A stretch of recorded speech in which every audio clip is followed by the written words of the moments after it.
Good evening, everyone. How are we doing? So, because I missed some streams last week, I've decided to do another lab. Not sure if we're gonna finish it today, but we do have another stream tomorrow and we have a stream on Tuesday. I've changed it from Wednesday to Tuesday now, so yeah. Basically, this is another HackSmarter lab. Consists of 3 different machines. We have DC1, DC2 and a NEXUS. I don't know anything about it. We've been given a set of credentials and we have 3 IP addresses. So let's get this party started.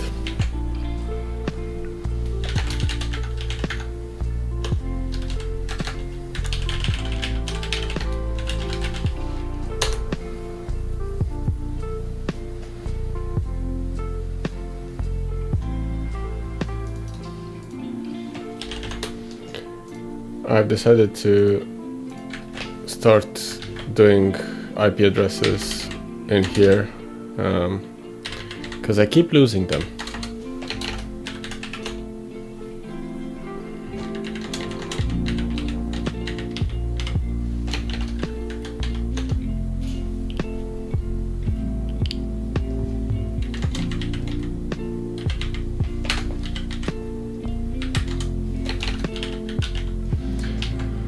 Right, so now we have the IP addresses. I think I'm gonna start with the NEXUS and move on from there. I'm not gonna scan everything at once.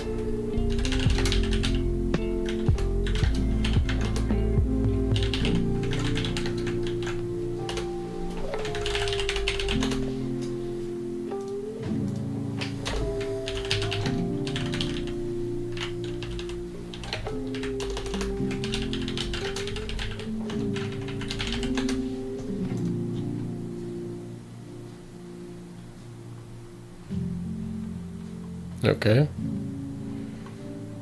That didn't seem to give me anything. Let's see if it responds without ping.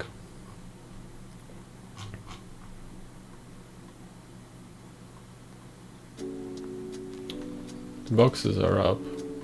Let me check. 10, 0, 25, 70. It's responding to ping.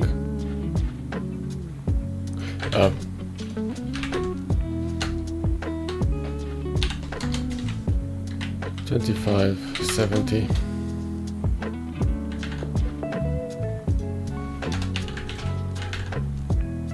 Right, so we do have some ports there, and by the looks of it, it's another Windows machine.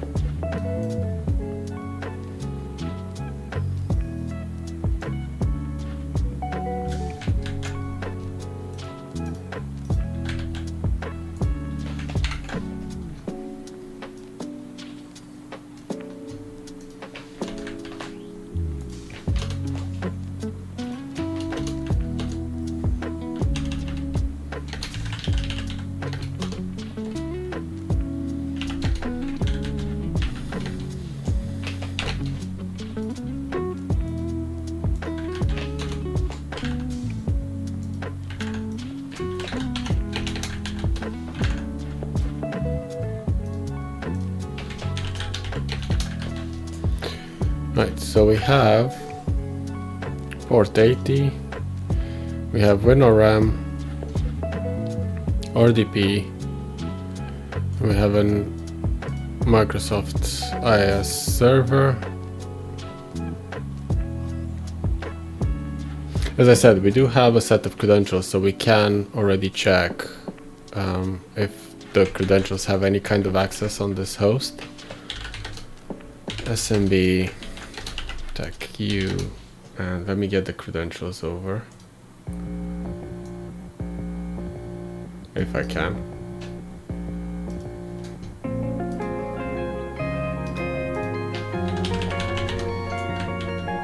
Nope. Why doesn't that work?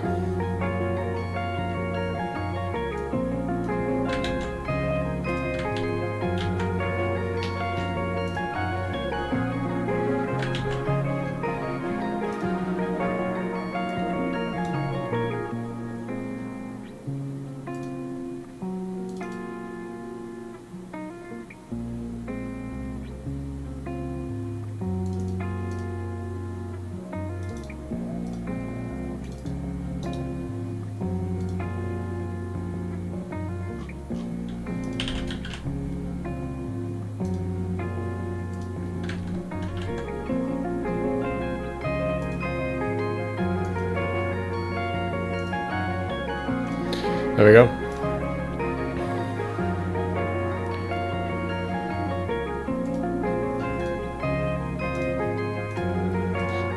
So we have those credentials which we can use. The scan is still running. Let's try.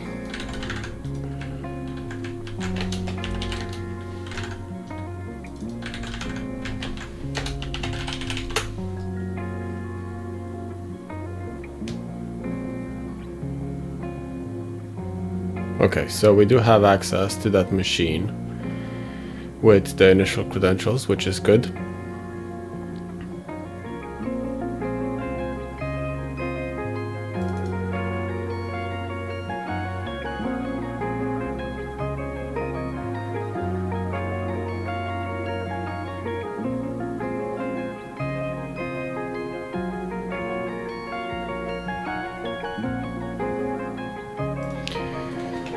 Okay, we have some shares available as well. We have some read data.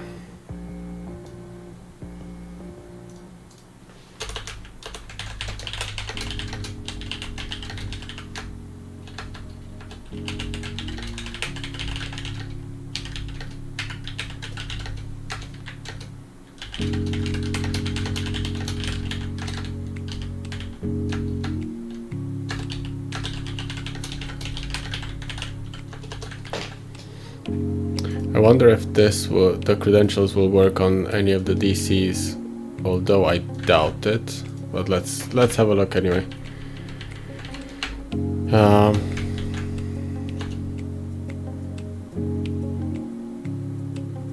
No, at least not on DC1, DC2.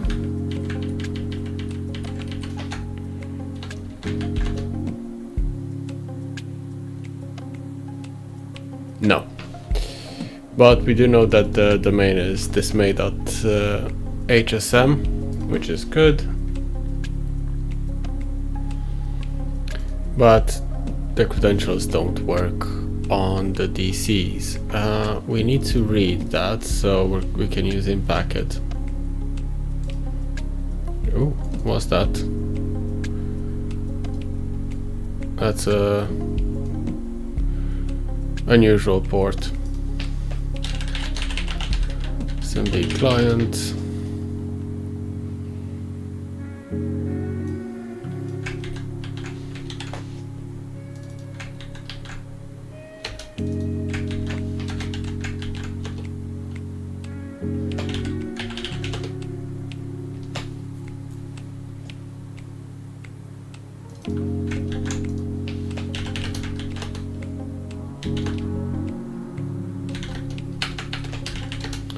Nothing there. Content.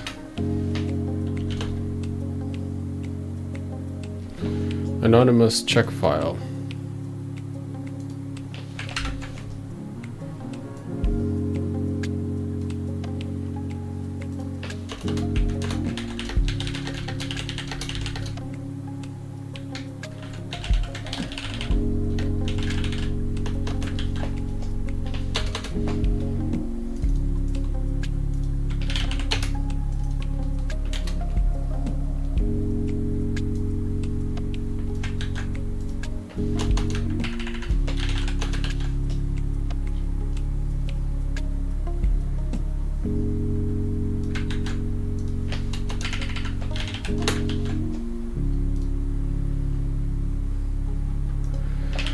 And we can exit because we don't have read on anything else. And we can move.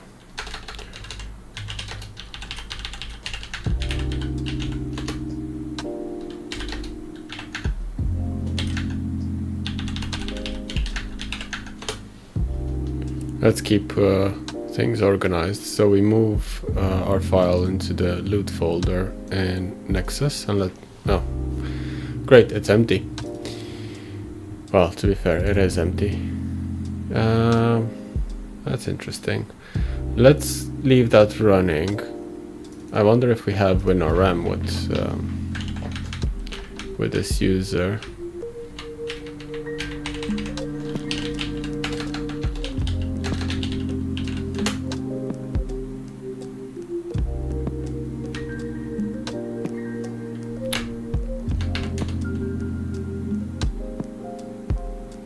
No.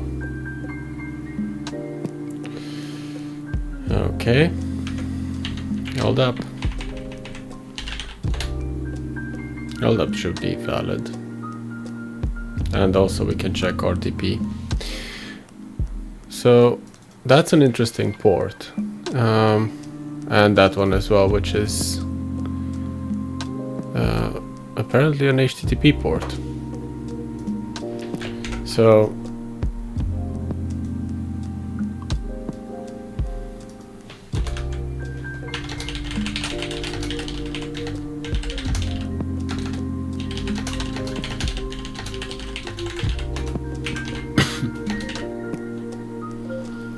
eight 530 and 8531. I'm just writing my notes as well, as you've probably grow a custom. Okay. Why is that one hanging for LDAP? In any case, because we have quite a few web ports, I'm gonna try to enumerate web at the moment to see what's going on there. And let's try RDP. I doubt we have RDP if we don't have WinRM. But you never know. Worth a check. Oh, we have RDP. That's nice.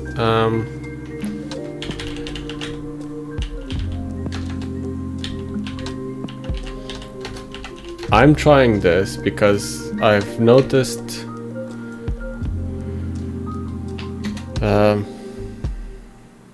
okay, so we're not allowed to authenticate, but we are allowed to authenticate over RDP. That's good. I've noticed WinRM over NetExec failing from time to time.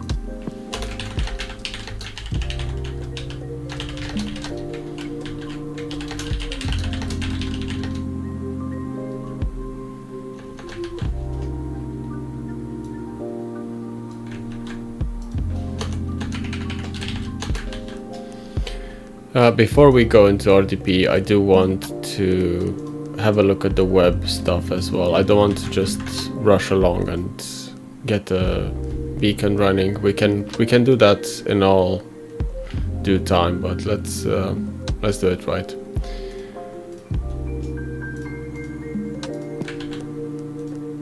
Okay, I need a browser now.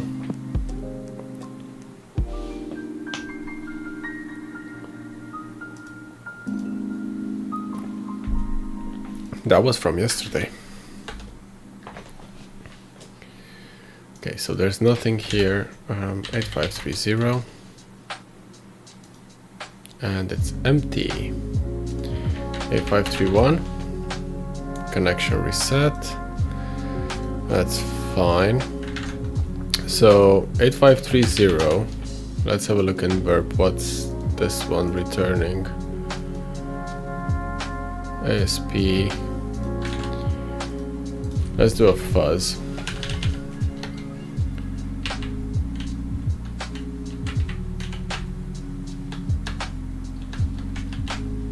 There we go. So we have content, inventory, which is 301. That's okay.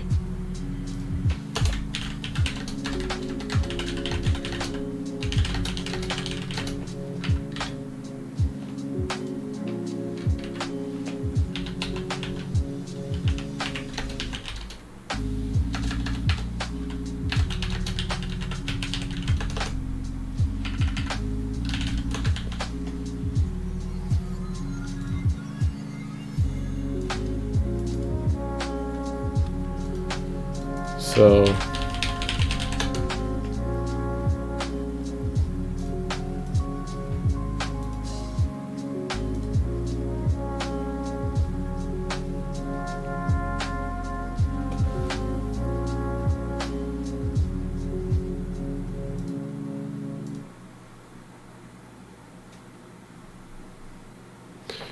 okay, that's giving us a empty page as well, which makes me think there might be something. ASP10 powered by ASP.NET. We might need to do and nothing's showing up there. We might need to go deeper into the directory. So let's do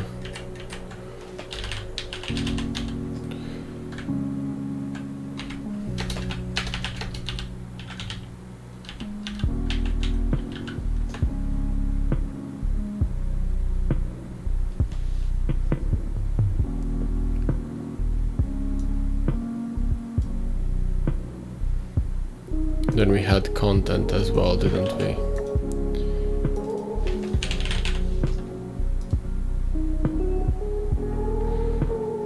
For 3 forbidden.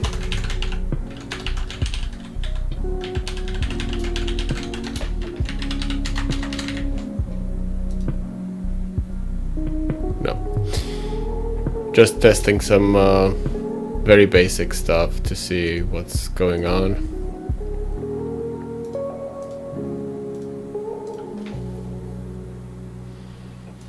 This one doesn't seem to find anything. Should we add PHP as well?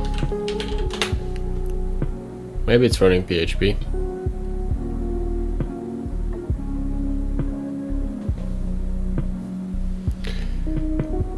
In the meantime, while that's running, we can do the same for port 80, because we haven't done that. So, where is it?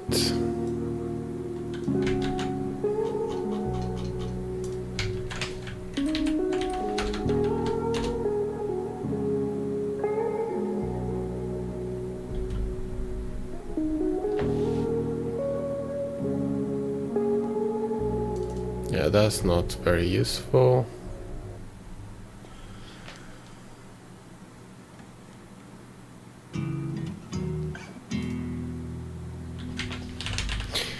Let's have a look at remote desktop and see what's there.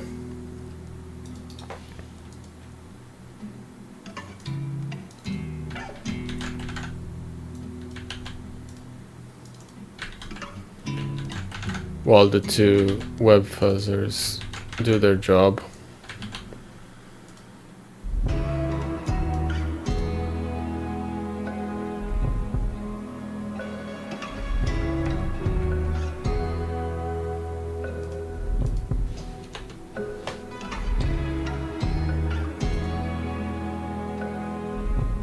There's something in the recycle bin.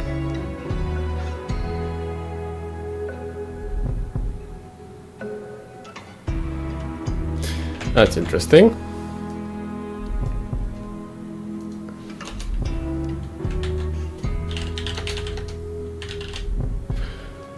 Okay, so I think the web ports are not of interest at the moment because we found these.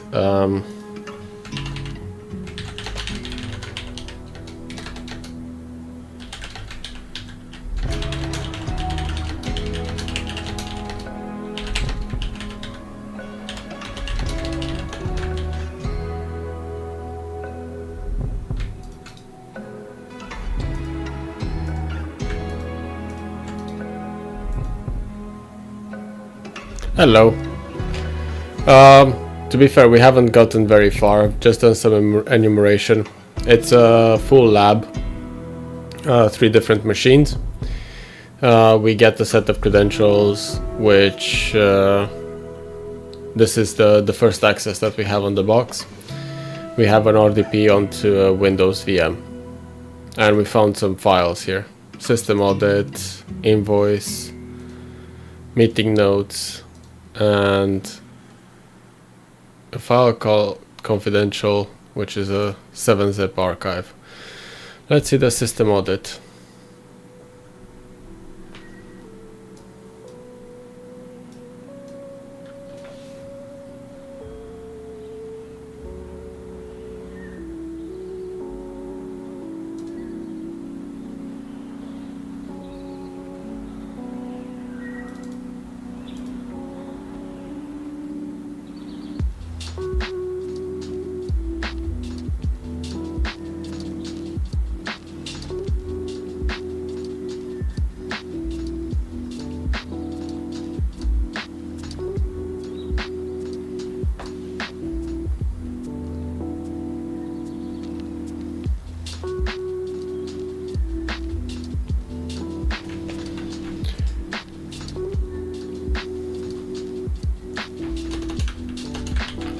So what does this one tell us?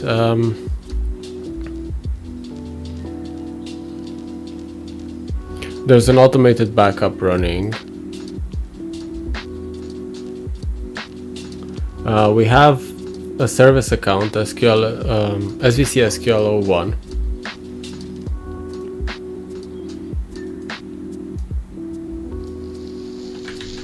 We need to add that to our notes. Thank you for the follow.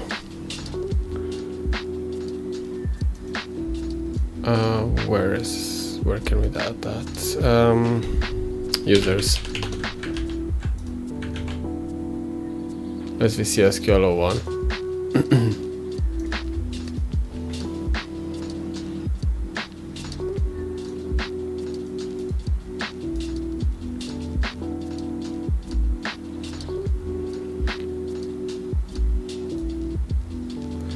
So password reset for this user for archive access. Hey Flora.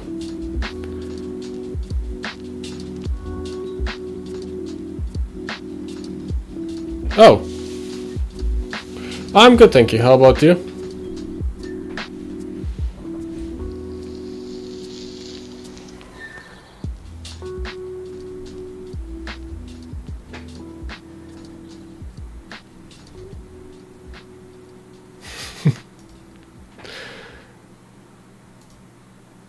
You were tired yesterday as well. Didn't you get enough sleep?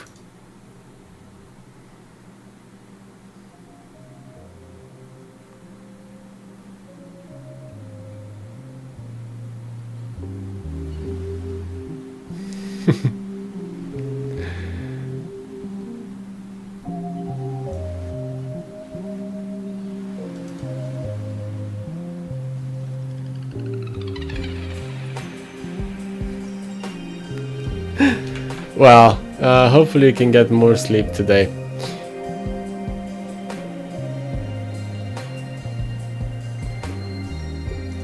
We get a set of credentials here.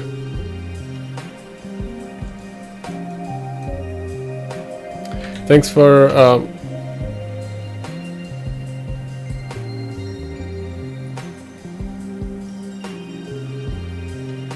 well, I'm one of those people. I don't need too much sleep.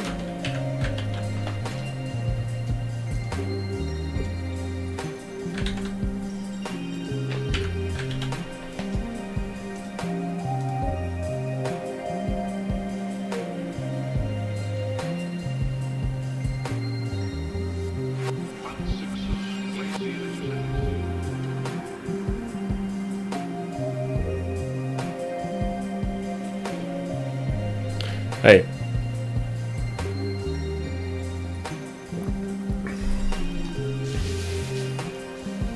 I don't know why. Everyone says that it's weird, but thank you. I just did. Right, so we have some temporary credentials which we need to check.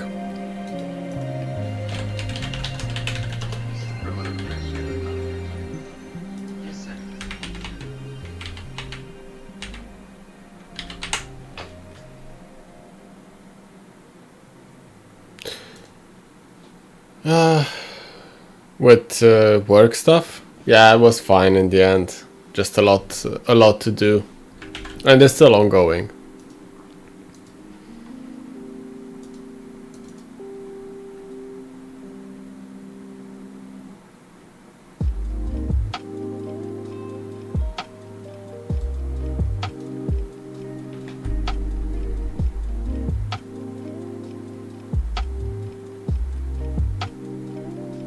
Thank you. Well, thanks for the lurk, and see you soon.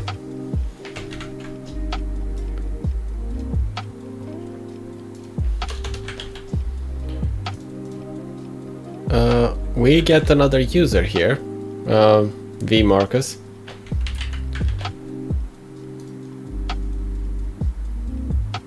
And apparently we have to verify the backup integrity of that user. Okay.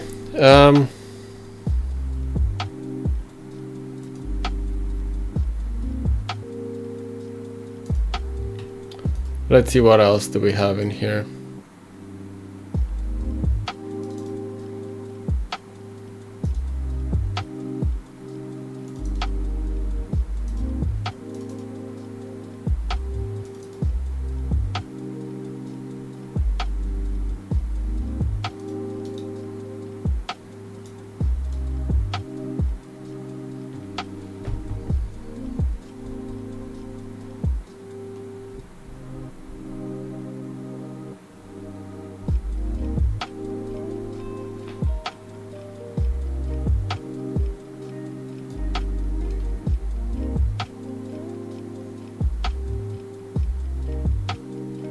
Yes, I did.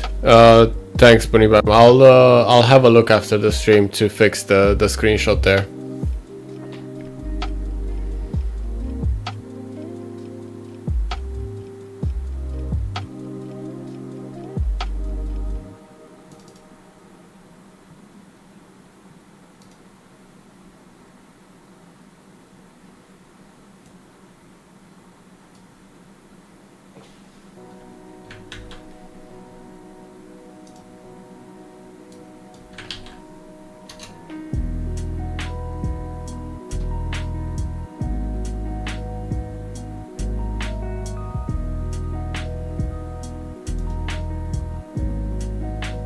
Okay. Why do I have a feeling that there's something connecting to this server for updates, and we need to do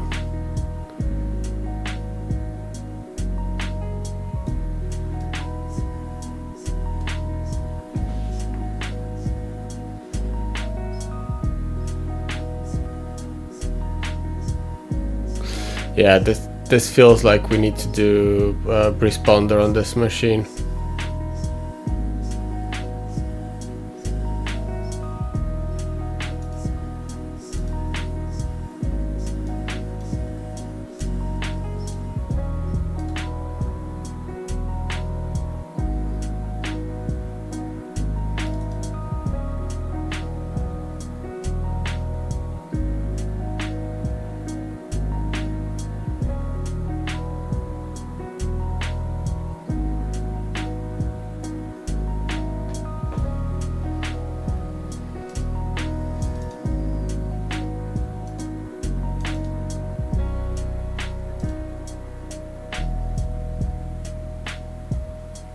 Yes. You're talking about the one I'm doing now, or the one that so the one that I'm doing now is the most recent one. This is called Dismay. It's not just one box, it's actually 3 of them. So we have 2 DCs and a NEXUS, which is this box that we have access to right now.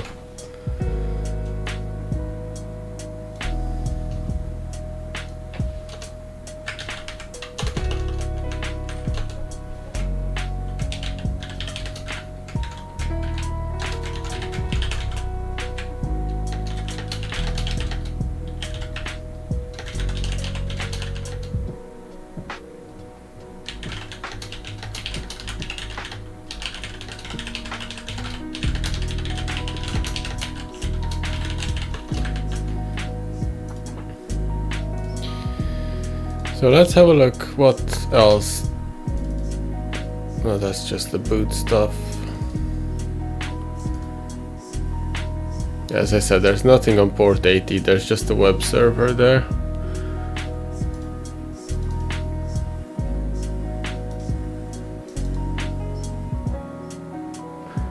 And of course there's... Are we local admin? No, we're not. I don't even know what flags I need to collect. Okay, so there's apparently a user flag and there's a root flag, so just 2 flags, which I'm assuming there's somewhere on the DC, but in any case, I do need to transfer this file over.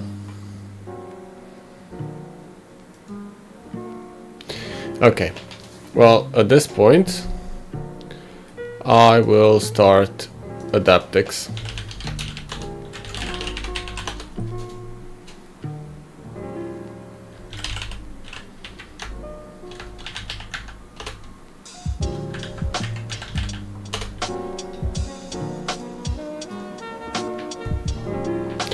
I'm using Remina by default.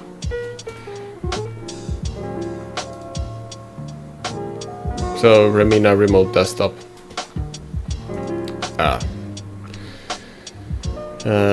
I think my Adaptix might be broken, so I need to start it manually. That's fine.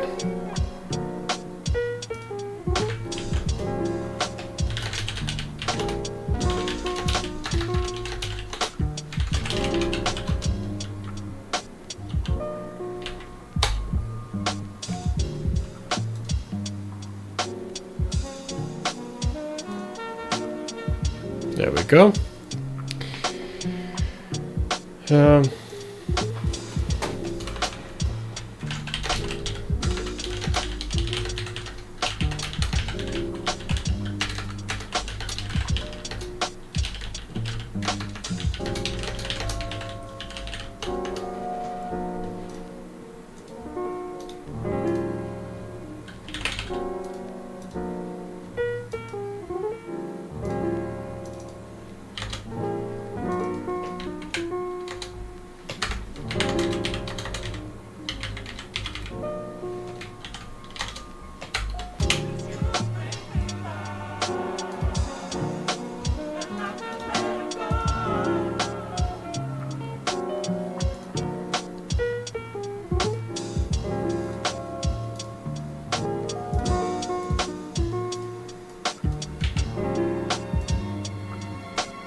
Okay. Did the box die or did my internet die? Which one is it?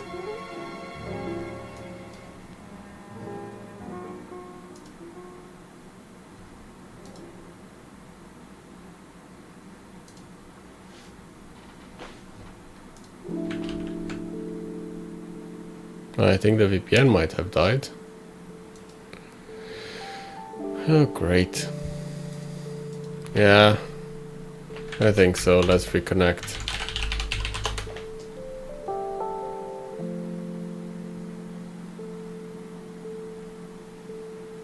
Yeah, I think the VPN died. Oh, great.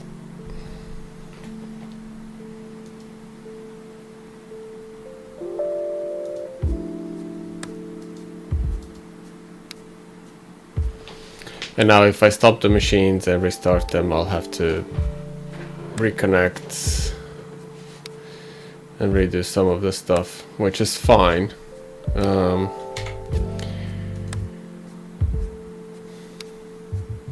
Because the VPN does not want to connect. No, I think the VPN host and the machines might have died.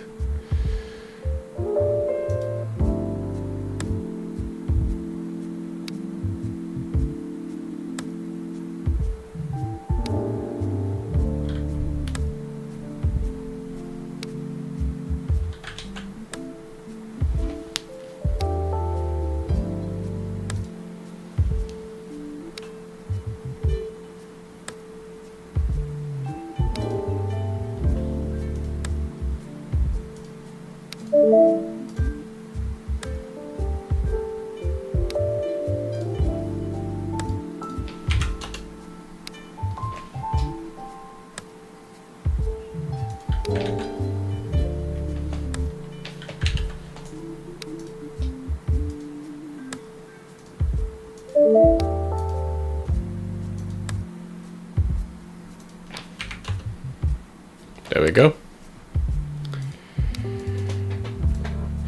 But now we need to give the machines a bit of time.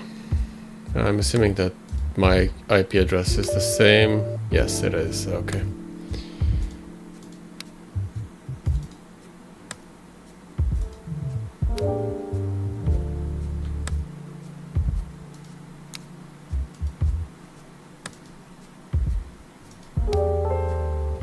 Well, at least we don't have to do much.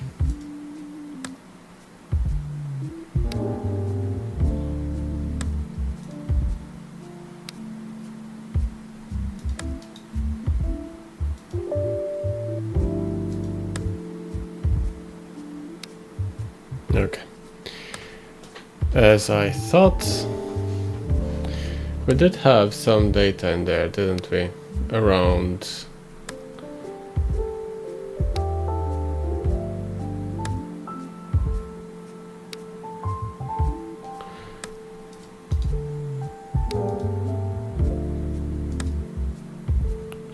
What's the user's password again?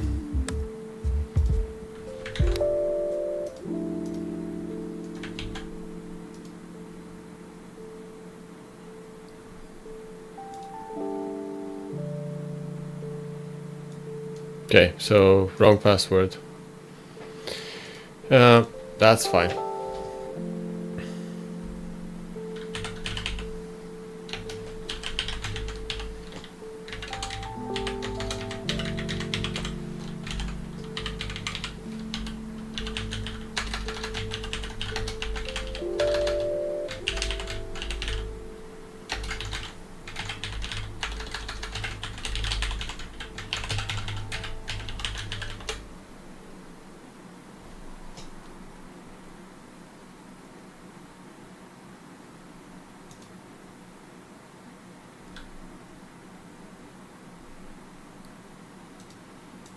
What?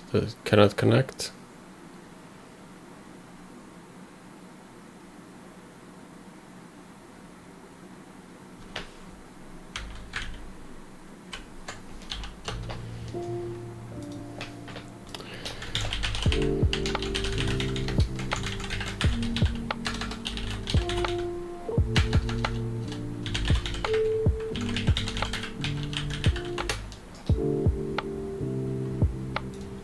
There we go.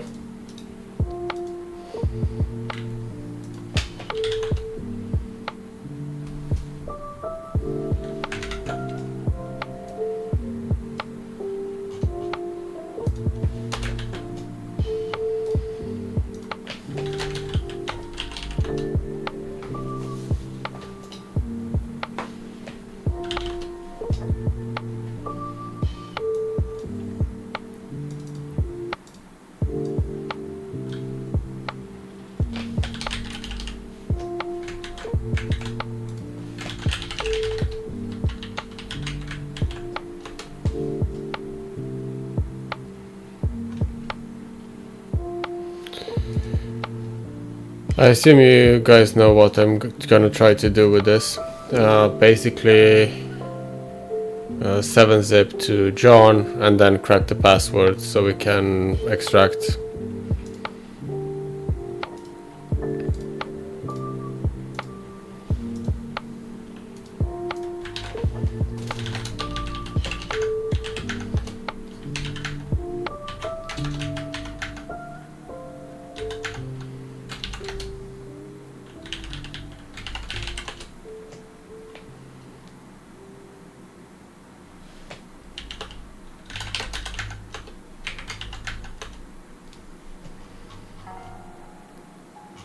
Okay, so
let's leave John to work there.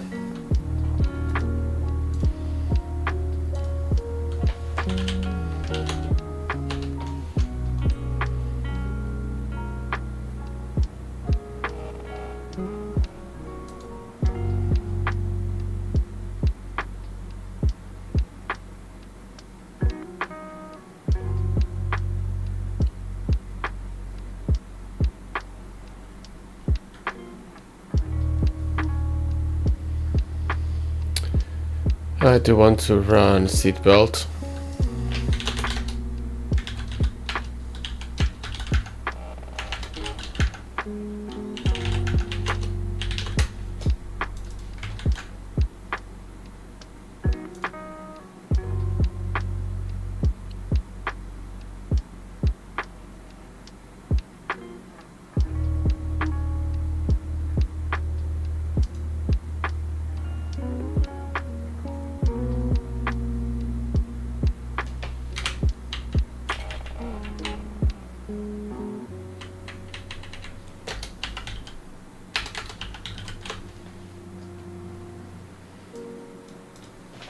So the password didn't crack.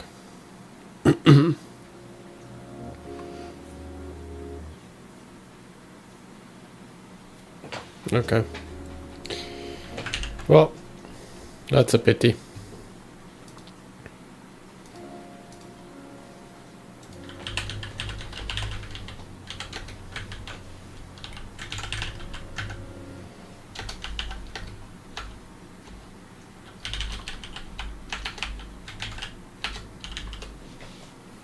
That's gonna take a while to run as well.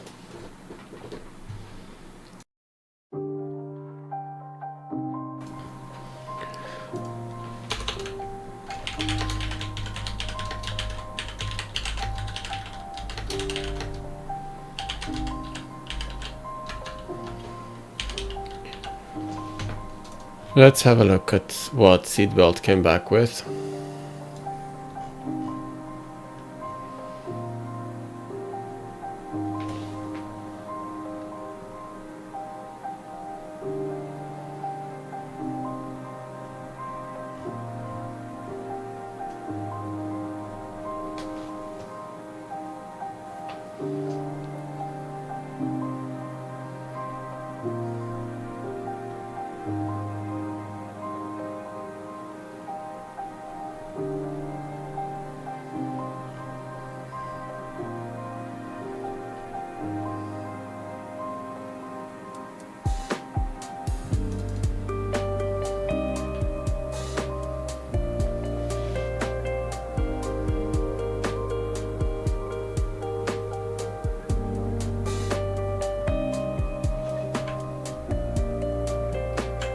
Is that more visible now? Sorry, I keep forgetting that Adaptix is not set up by default with that font size.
Okay, so this one seems to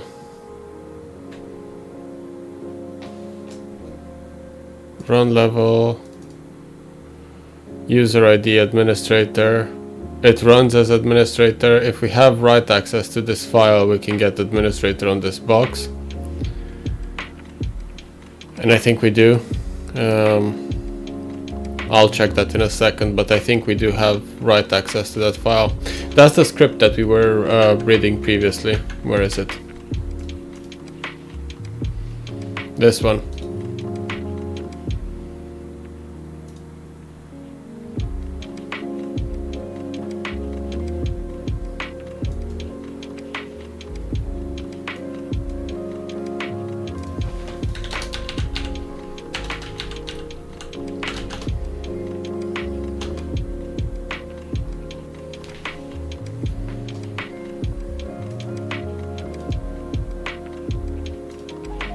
What command are you running?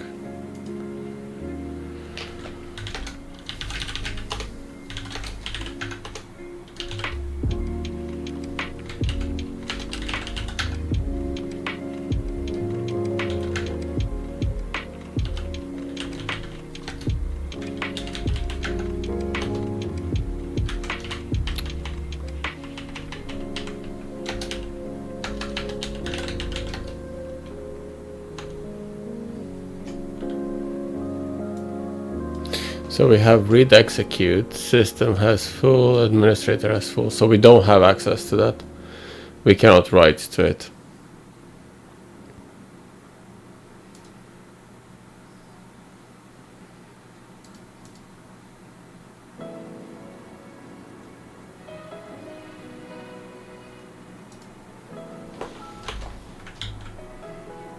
Yeah, as I said, we cannot write to that.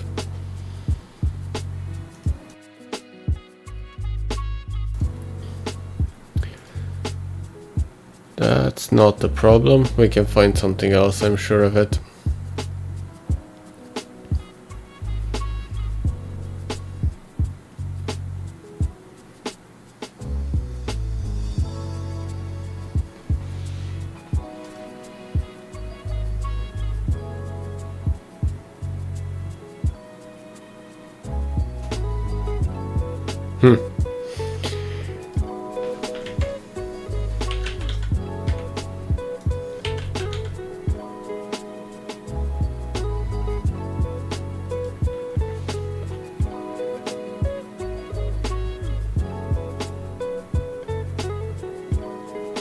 What admin proxy?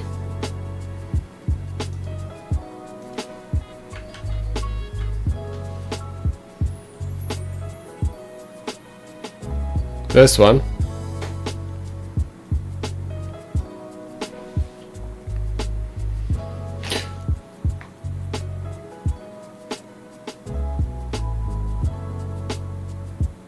That might just be a web server that's I've never used with this. I've never worked with this before, so something to look into. But I've just found something else.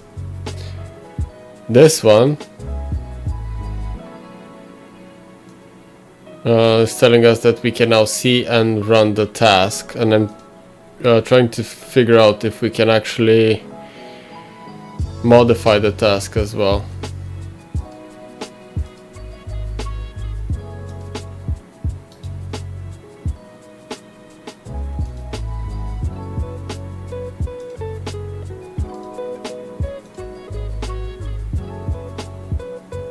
Yes, we can. Can we create a new file?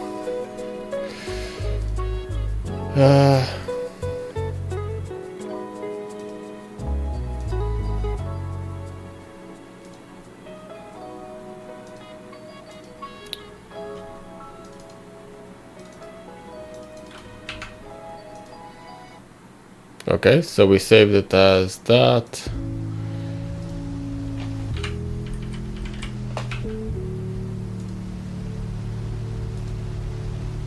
No, so we don't have access to modify the file. Annoying. We have access to view it, but not modify. That's fine.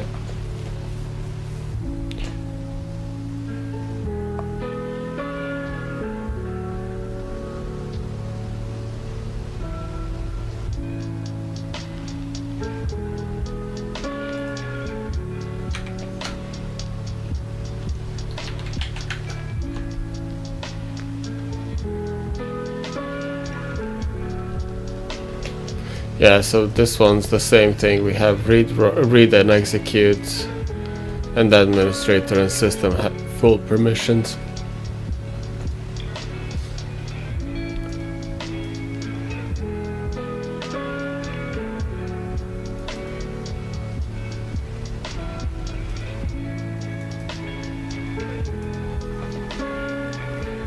Okay, well, Here's the thing, we also have some other data in here. So we have temporary credentials for staging admin.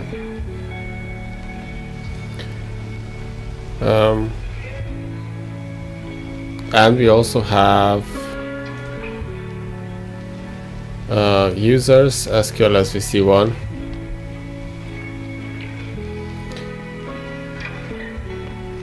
And I'm assuming staging admin. Where can we use staging admin? Can we use it in here? Get authorization cookie. Actually, we can test that, can't we? Because we have the script here. And we can actually modify this one. Where is it sending the data? If it's sending the data, if not, we might need to do it ourselves.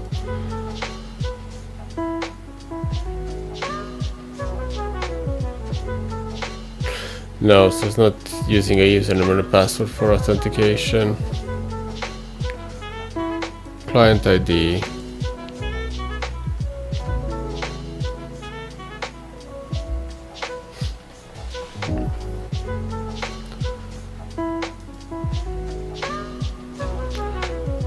Yeah, it's small even for me.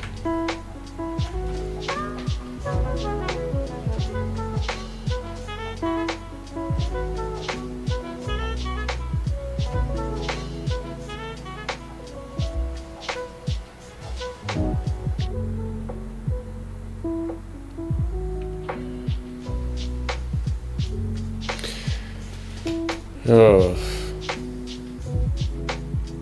Yeah, I haven't worked with SOAP requests in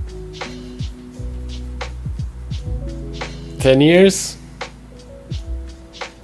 I think more than 10 years.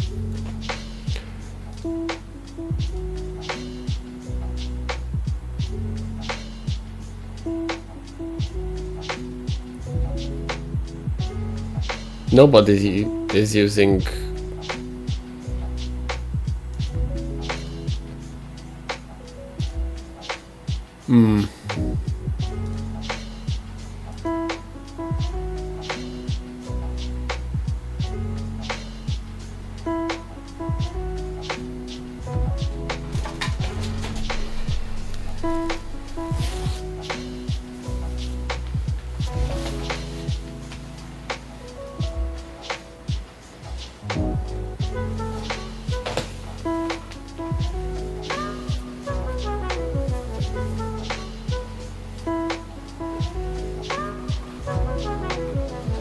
the question is, where is this service hosted?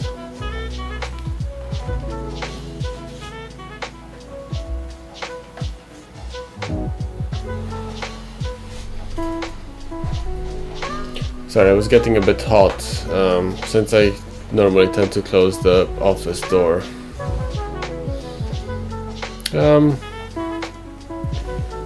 Let's have a look.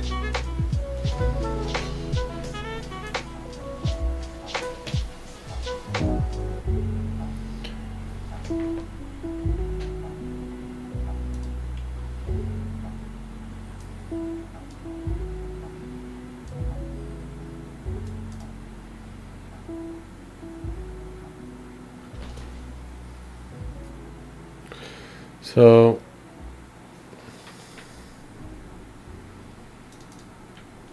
get update server, this one fails.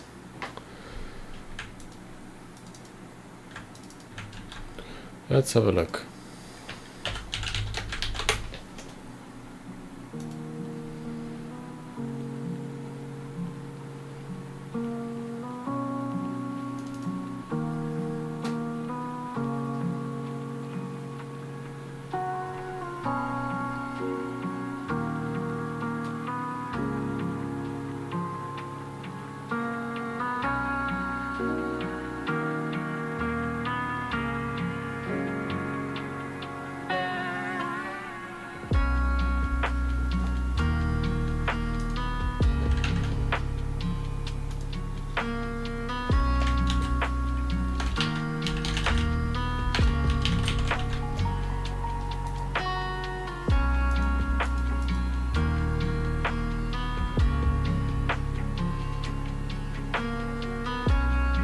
Now we need all the arguments. False 8531. Or is it 0?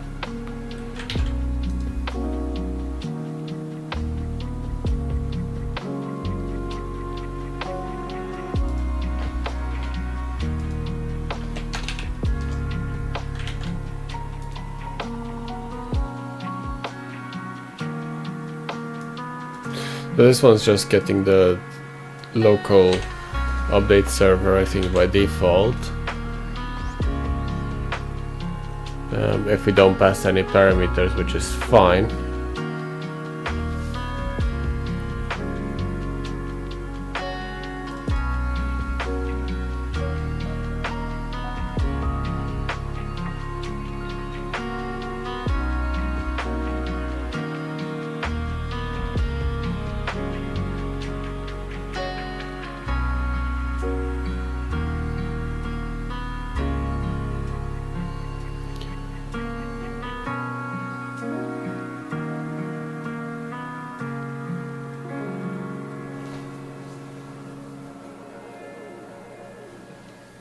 I wonder if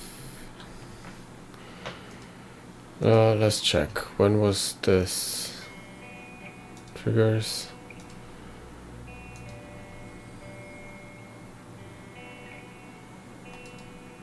Oh, there's no history for this task.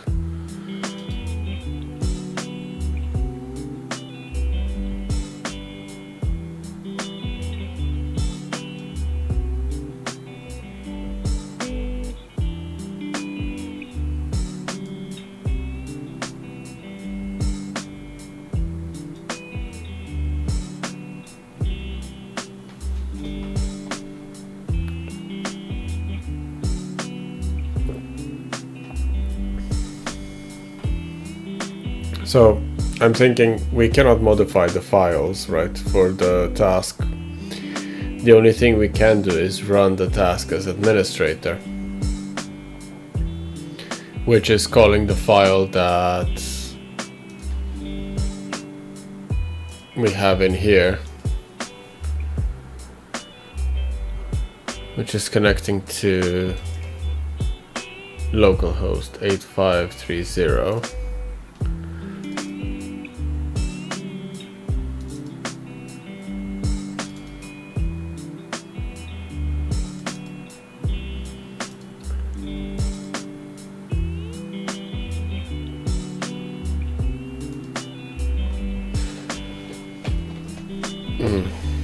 Did that task run? Still running.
Are we in this group?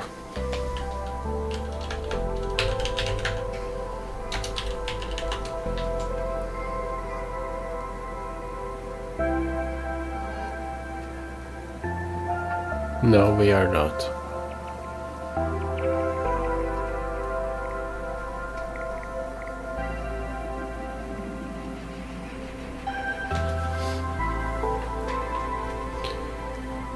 Okay, the next thing I can check is if this password works for the file that we were given. I mean this one. which I doubt it will, but... Or it does.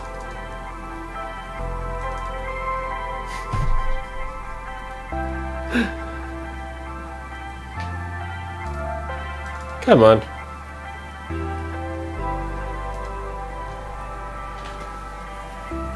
Okay.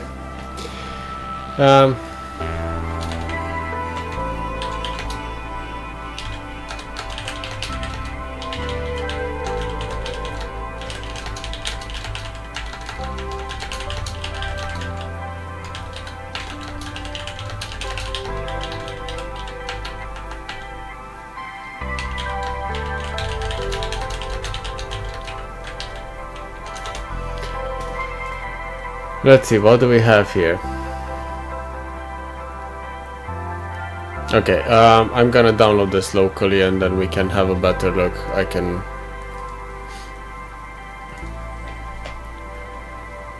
think we're on desktop, aren't we?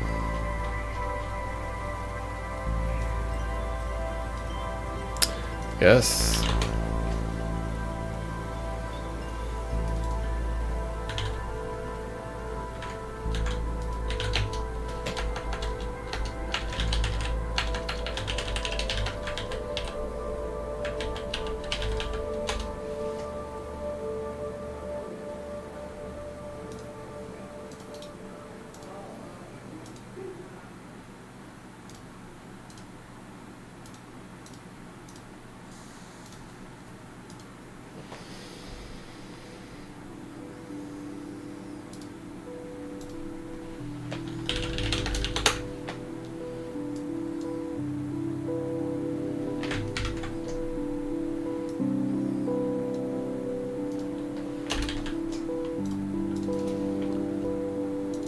So, what do we have here?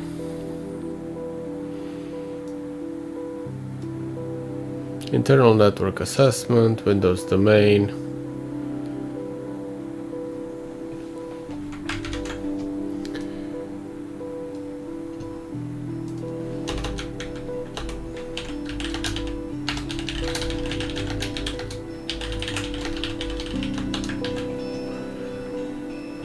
So we have another user. We don't know if this is a user on the domain or not, but we mark it anyway.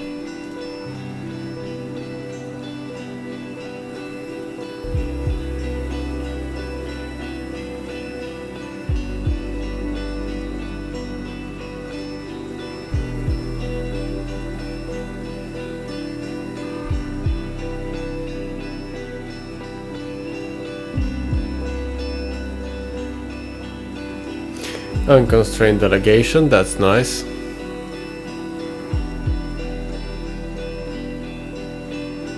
Sensitive credentials. And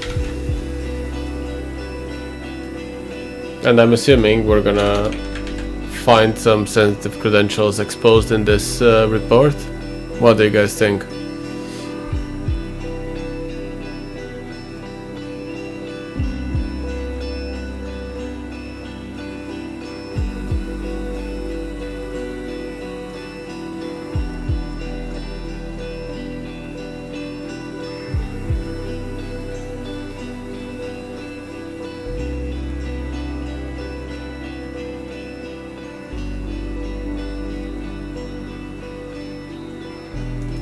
There we go.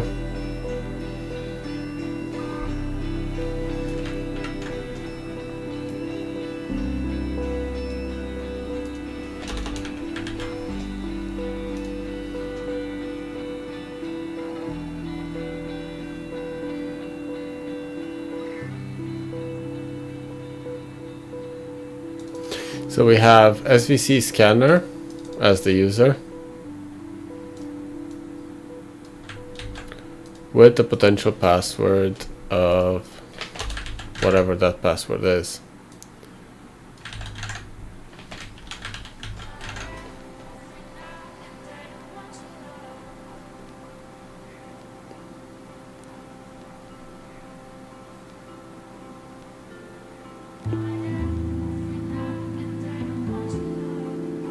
Hello, Zero Mods, how are you?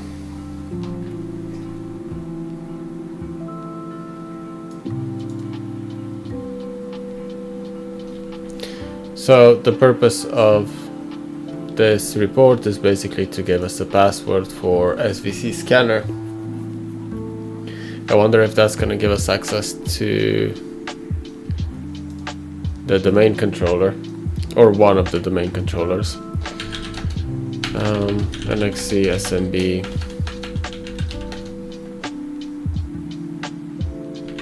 That's one of the domain controllers.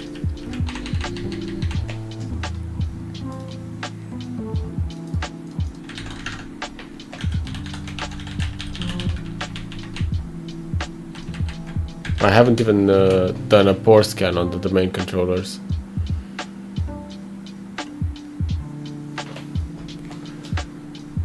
And the other one is 200.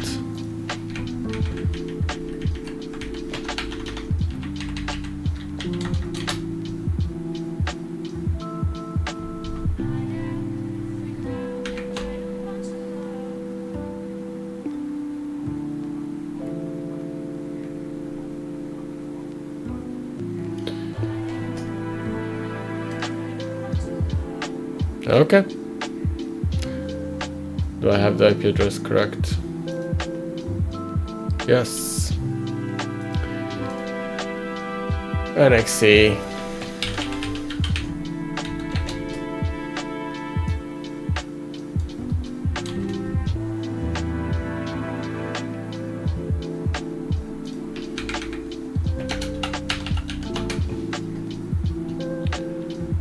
Do you have a verbose mode?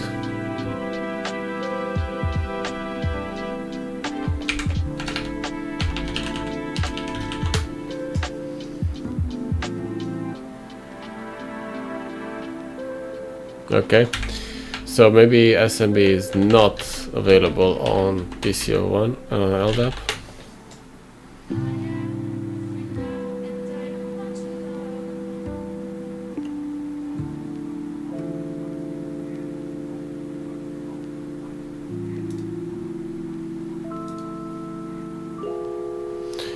In the meantime, let's scan DCO1.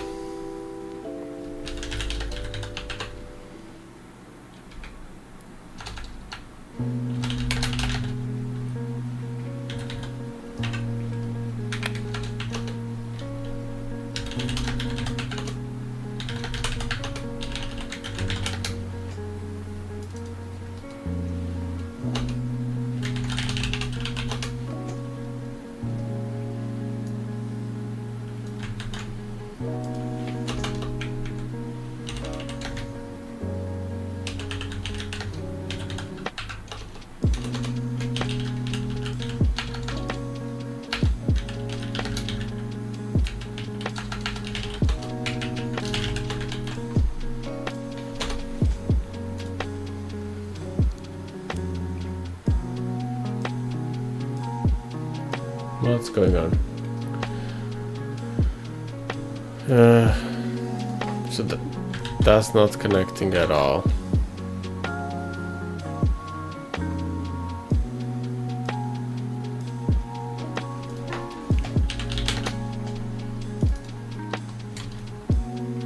Not responding to ping.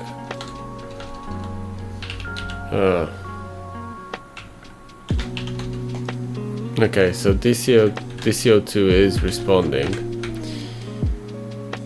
Right, let's scan DCO2.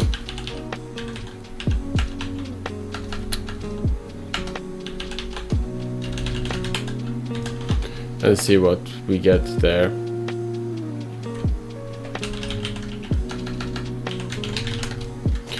Ten 0 19 136.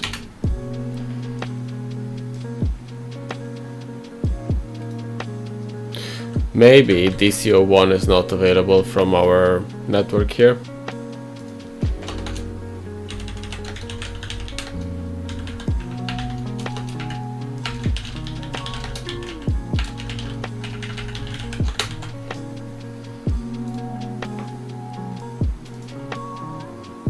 We have web, we have Kerberos, we have RDP, LDAP.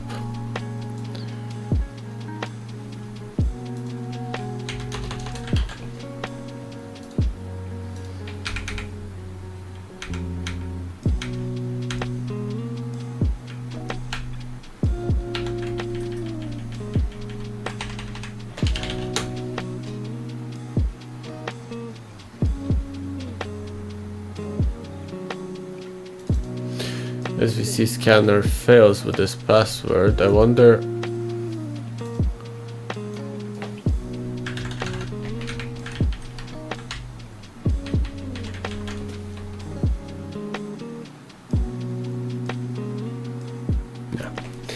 Was a long shot,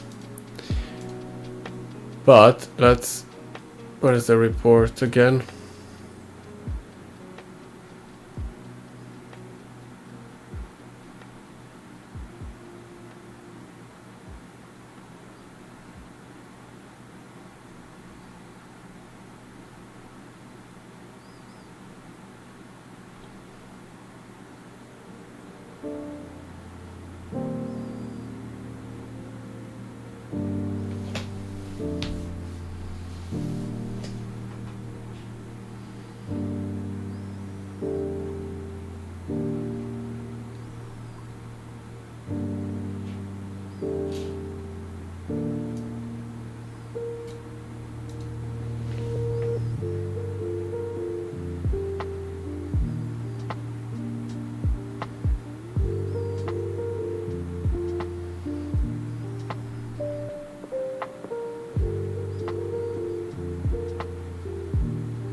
So nothing interesting on web.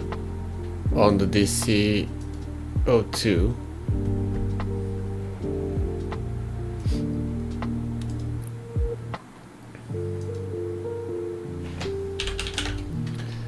Uh, 10.0.22.200. No, we don't have access to that from here either.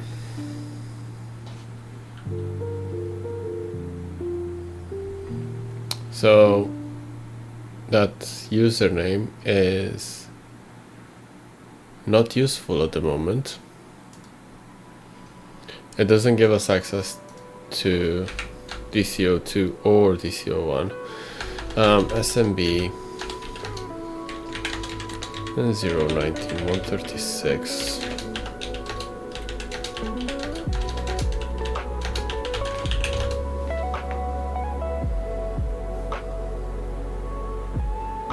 Okay, access denied for guest.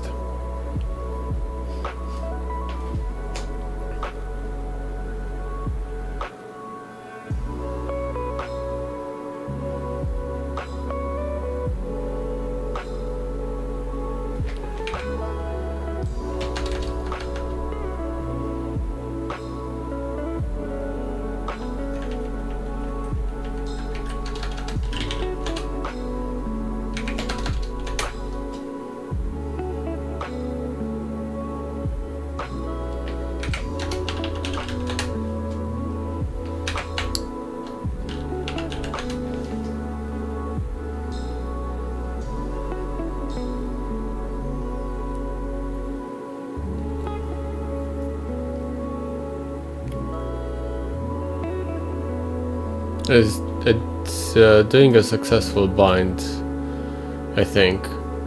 Oh no, it's not. It's just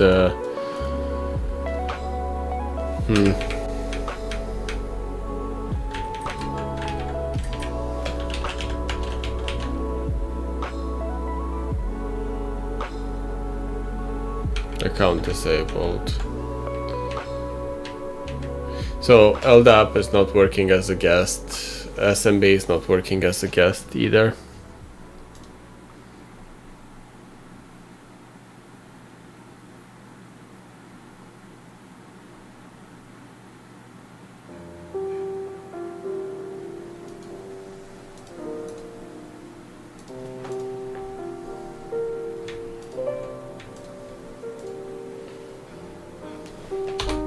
As we see, scanner.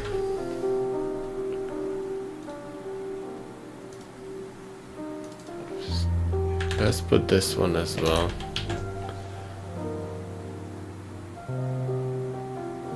And we have our normal user.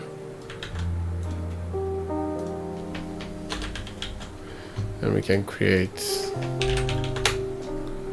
passwords. And we have spring temp. We have this password, and we have this password that we found in the files. Any other passwords that we forgot to include in here? Oh, we have another user, which is vmarcus.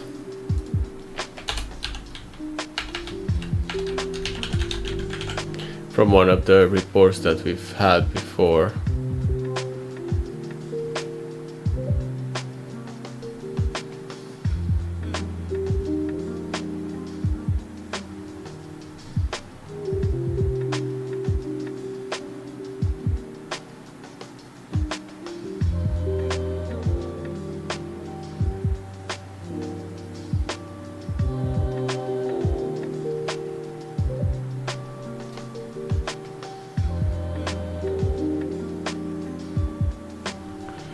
Okay.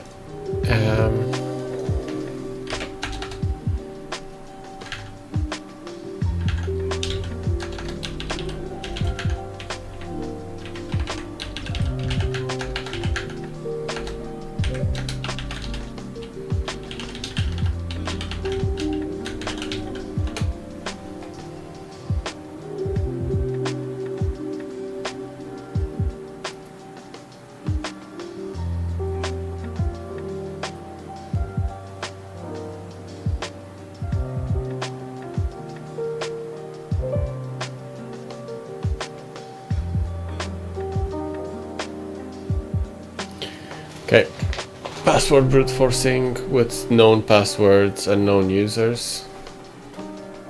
Not useful.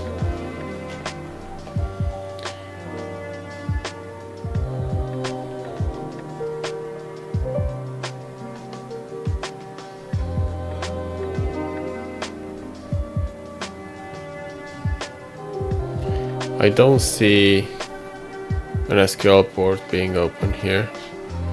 We have an SQL SVC, but we don't have... Wait, where am I scanning that?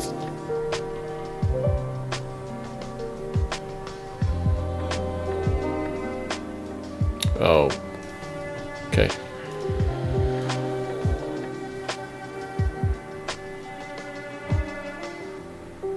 DC2 Dismay.hsm.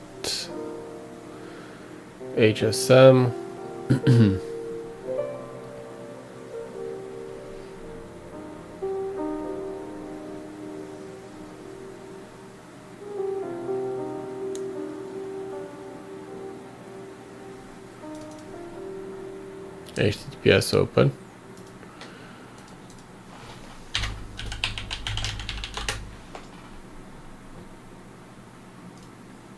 Connection closed. No, it's not responding. Although Nmap says sort of open, the connection fails.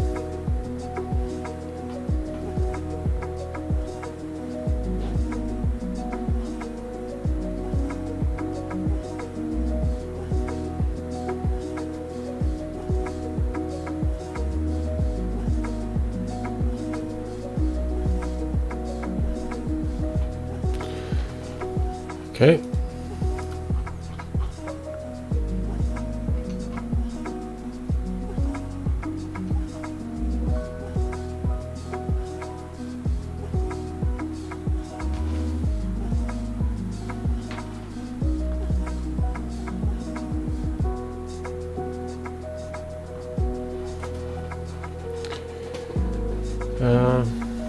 Give me a second. We've used previously in the past the tool to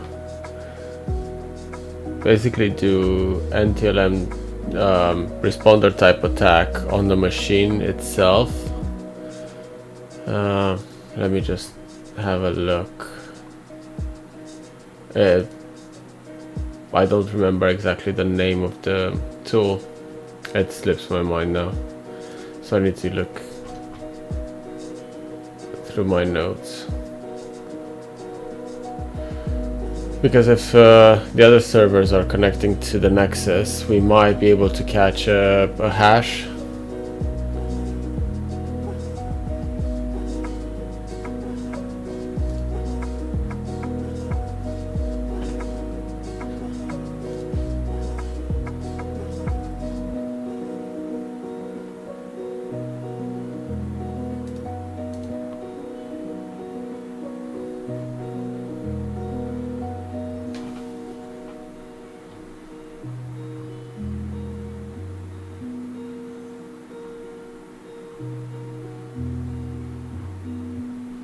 No.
Oh, what's the tool name?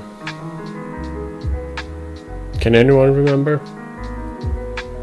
I think I'm a bit tired and my brain is not functioning properly.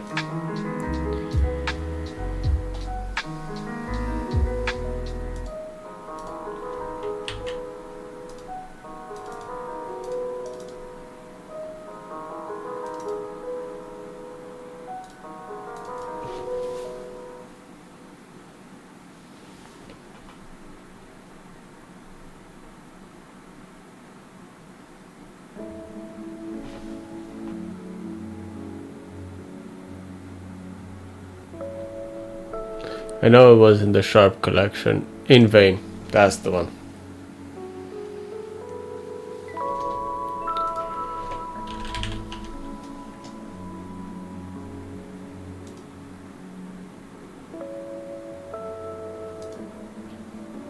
Oh yeah, we've used it with Darkhaven.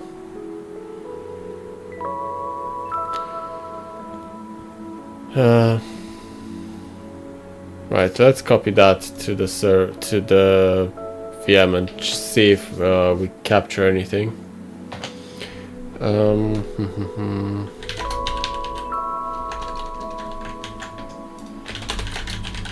Documents, local scripts.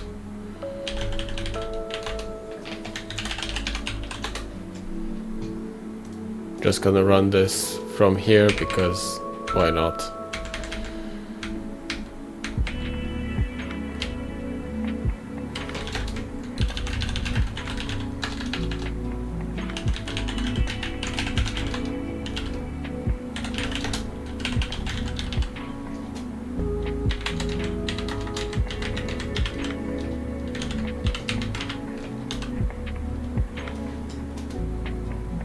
be nice if I could actually remember the name again.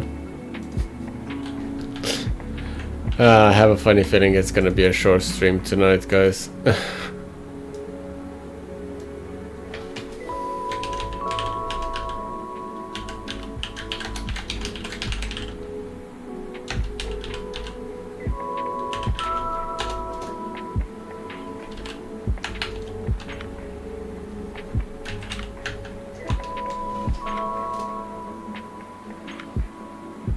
Yeah.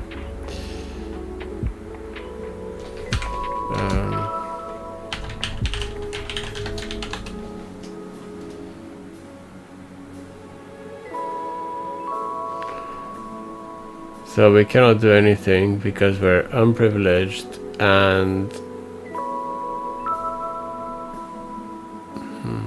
it won't allow us to start any of the listeners that we need.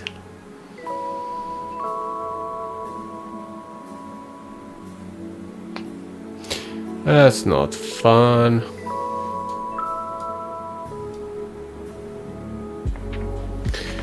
Any other credentials that we might be able to find? We can run WinPs. Should be in the sharps collection. Yeah.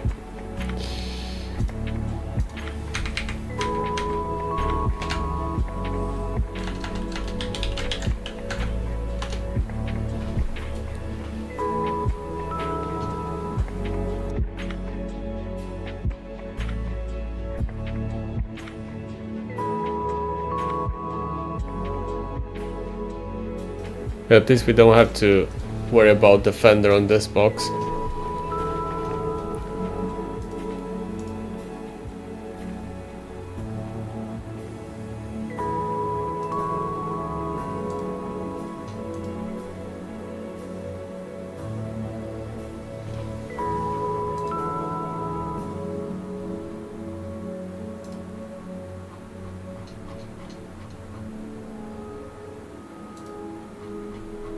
While that's running, I'm checking the notes that you said about the DP API yesterday.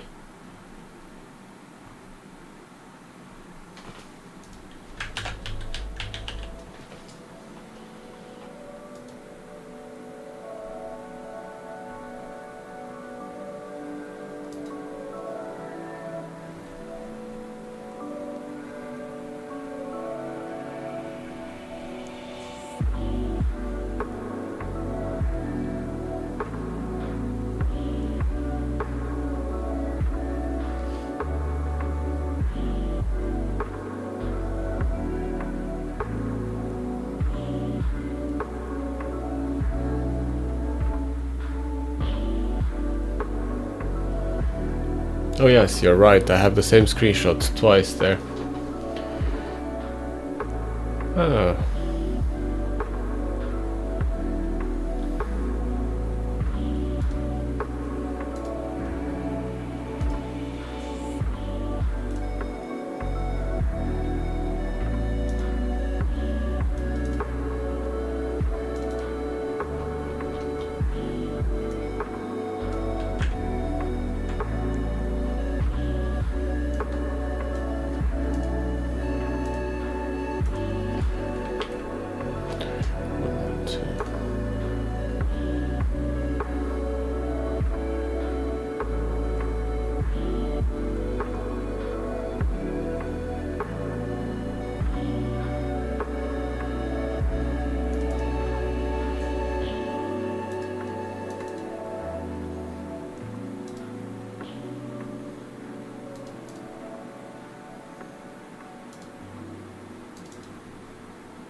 This one hasn't died. I'm sure that the process is still running. It's just it's taking a while for WinPs to actually run.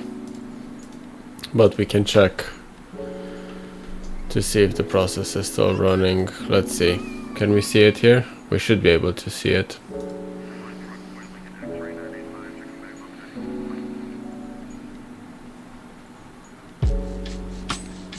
Or maybe not.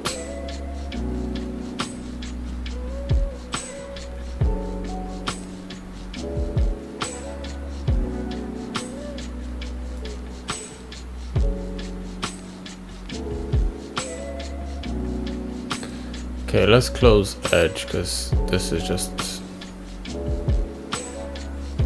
taking up a lot of memory.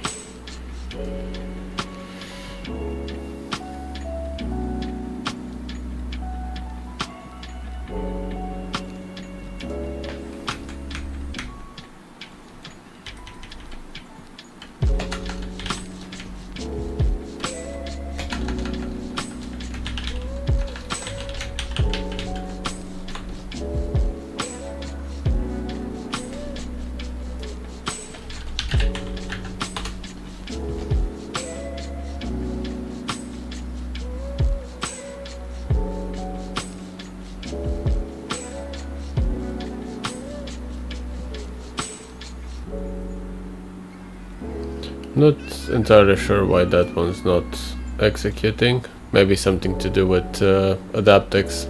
We'll have to cross that bridge at some point. Let's have a look.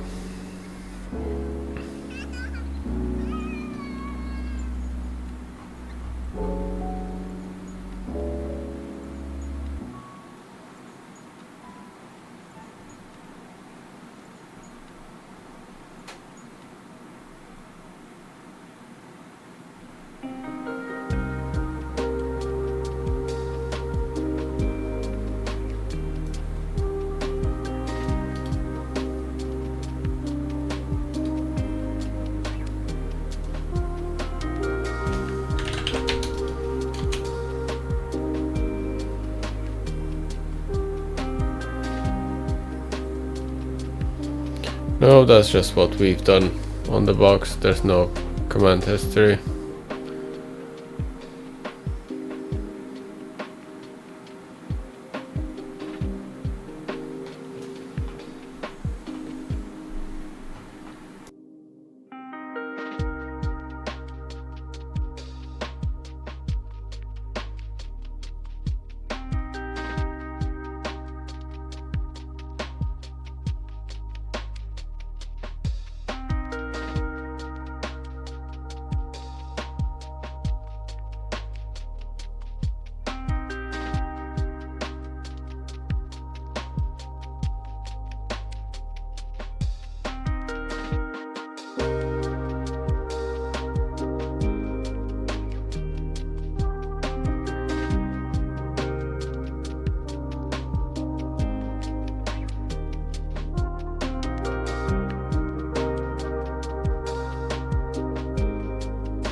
Okay, I think I was talking on mute.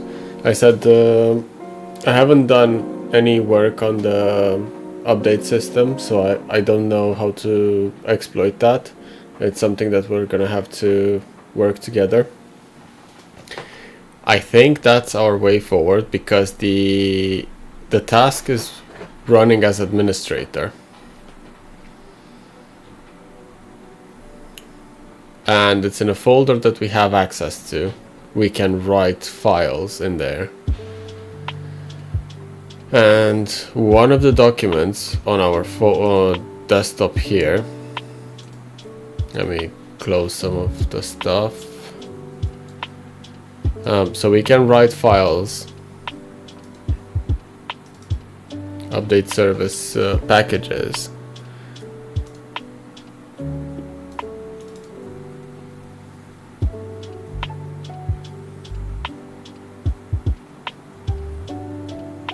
Yeah, exactly. So this is the script that's the Windows security update.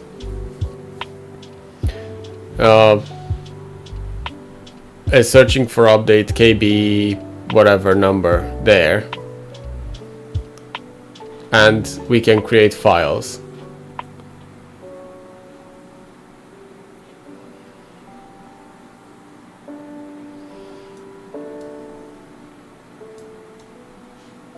So can we simply do, and this is a long shot, and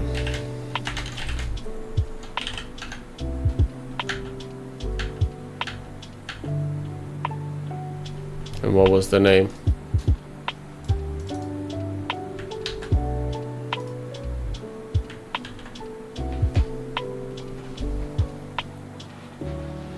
Yeah, that's what I'm trying now. I'm trying it as an exe first, and if not, I'll try to create a installer package for that.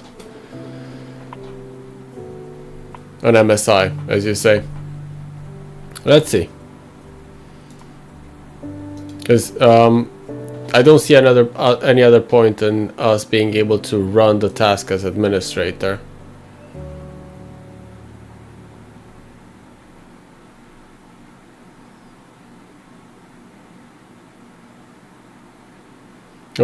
We might need to add it to a file check or something like that.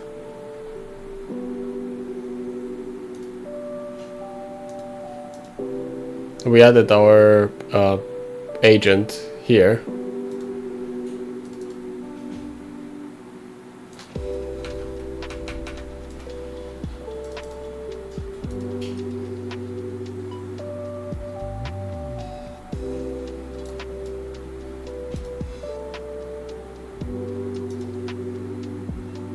The task says it did run, but it came back with nothing. So it might need an MSI. I don't think Adaptix can create an MSI on its own.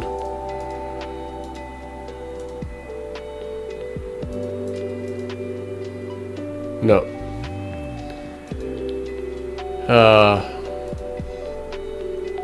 And I don't remember if I have an MSI package or not.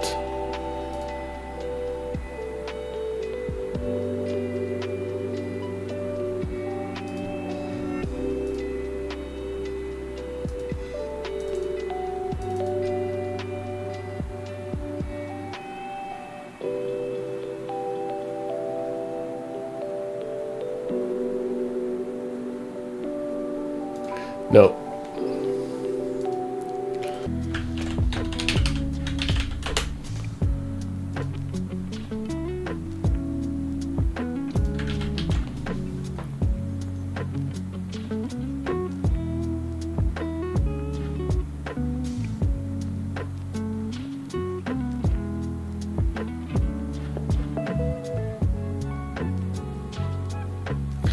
Okay, so this is a PowerShell. No, this is a Windows style encoding.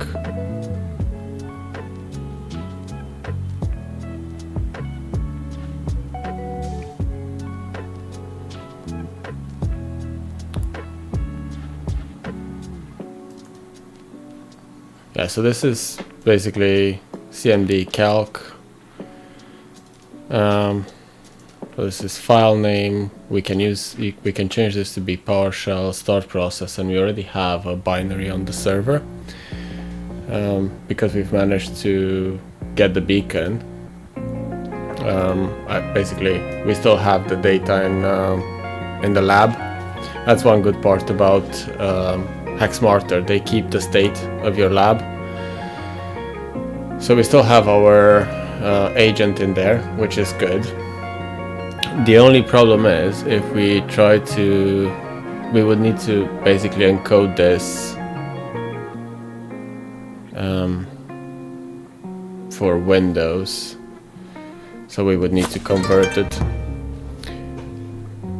Thank you for the follow, the Rod. Welcome to the stream.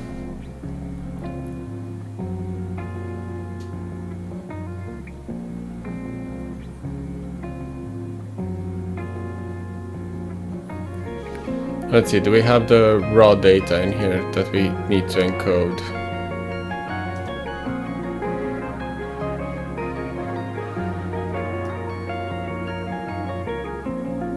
No, so that's just the base 64.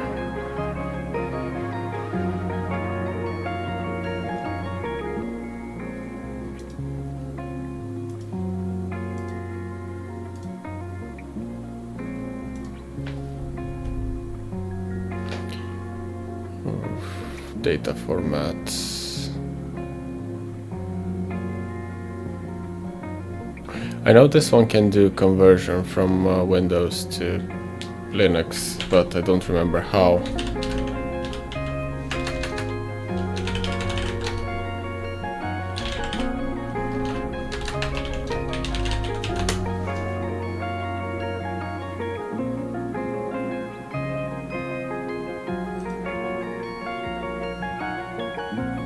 Yeah, so we need to format UTF-16. UTF. Nope. Decode. UTF-16.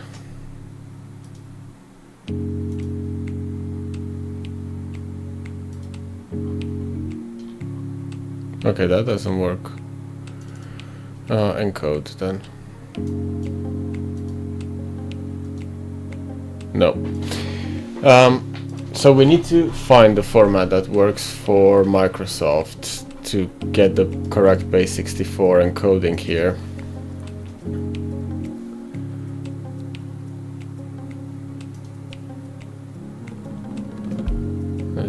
I'm concerned about those characters being there.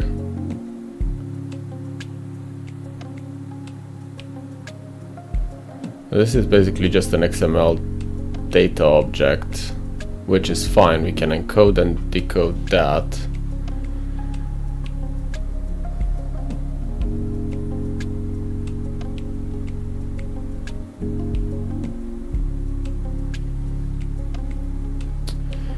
let's see if we have.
Okay, I'll have a look at that.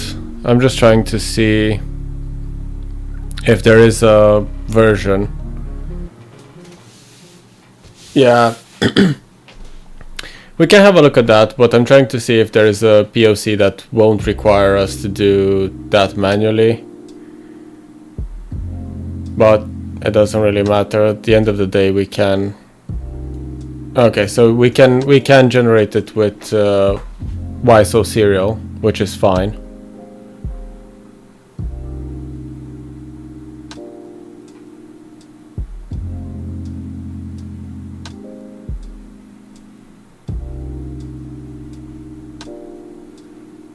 Okay.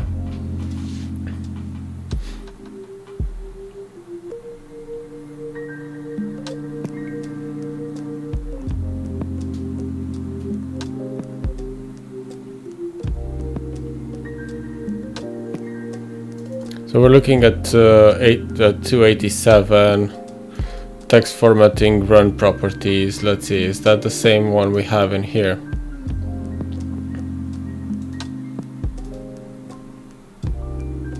Yeah.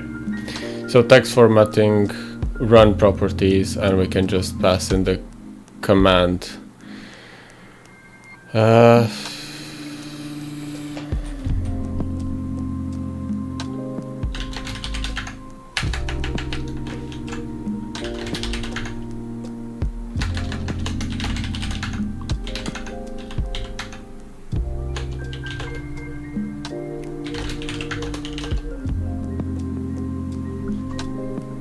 So this is just a Windows version that I have here. So I need my Windows VM. Let's boot that up as well.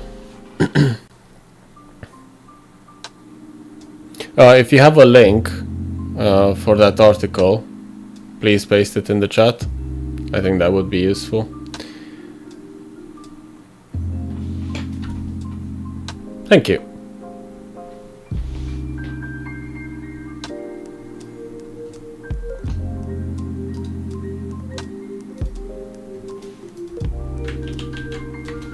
Oh.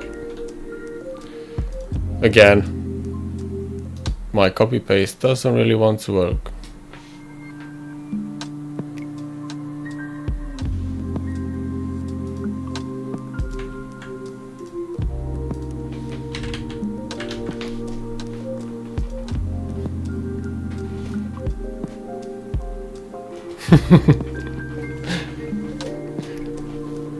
Well, for that, if you have it on GitHub, drop the link in Discord.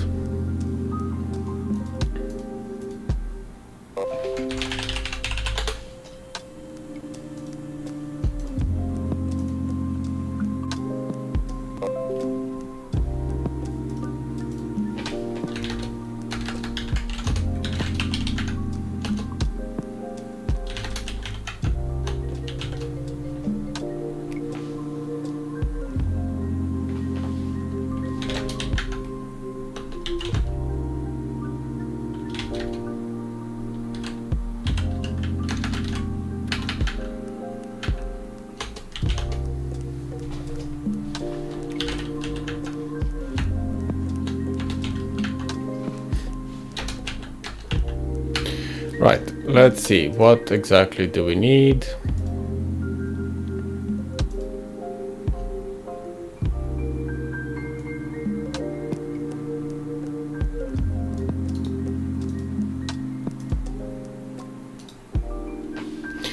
But I do not want the command to be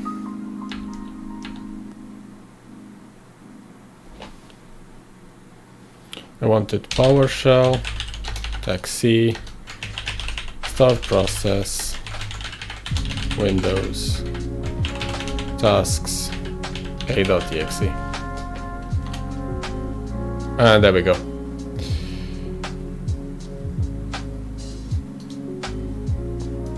Now, can I copy paste it properly? Yes. So, let's try it. Exploit Python 3, and we need to give it the URL.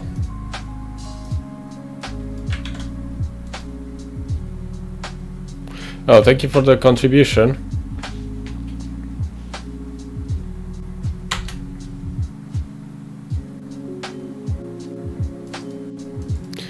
Okay, sending event with payload, and it gives us failed. Why?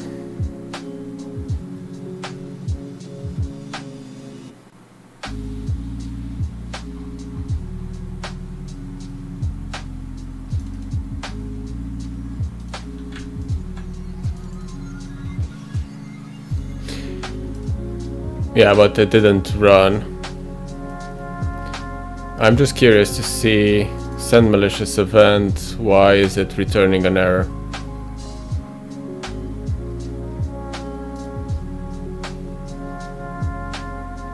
Yeah, it's over HTTP.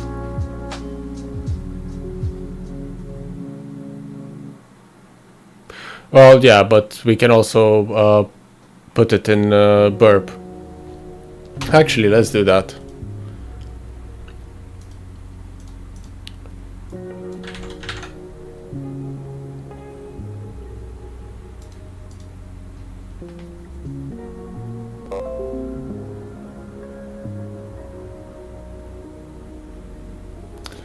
Target, scope, add.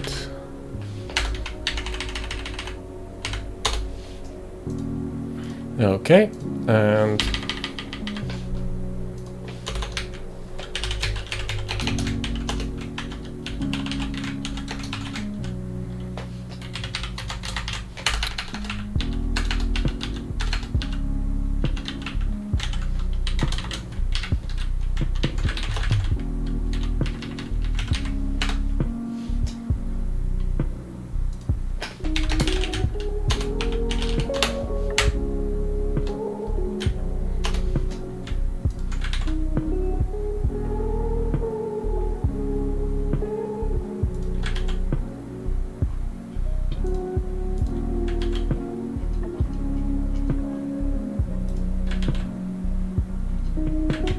okay, so let's fire it up. It should, we should have all the traffic in here.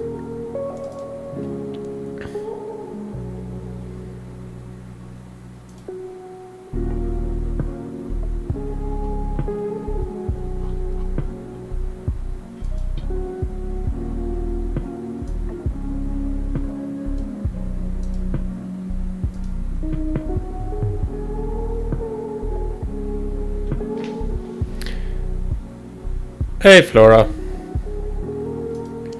Good evening.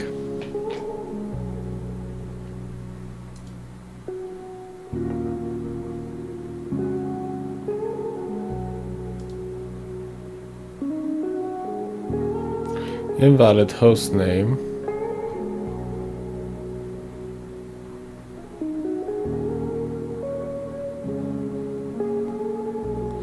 So our request is in here and it's fine. But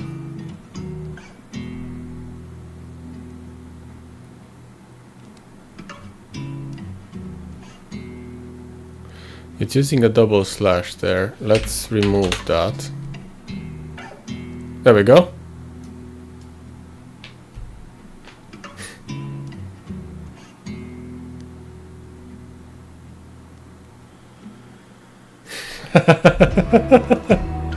You need to send me that song and on Discord. But it doesn't trigger anything. Let's try it with a simpler command. Change it to cmd/c.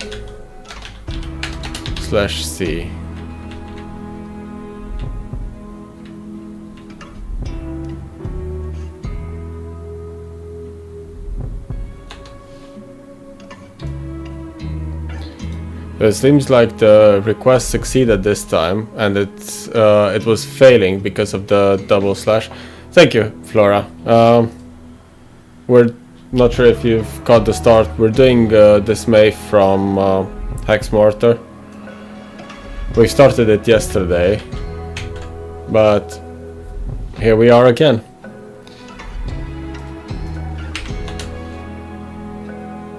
Okay, RC will trigger. Fine, but we still don't get the call back. Let's have a look.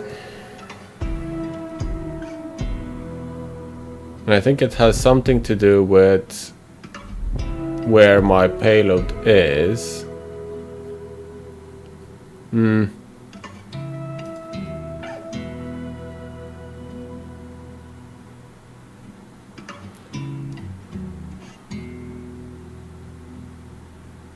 Yeah, exactly. That's what I was going to do, just to make sure that it actually works and it triggers, and then we can figure out how we need to sanitize the command so it works properly. Attack N2. No, you're good. You're good. 10, 251, 34, I believe. Yes.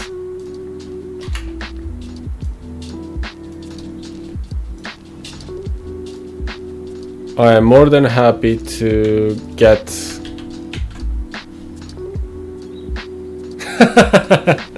You haven't missed much. Boony Bam. Basically, last night I couldn't fall asleep, and we found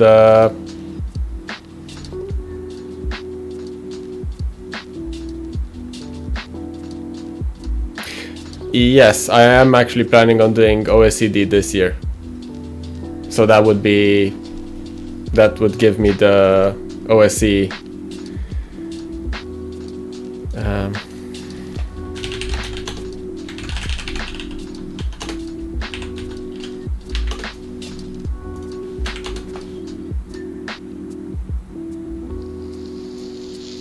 Nope, doesn't trigger.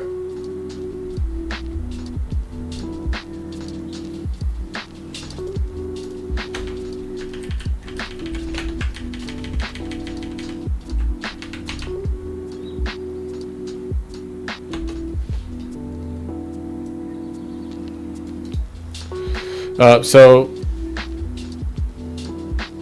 no, I haven't worked on the box off stream. What I've done is last night I couldn't sleep, and I started exploring what is available for the Windows server update system, and I found out there's a RC CV, and that's what I'm trying now. So you haven't missed much. We're just trying different payloads encoded with YSO serial to see if we can actually trigger an RC.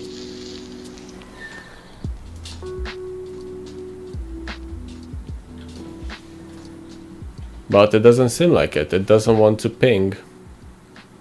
Actually, we can try it from here. Ping tech N2 5134. Yeah, so this one works, and we get the ping, but this one doesn't trigger it. Maybe we need the other type of encode, because there were two for two different CVEs.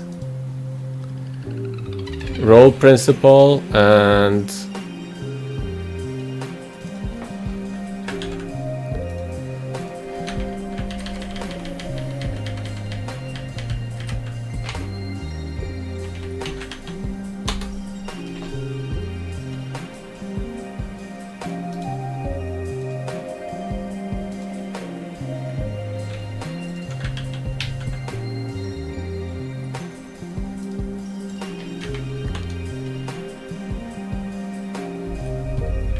Nope, still doesn't trigger.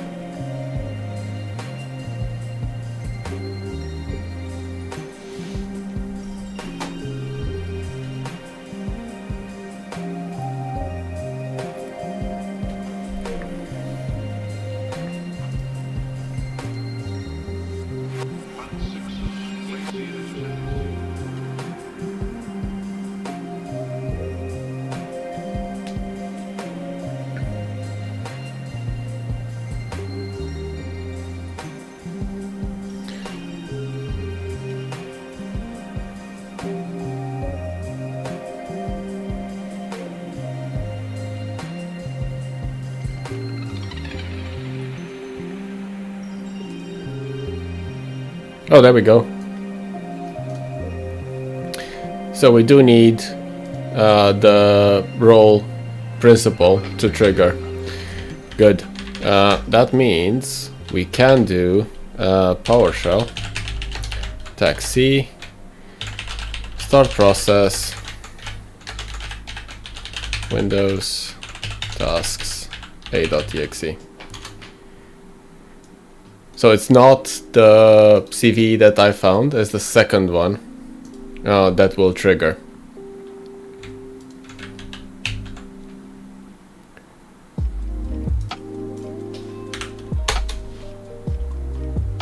There we go. And hopefully we get a callback as system.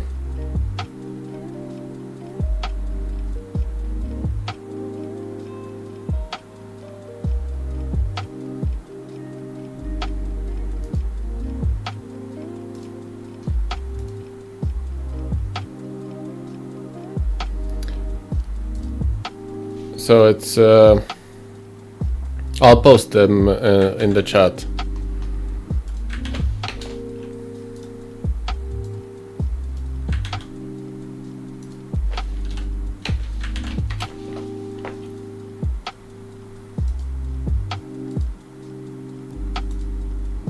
No, we don't get the callback.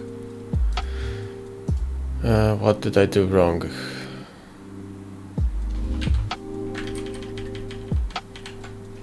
It should start process, see Windows tasks a.exe.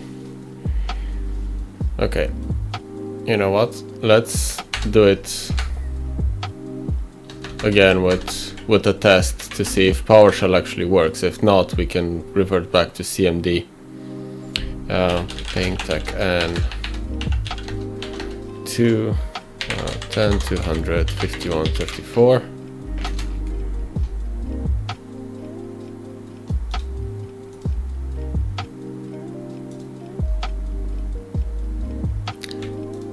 Trial and error.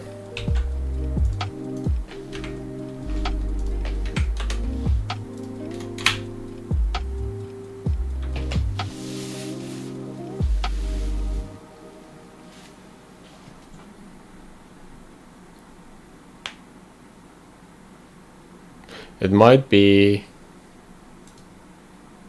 that PowerShell doesn't execute through that process, which is fine. We can always revert back to CMD.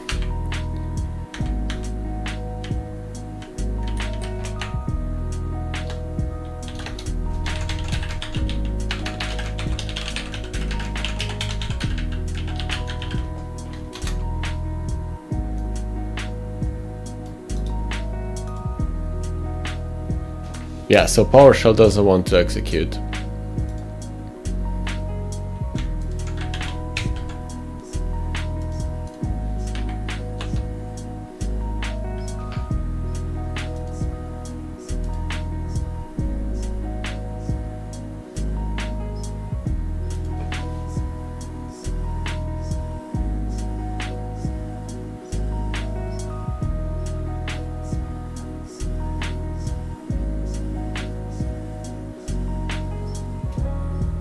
And it doesn't want to execute this one either. Where did we do the ping? This one.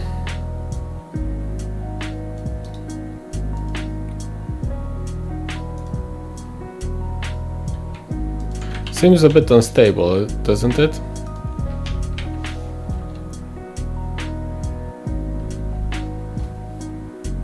No, it doesn't even want to execute the ping.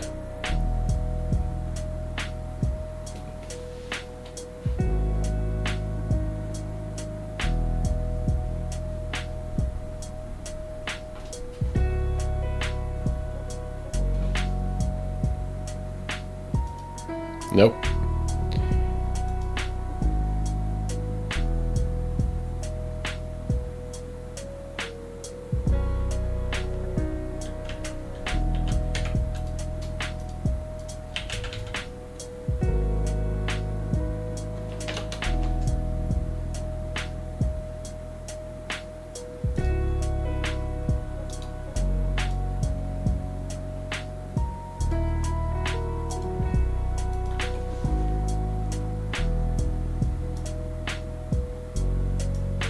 Do we need to execute the task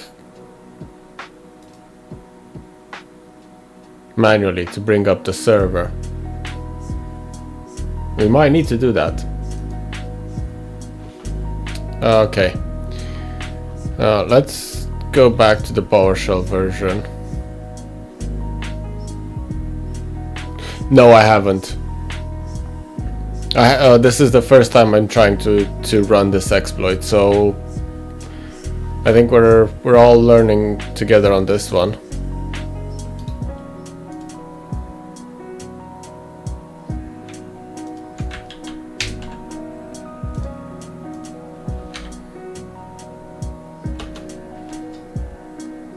Okay. So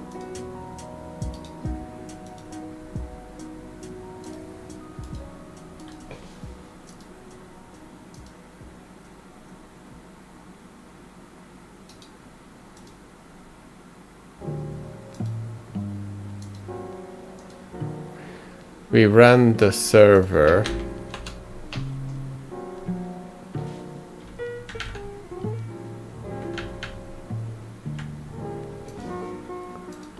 We got the initial ping, but we didn't.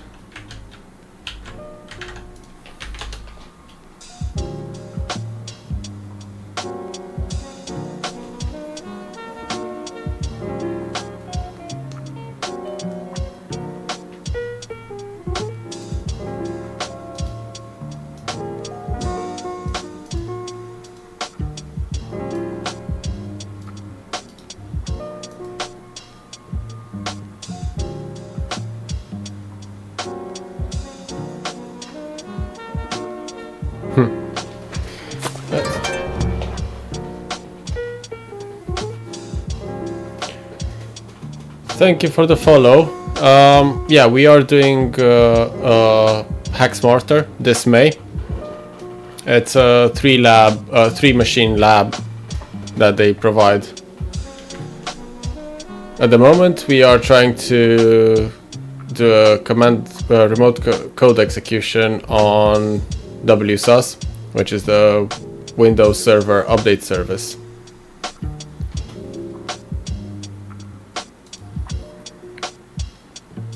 But for some reason, it only executes the ping, it doesn't execute any other commands.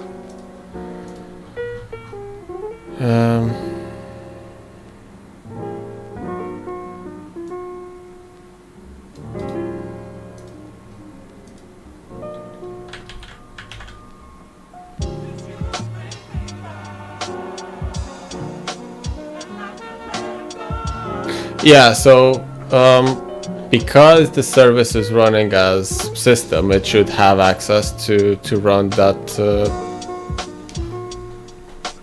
exe.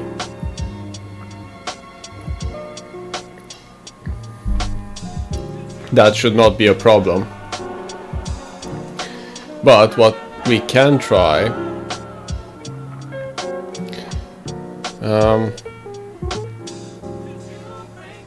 let's try the ping via PowerShell to see if that one works. It seems a bit unstable as when it actually executes, and I'm not entirely sure why.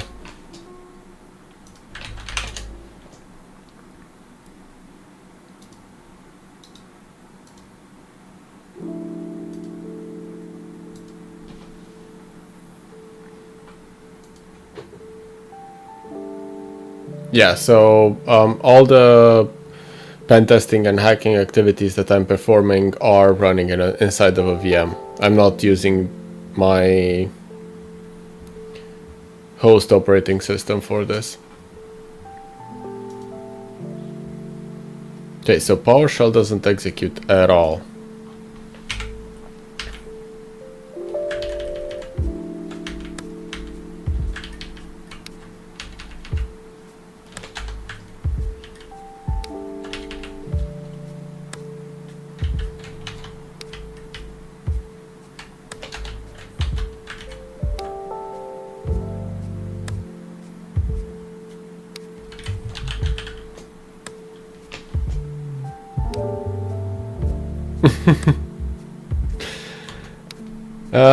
It's not just that, it's a lot safer to have a virtual machine because you end up running quite a few scripts, you end up running different binaries from whoever decided to develop that, and you're much better off running it in a VM than running it on your host operating system.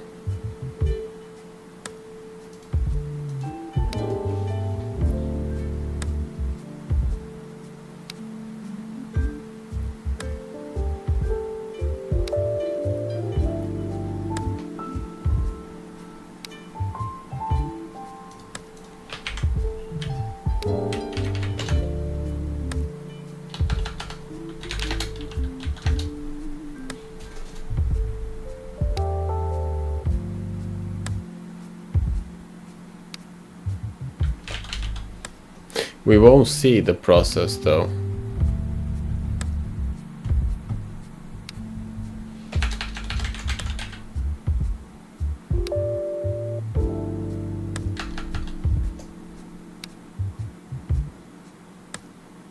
I have an idea.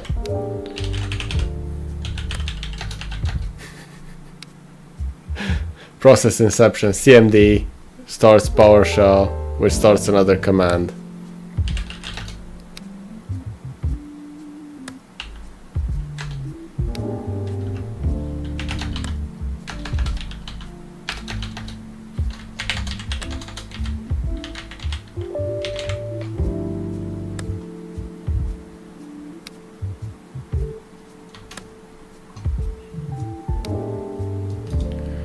As apparently just running PowerShell does not want to execute, at least not properly anyway. It might execute something in the background, but we don't see it. I'm trying to figure out why is it executing only when I run the task here. Is the server going down in between my requests, or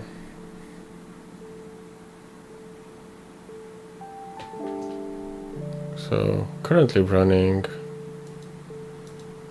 we don't get the callback.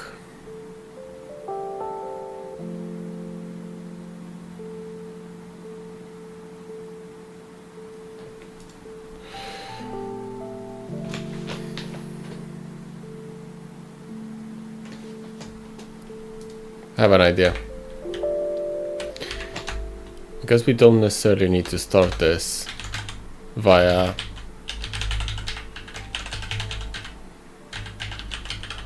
we don't need it via CMD or PowerShell, we can just start the process. So let's try that.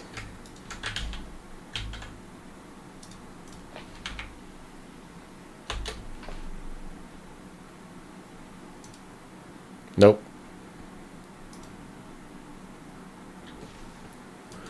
It does not want to start the process. Although the is not erroring out.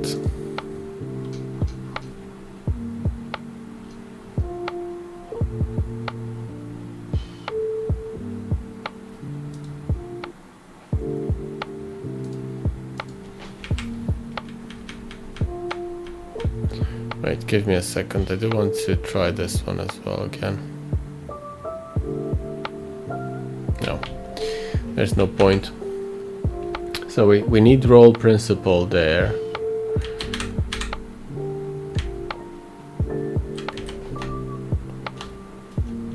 ping.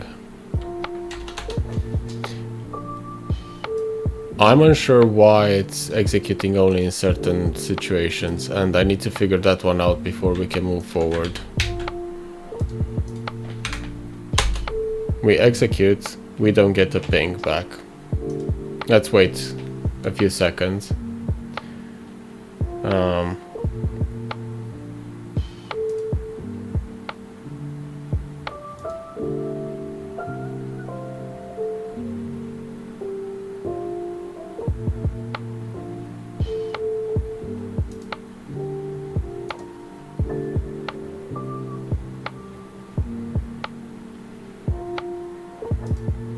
Okay, we don't have history there, and there's no actual trigger.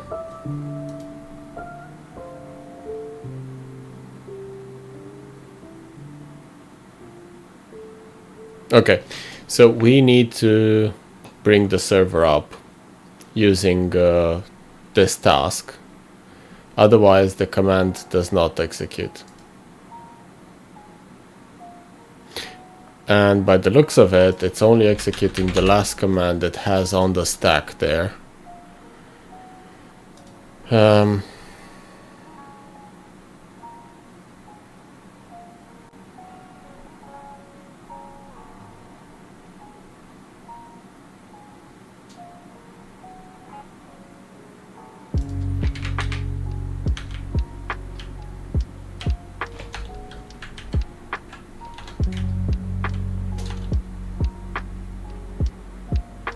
That will probably fail as well, but let's try it.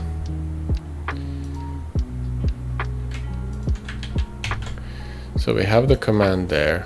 We send it to the server, and we need to run the schedule task.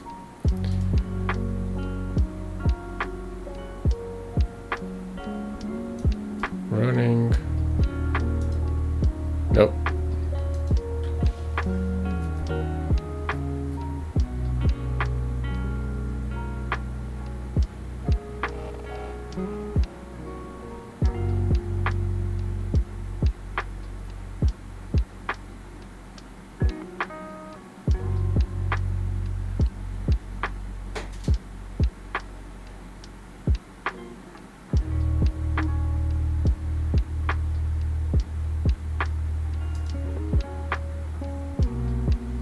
So the command executed, but it did not trigger our beacon. Let's see if we can get it to connect back to us.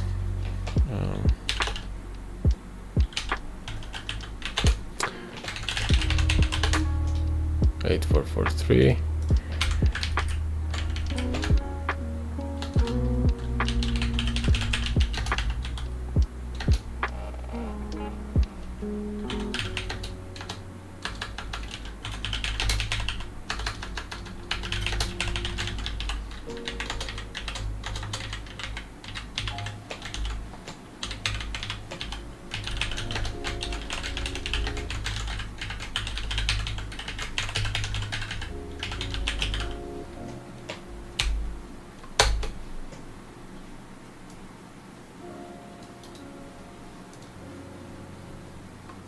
I am trying at this moment to see if I can get PowerShell to execute anything except a CMD ping.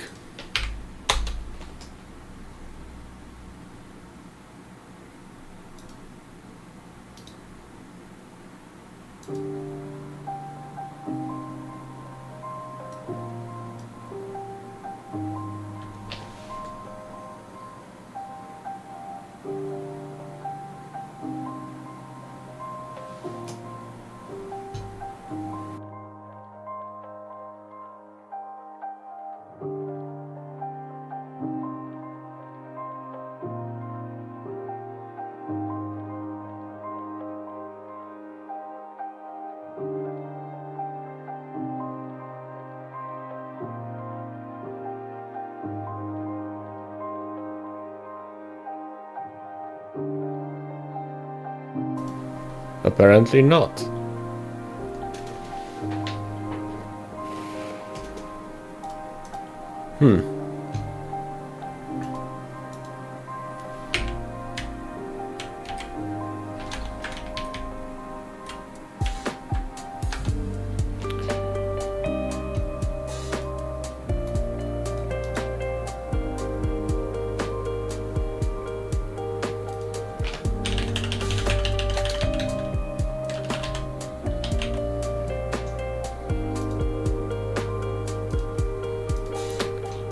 Just give me a second, I'm looking for something in my...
So my concern is, because of the encryption and encoding that we have here and the data serialization, certain characters might not be accepted and it might be throwing an error. So let's see if this one will trigger anything.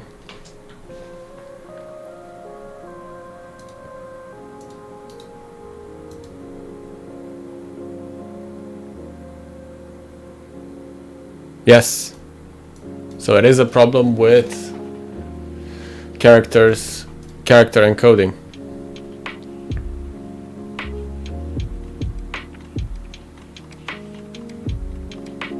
Okay, let's add that to our notes, shall we? Because we haven't written anything for this. Actually, let me get the callback and then we can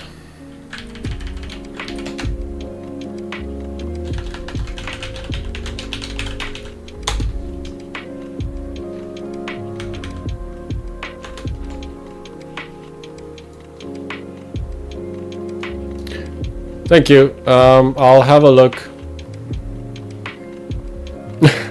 Yeah, Discord, that's fine.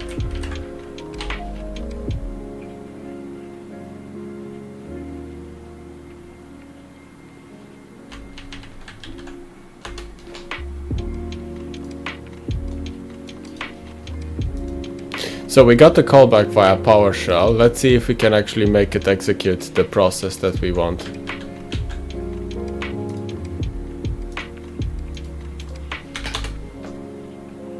There we go. And we run that. And there we go. So yes, the problem was some of the characters that we were passing in our command were basically breaking the deserialization.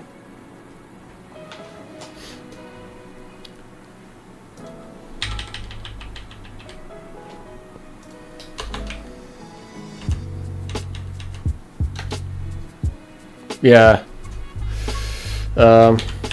Nexus privilege escalation.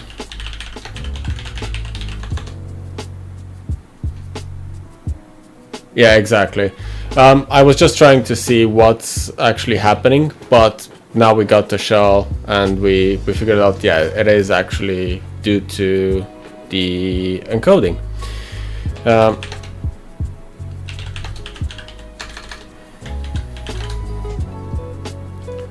Right, so the CVE ID that we've used is actually 35317.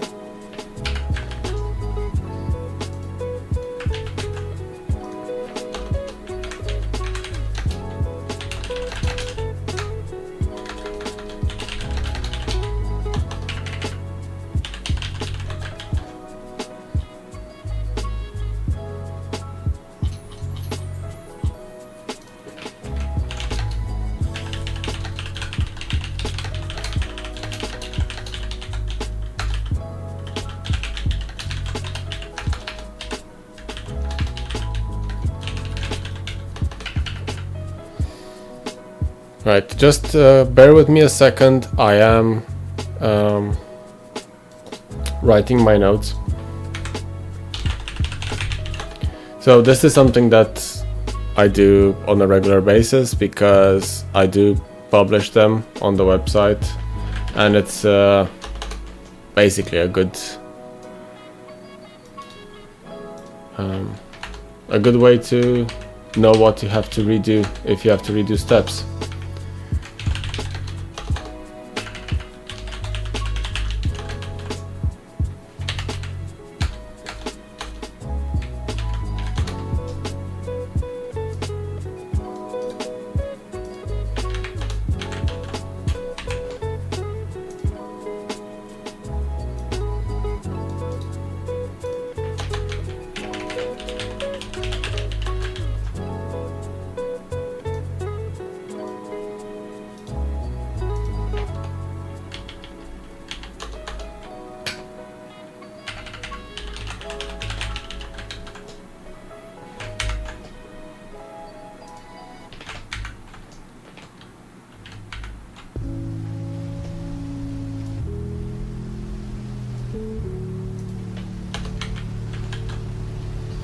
There we go.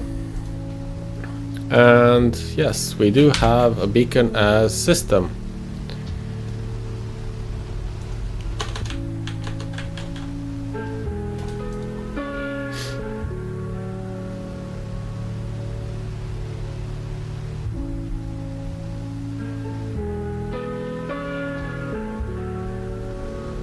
I will.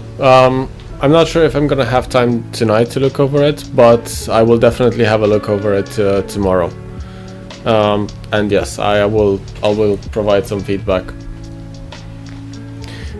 What cert are you doing at the moment, by the way? You said you want to do... Sure, Bunny. Because the data is basically double encoded, because you have this one which is serialized data. When it deserializes maybe a quote or a slash, it will break the deserialization within the software itself, and that will make the command fail. That's why ping/cmd works, but PowerShell with a more complex command fails. If you have to provide a quote for the command to work, that seems to basically break the deserialization within the WSUS project itself.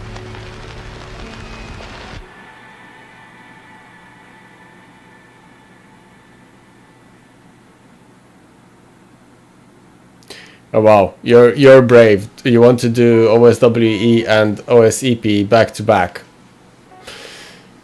That's brave. I found... Okay, so you had... Nice. Yeah, I haven't bought OSED yet. Yeah, Learn Unlimited. I've actually started CRTL in the past 3 weeks or so. And then once I'm done with that one, I will do OSED.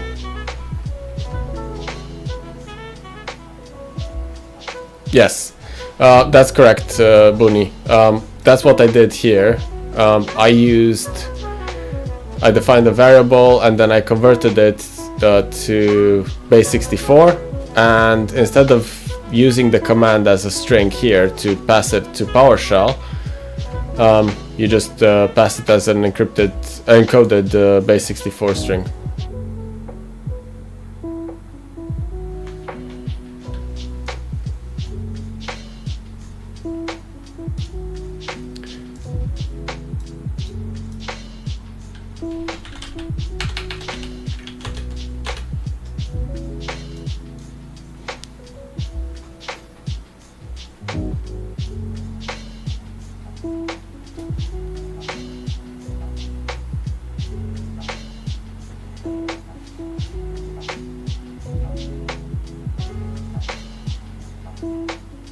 So we are basically a system,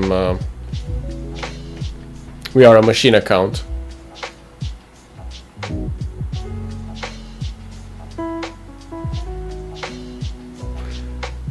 Which C2 are you currently working with? I've had so many issues with Sliver, I've decided to give Adaptix another go. Okay. Well, at the moment I do like Adaptix. It might change if they break something. I might try to find another one. I know Daniel from 0 Point Security is working on his own C# version. He's working on a C2 framework. I might give that one a go at some point. And for work I normally tend to use Cobalt Strike.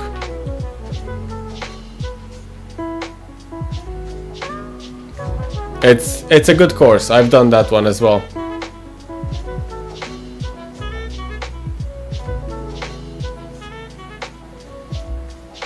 But yeah, you can write your own, but to get to the level of functionality that something like Adaptix or Sliver has, there's a lot of programming that needs to go in there. And I really don't have the time at the moment to do that. So I've had quite a few crazy weeks at work, and I'm also doing a house move in the next month, so we are packing and moving stuff. It might just be,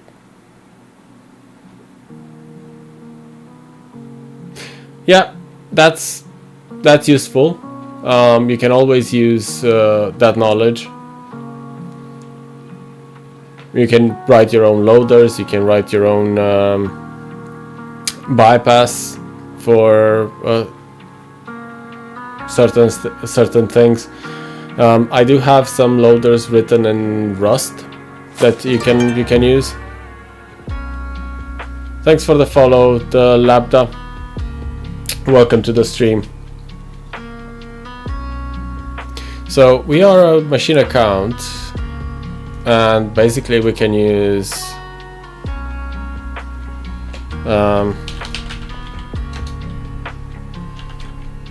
run Windows tasks as.exe.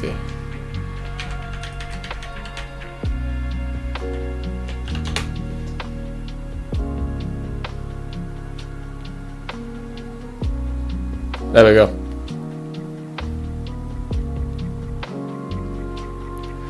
Well, you can, the way that you do Windows Defender, you won't use the exe from Adaptix directly. You would generate a shellcode for the loader, and then you would use your own binary or your own delivery method to basically execute that shellcode. And that's what I have in the Rust loaders there. You basically point the loader to a URL, and it will fetch the shellcode from there and run it in memory.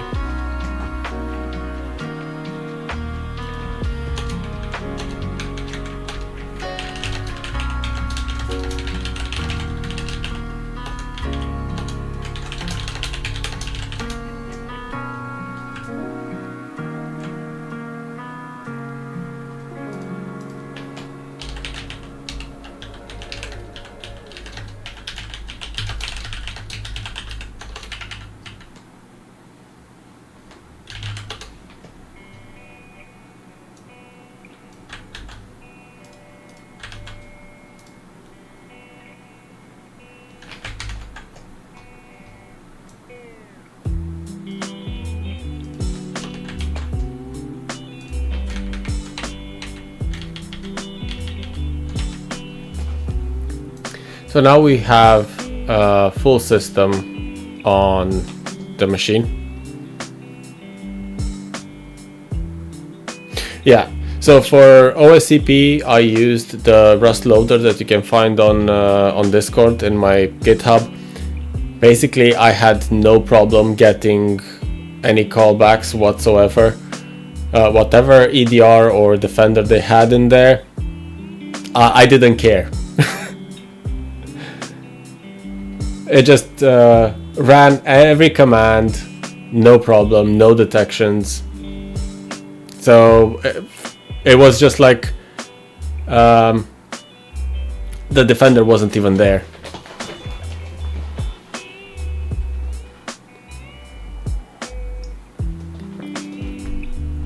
Funny thing is, I found OSEP easier than OSWE.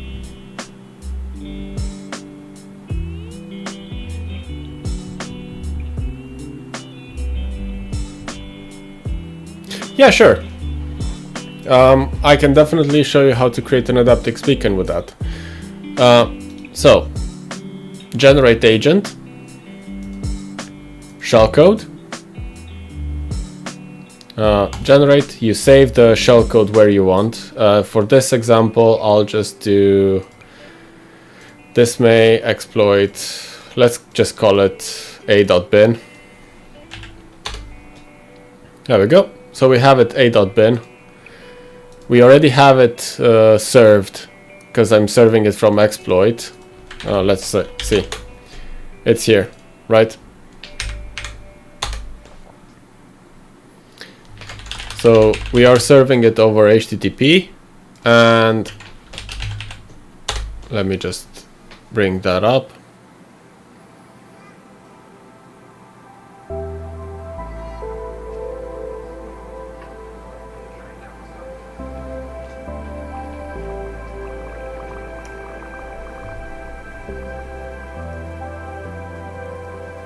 This is a different project. This is I've created a Rust application that will check for DLL sideload and generate Rust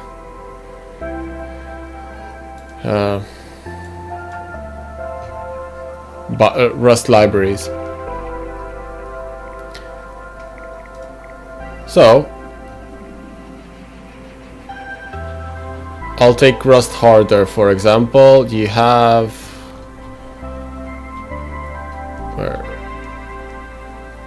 this one.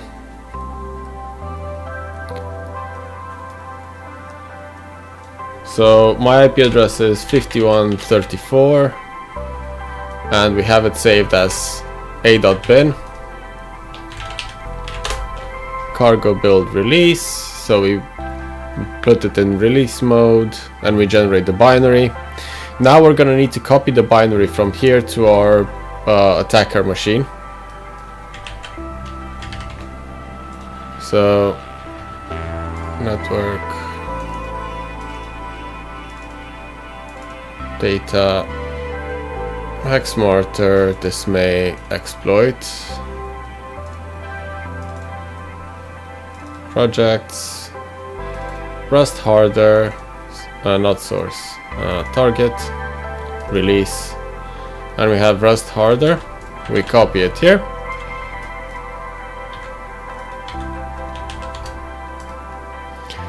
Now,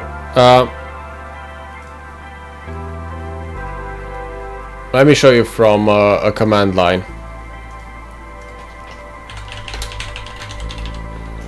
Ten 200 51 34. So I'm just gonna download now the Rust Harder binary.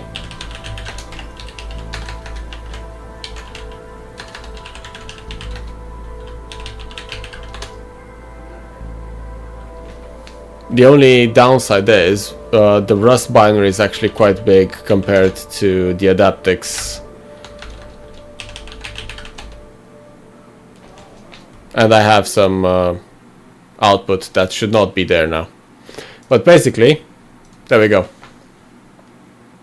So this is the Rust loader that basically called in the shellcode for the a.bin file, and then it executed it in the memory of VMI preserve.exe.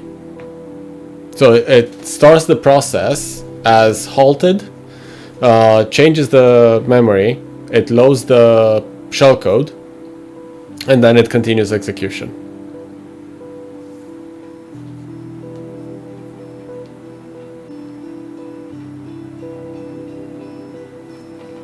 But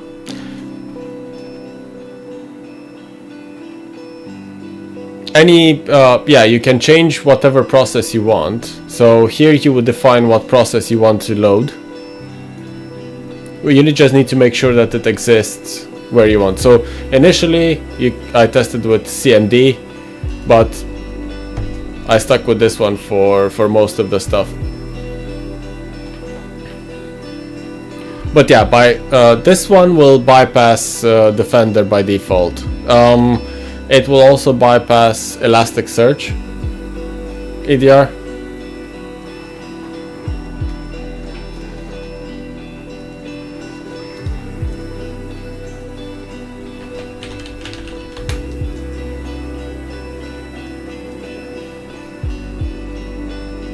And you can use it as any other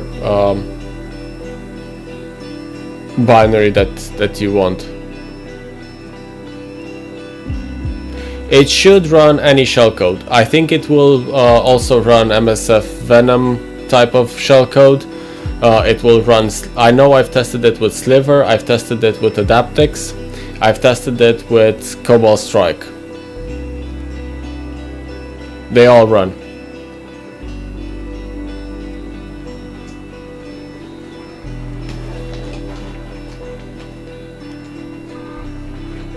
If you do find a C2 framework that doesn't run, let me know and we can have a look over the code and see why it doesn't run.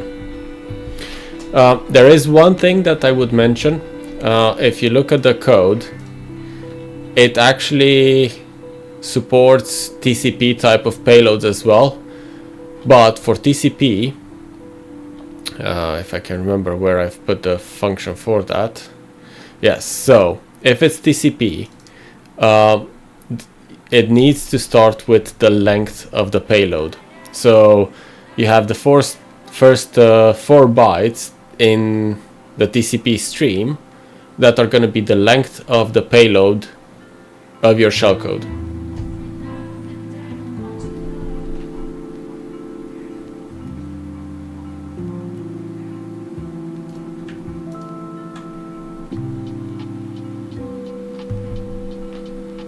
So this is where it's actually reading the first 4 bytes to get the length of what it needs to read afterwards.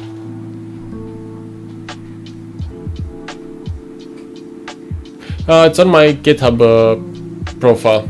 So, and I think I've actually pasted it in Discord as well. It should be there. Yeah, if you go to the Rust channel under programming, you'll find most of them there.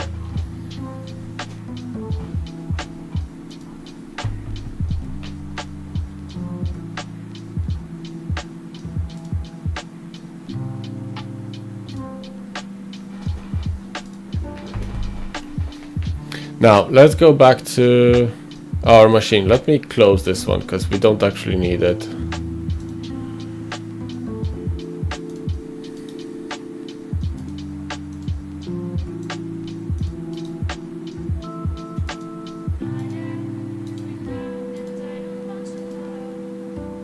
Come on.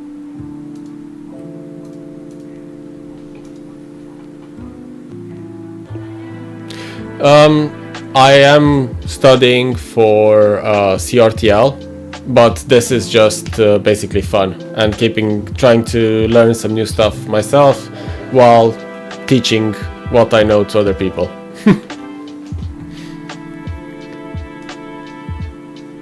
What I found is that if you don't use your skills, you lose them. So I'm trying to stream to also keep up to date with what's going on. It helps me improve my own methodology, and I'm helping, or at least trying to help other people get into cybersecurity.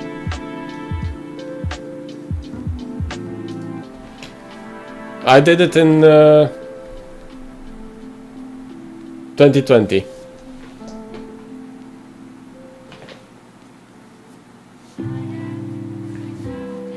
So I think we were the lucky bunch, and we didn't actually have Active Directory in OSCP.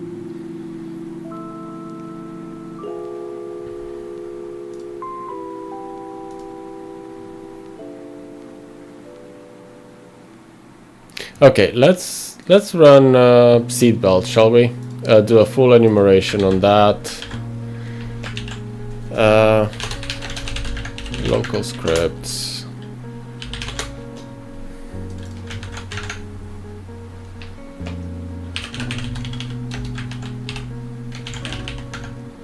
Seatbelt, and then we can run in vain to see if other servers connect, because we've tried to run that yesterday as a non-elevated user and it failed.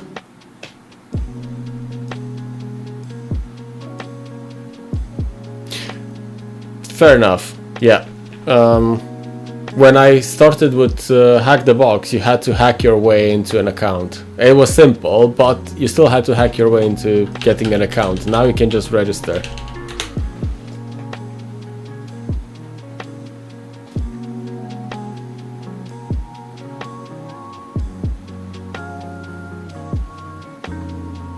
Why?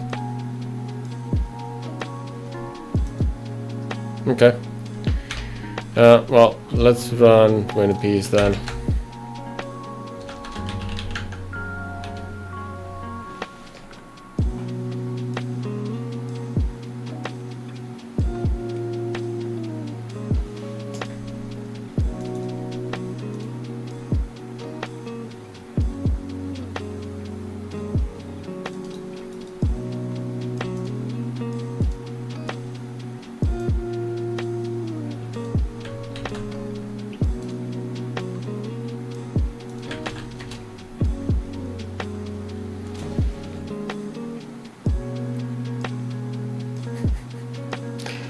Oh my god, IRC.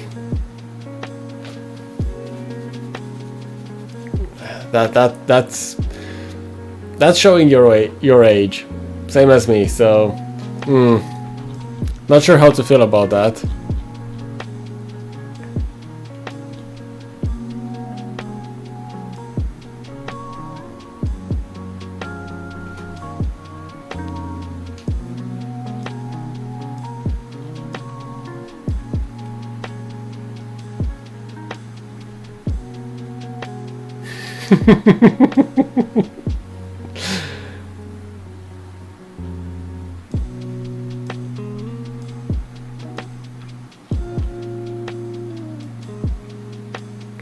Right, let's have a look at the seatbelt output.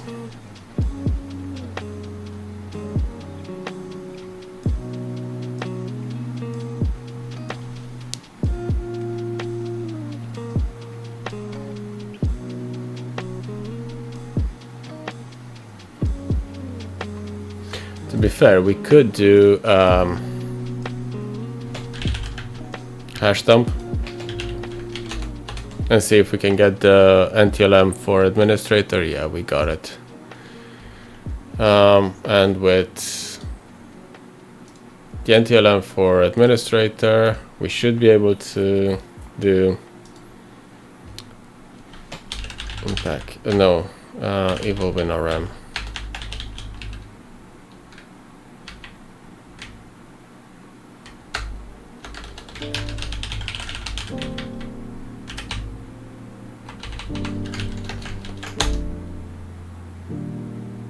There we go.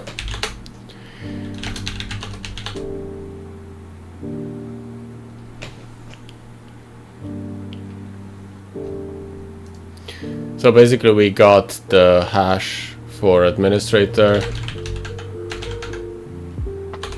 but I don't think we have any That's why I did this.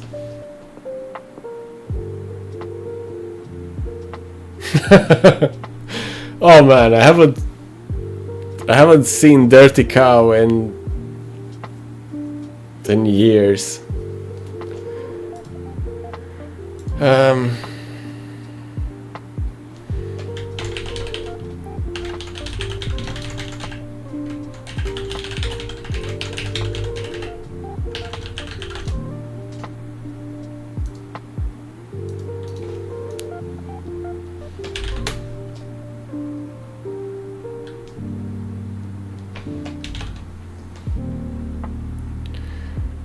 Right, so we find confidential.pdf. Not sure if this is something different than the one that we have. We're gonna download it and have a look anyway, but I just want to take a screenshot of that.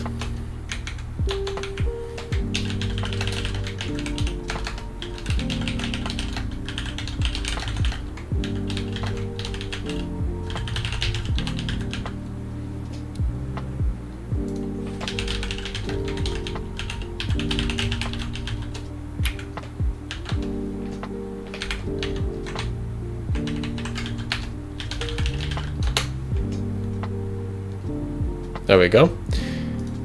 Now, this is the latest file, sync to client.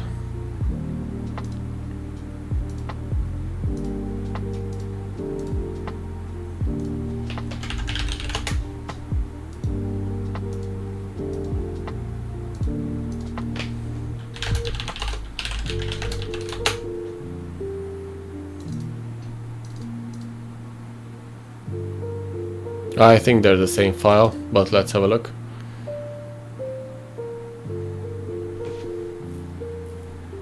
Based on the preview, it's the same file. Yeah, it's the same file. Okay.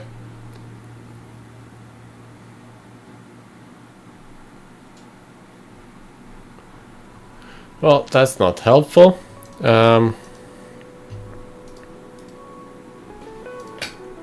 Any case, let's keep digging. Let's execute WinPs as administrator. So what I'm gonna do actually is run it via evil WinRM instead of Adaptix.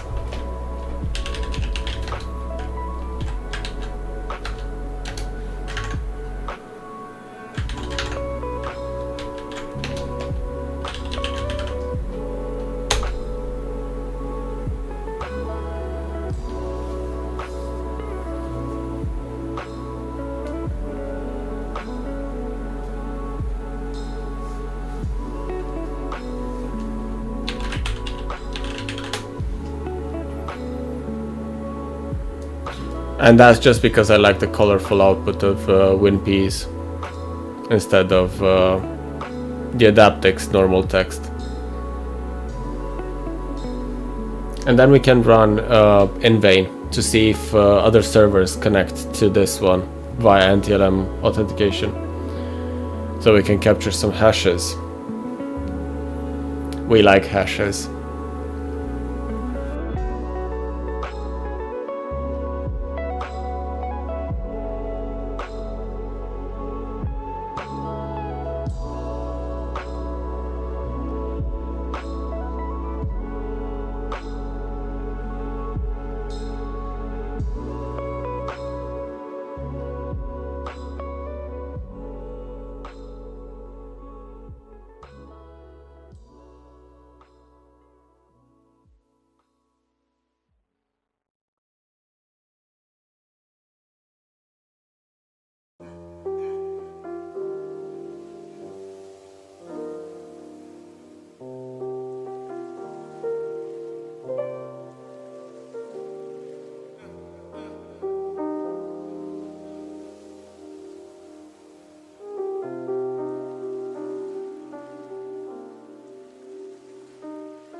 Here's an idea for you guys.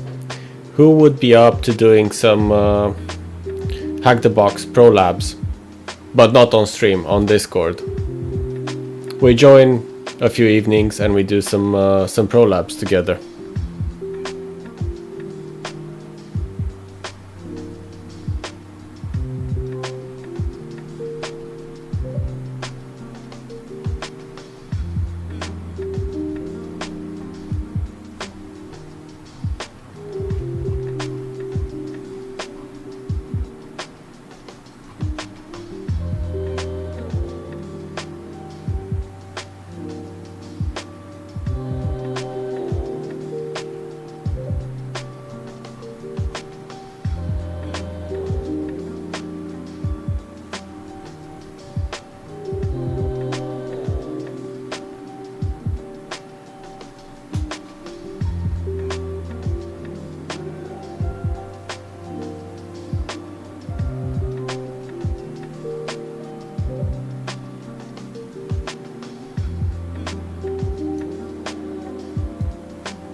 There seem to be some credentials and DP API. We'll have to look into that. Okay.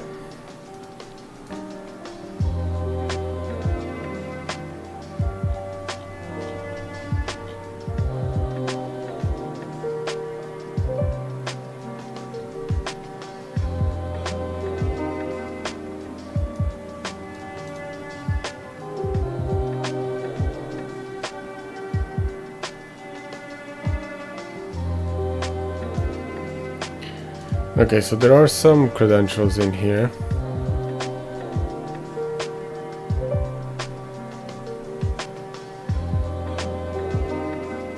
No, I did not try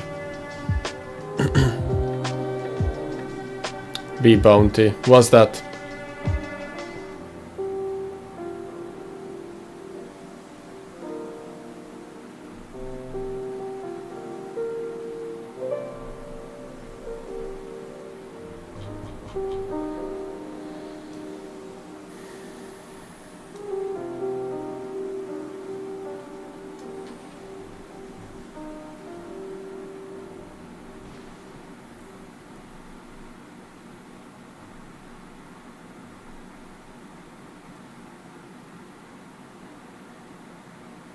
Oh, yeah, I did some bug bounties when I started, but I've gotten over it. Basically, I want to get paid for my time.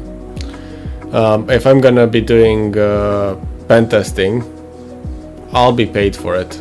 I'm not doing it for free.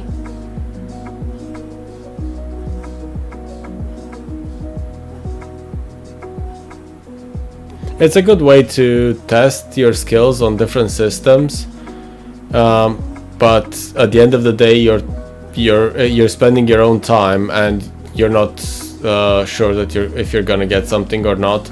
Even if you do find a vulnerability, it might be a duplicate or. Oh, thank you for the raid, Baby. How was your stream?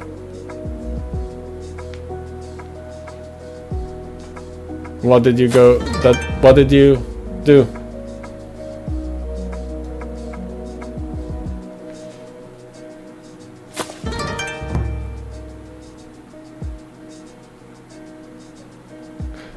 Did you get both DCs and everything?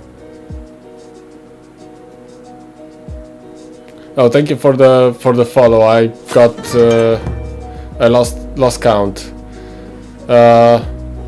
Cyber Nerd Dante, Tech Ops, GoPro Slowyo. I need to catch up with you, GoPro.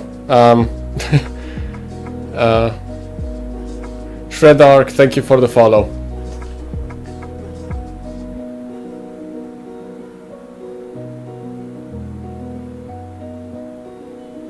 GoPro, I am on InfoSec streams, but the server is failing.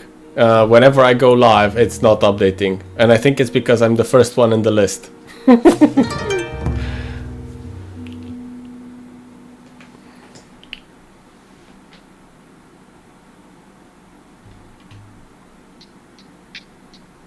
Oh, so you managed to finish it. Nice.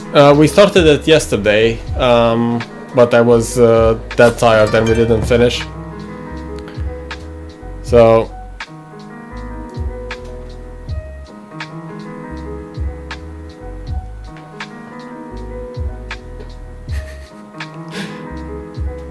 yeah, fun bug. So we've basically just managed to get admin on NEXUS, and I'm doing system enumeration there to see what's going on. So no spoiler, please. Thank you everyone for the follows. I'm not going to go through the full list. There's a bunch of you now, but welcome. And if you've seen maybe doing Dismay, well, stick around for me molding on top of it as well.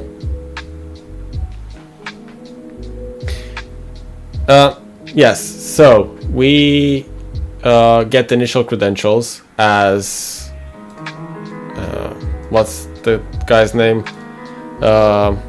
CIOG. Then with an exploit for Windows Server Update Service, we've managed to get remote code execution as the machine account. Of course, you can then escalate to system with the potato exploit. I just use the Adaptix version. You can use Juicy Potato or you can use God Potato, whatever you want to run as a system.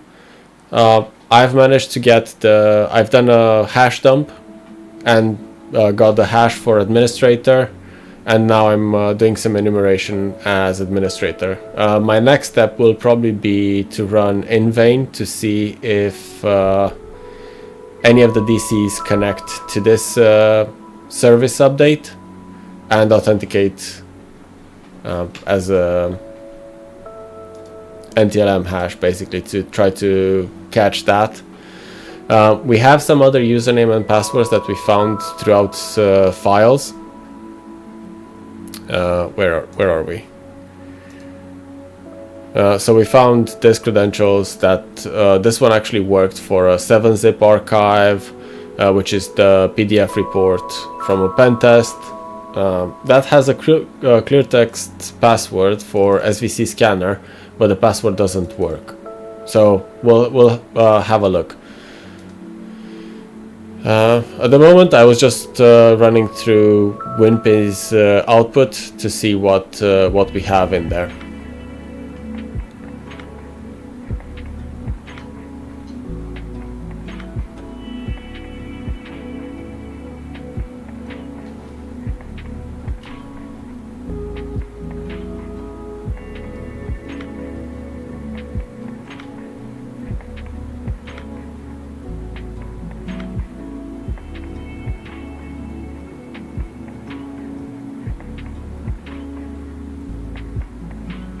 Oh yeah, I wanted to see if there's anything on the PowerShell command line, which I've copied earlier to my clipboard, but forgot to actually cat it.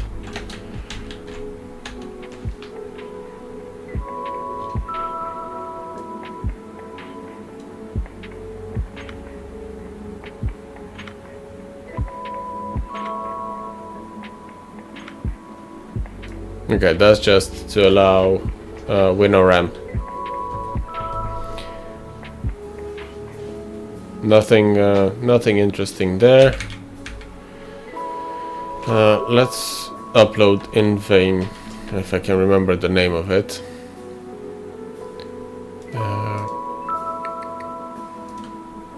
We can close this one because we don't need it.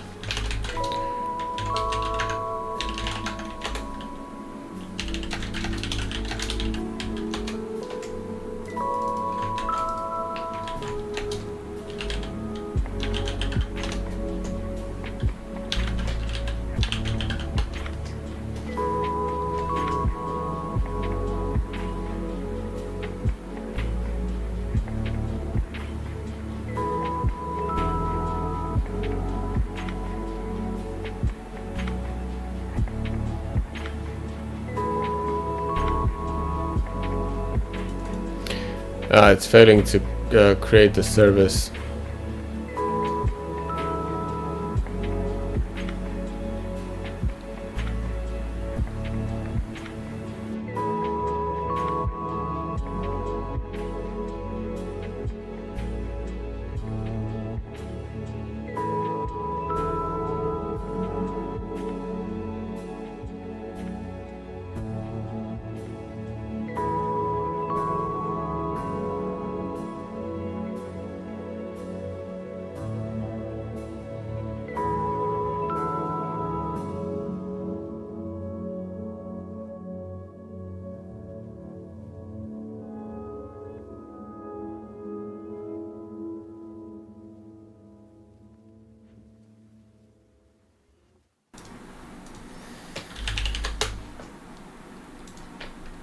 Apparently it doesn't have a help article.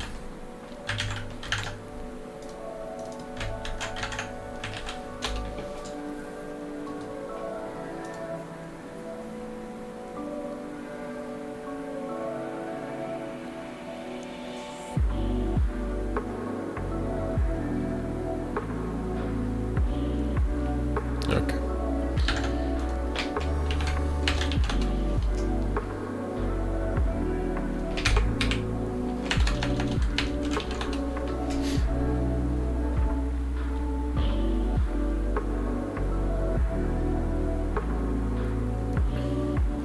So invade should basically be, let's call it a port of responder, but you use it on a compromised machine instead of your attacking machine.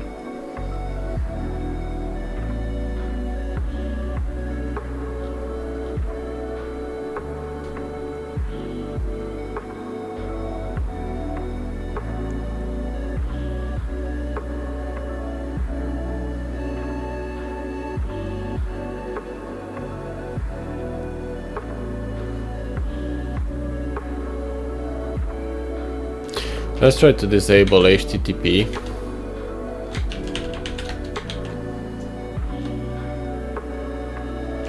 There we go. Because we already have a web server running on this port, it was failing to bind it to port 80. So let's see if anything connects back to this one. In the meantime,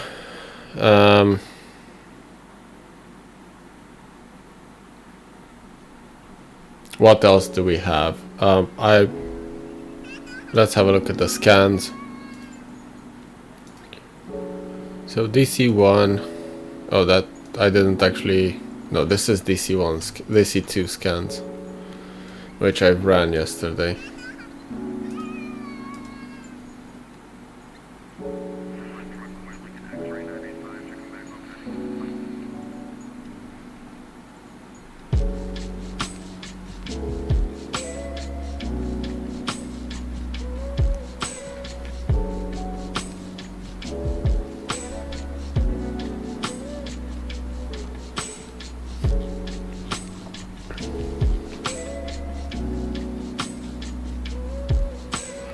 But for DC01,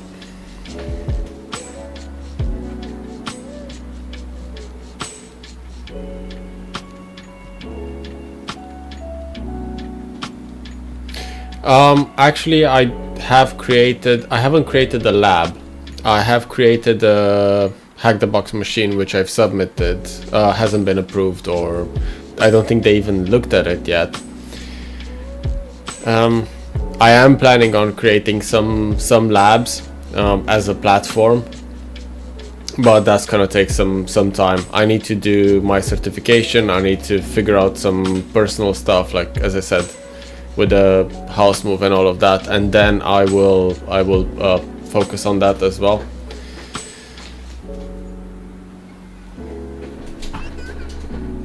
But yeah, that's actually planned.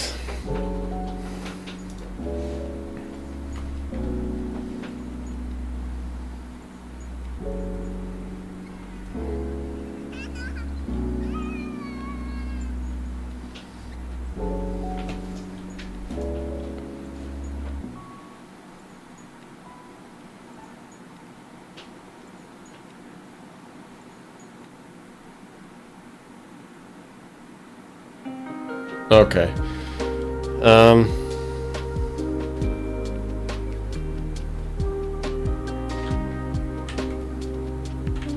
Yeah, that's not sending anything. I don't want to be capturing that traffic to EC2 instances, so I'm gonna stop that now. Let's remove in vain from here. It's not something that I want to be dealing with.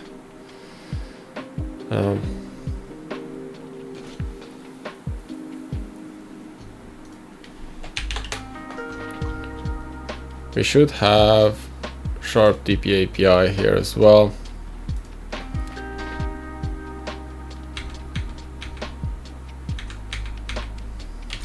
Let's just run it via Adaptix.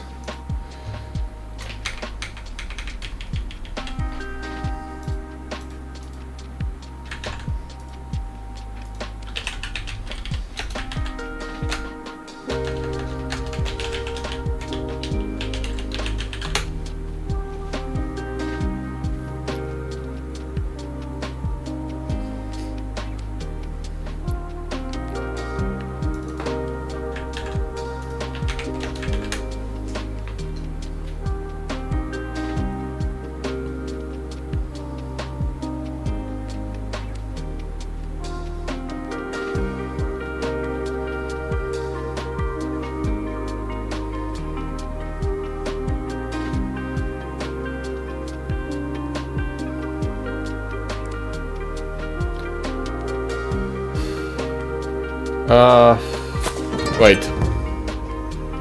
Thank you for the follow. Gratitude. Let's see. Does Adaptix have any buffs that should help us with that?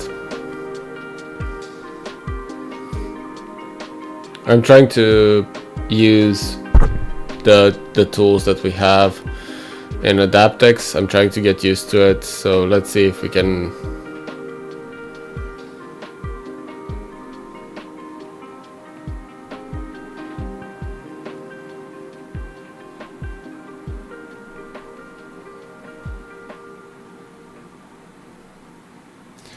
Right, let's run the normal stuff that we normally use for Windows. We don't need SAM because we've already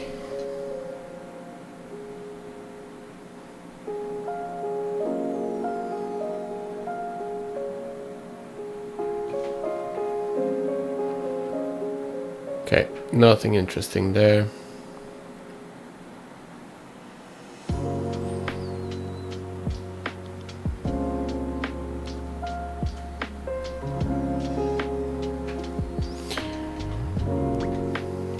Was the whole thing for admin in here useless? Because I don't see any useful information for.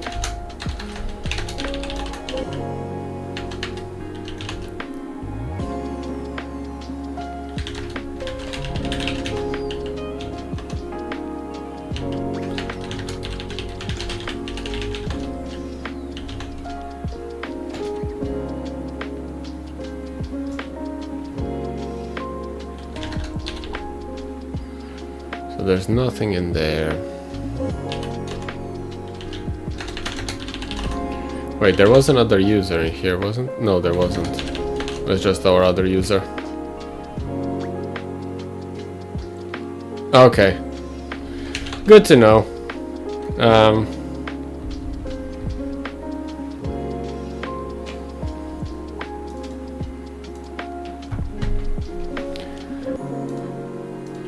Well,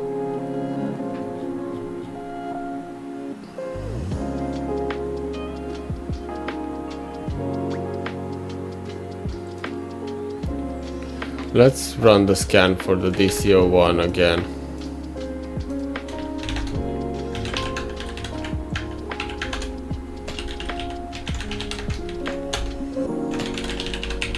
If it's...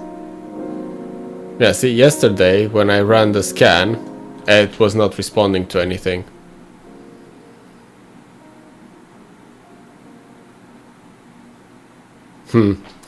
I wonder.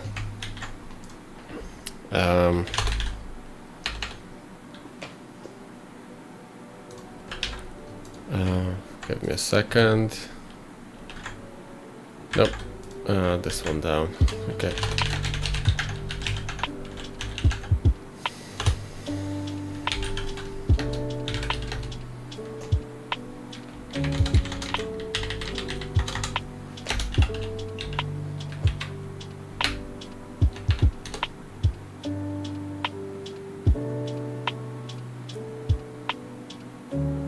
Okay.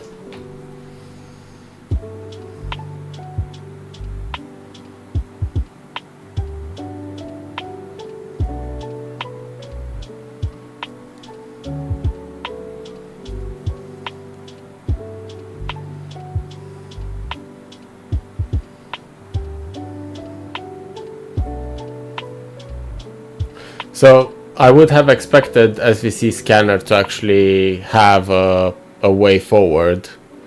That's why you find the PDF file. I haven't checked if any changes have been done to make the lab unrealistic, but let's have a look. I'll keep digging.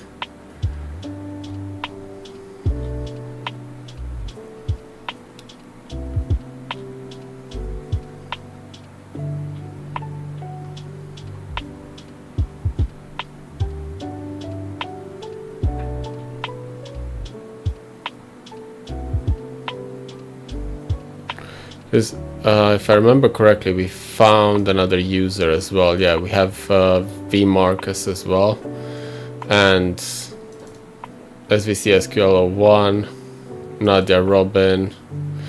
Okay. The problem is yesterday this one didn't work. DC1 didn't not connect. Booney, I saw your question and I forgot to answer. The bypass is done at process level, which means when that's done, Defender will no longer run that process. If you run execute assembly and that runs in the same process, you don't run it as a separate process. So basically, execute assembly in memory. Bypass should be done automatically, and you shouldn't have to worry about that.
Great, no users. Let's do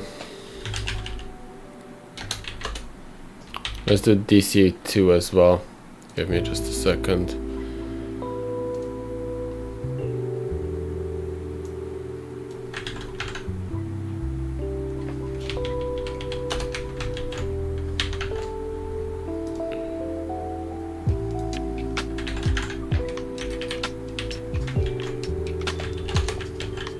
If I have to do password brute forcing for users, I'm not gonna do that.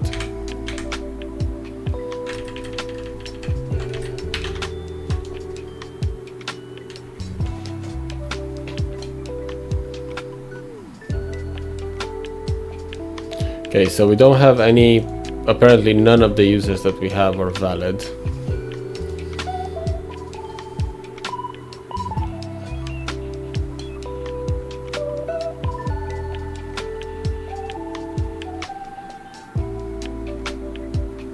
Have I missed anything in the documents?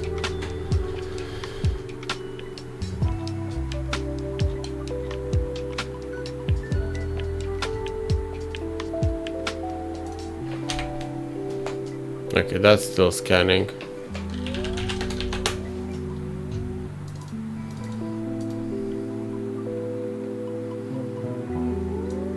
Oh, I forgot to download the PDF files. We have them here.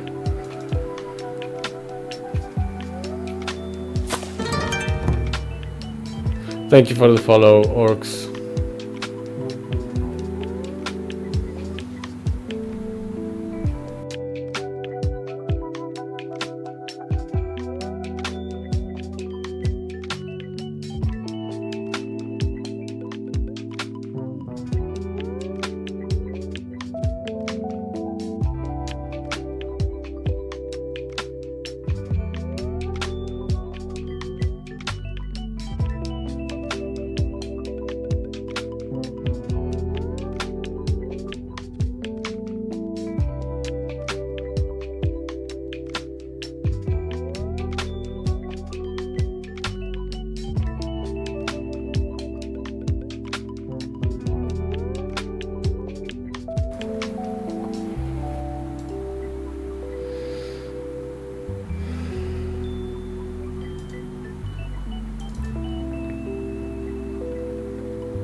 Is that the password? Is that used as a password for any of the users?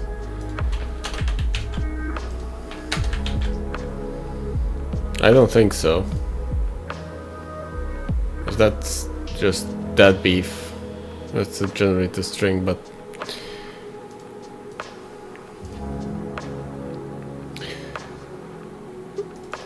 report bundle.zip, we don't have access to that, which means we just need this particular password to extract that 7-zip file.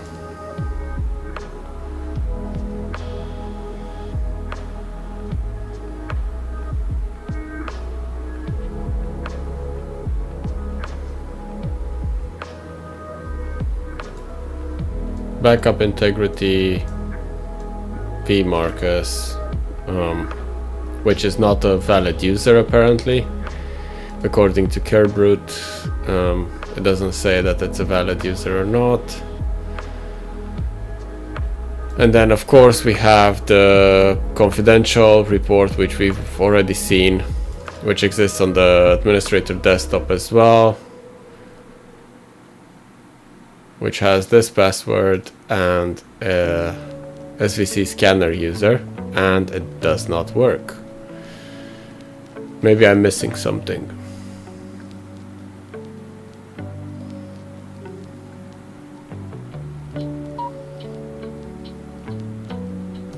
Unconstrained delegation, but we don't have any accounts yet.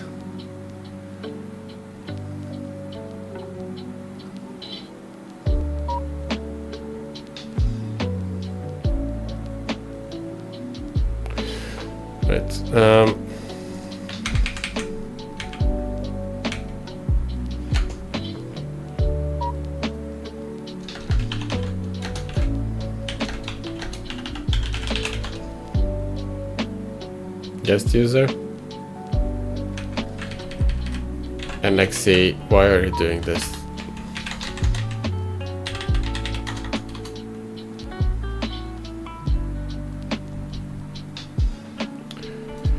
Okay.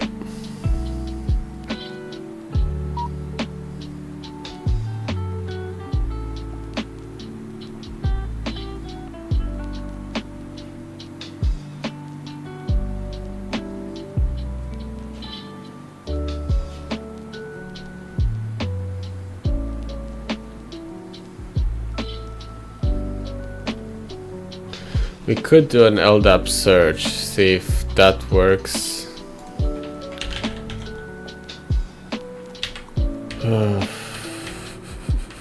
That's for anomaly, but we can repurpose it.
Right, while that's running, I need a bio break, so I'll be right back. Give me 2 minutes.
Hello. So, none of them actually connected, and seems like my nmap scan is failing now. Great.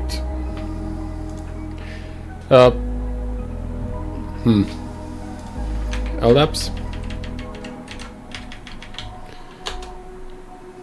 Probably not. The secure LDAP port was available there, but I don't think that's gonna be much better.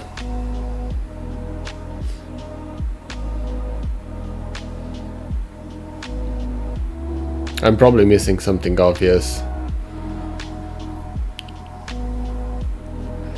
I've had problems with nmap running into this sort of issue with HackSmarter on all boxes. When I try to run a full port scan, I always get that sort of problem. And again, with NXE, I get problems like connection resets and stuff like that. Instead of failed login, I basically get connection reset.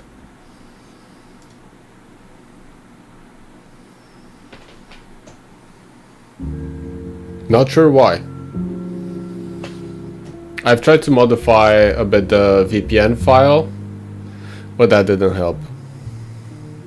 Yeah, connection times out, or and I've set even the timeout for NXE to be 60 seconds and stuff like that. Doesn't matter.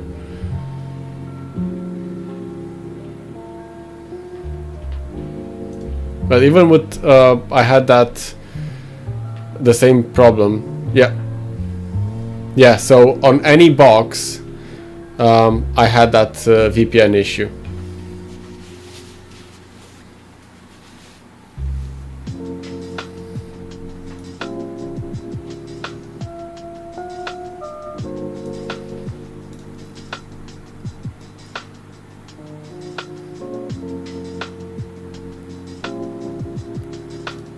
Do I need to look for data on who created the documents and stuff like that?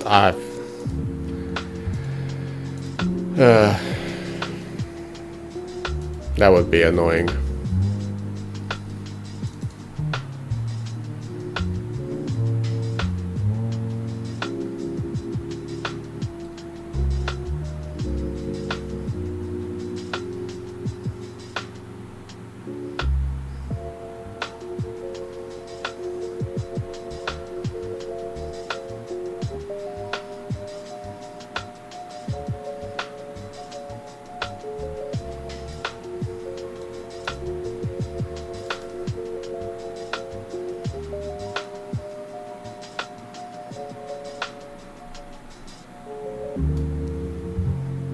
Okay.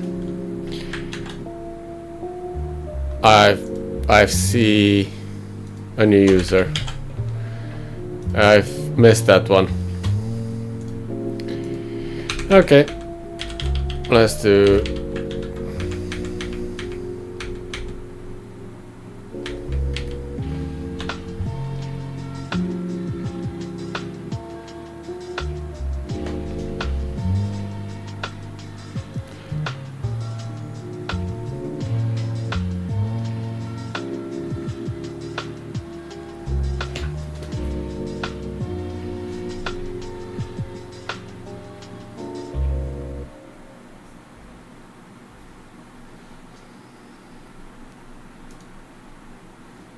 again.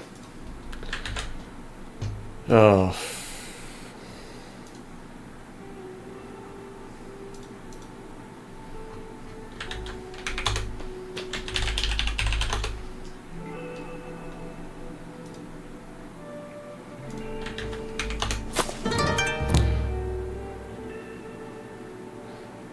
Thank you for the follow, Tetsu. Did I lose all my beacons? Yeah, they all died. I think the VPN died completely. Did the machine close on me? Yep.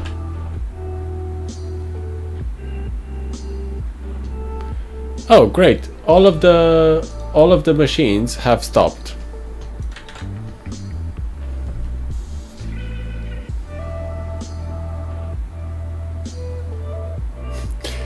Yeah, but I wasn't inactive. How was I inactive? I was running nmap scans and I had beacons running on the machine. How is that considered inactive? Oh. And there's not just one beacon. I had 4 beacons running on the NEXUS machine, and I had an nmap scan running and LDAP searches. Oh well. It is what it is. Yeah, of course, these ones won't connect back now. Let's get at least an administrator.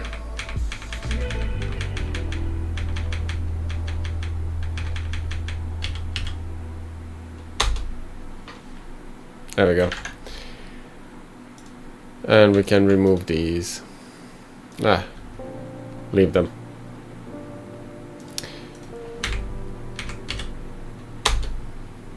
Okay, so we found the user now. And apparently we have the password for him. Let's see, is that user available on both DCs? Yes. So, guy rookie, we need to test his password to see if it's actually valid. So, NXC.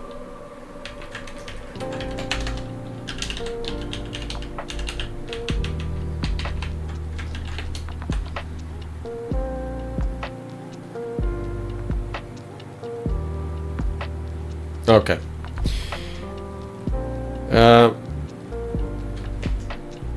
There's a tools share which we found there.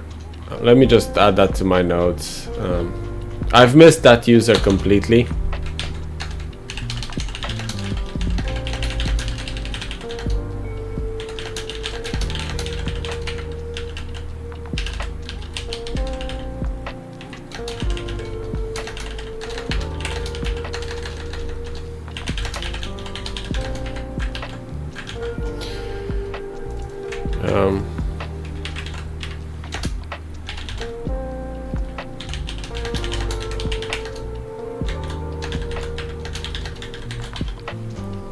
Let's check DC2.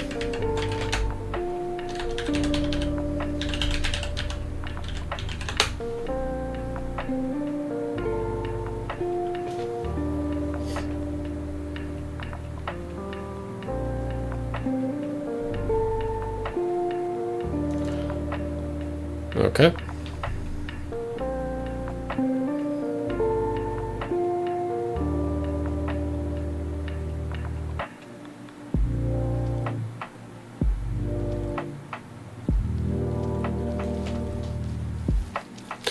Looking forward to it. Let me know once it's released and I'll have a look. It's gonna be on HackSmarter, right?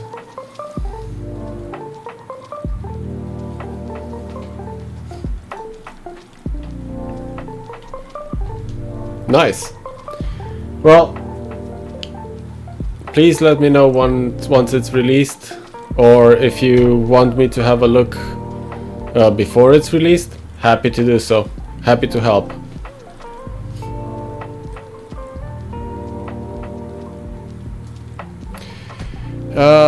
Right. I want a screenshot of that, and then I'll be running BloodHound. Thank you for the follow, Jeff. Is malware analysis?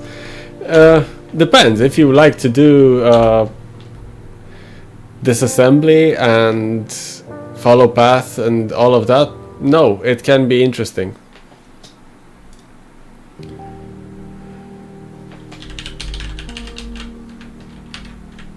Okay. Let's run it on DC1.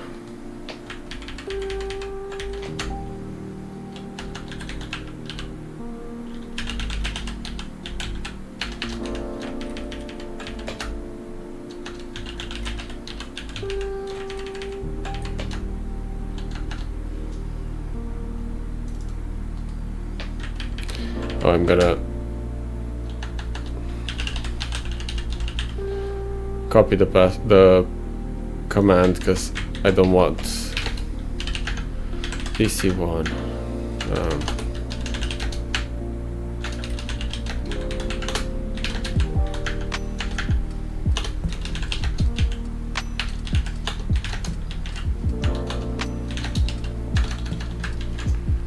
There we go.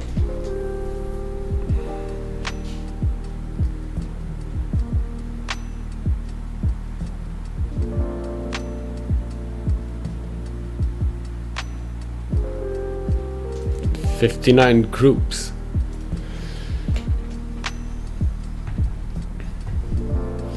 Let's bring up BloodHound.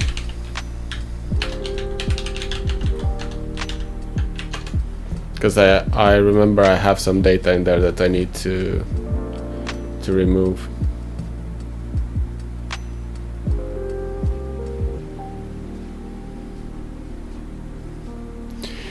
It depends, Jeff, it depends if you like doing binary work. It's not my favorite thing to do. I like to do binary analysis if it involves me trying to break into an application, but to reverse engineer a process and see all the code paths and see what it does, not my cup of tea.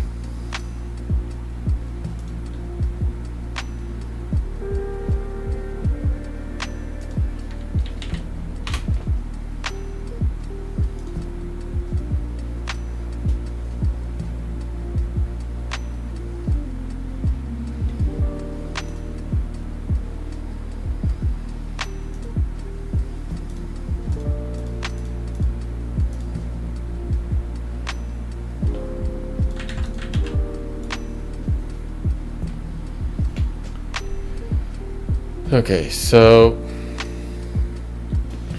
we're waiting for that data to be removed from BloodHound. I'm a pentester / red teamer on my day-to-day job, but I also do blue teaming, mostly SOC analysis and forensics when it's required.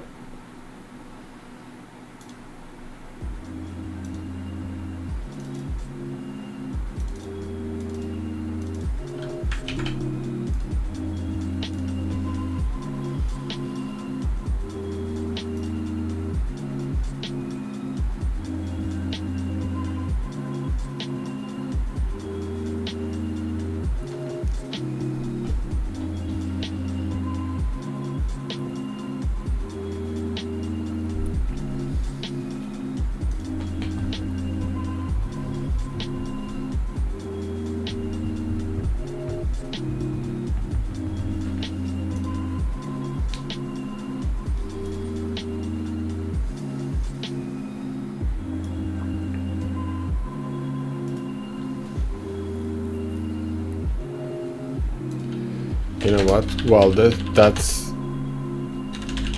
C2.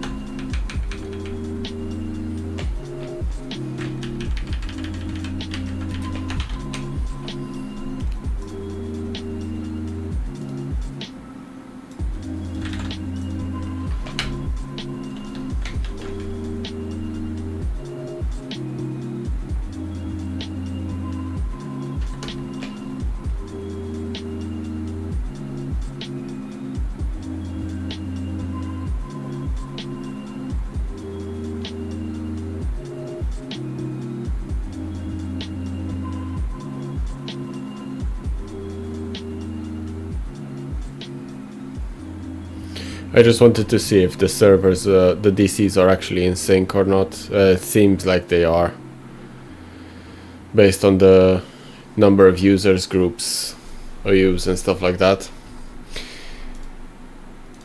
Right, let's find our guy rookie.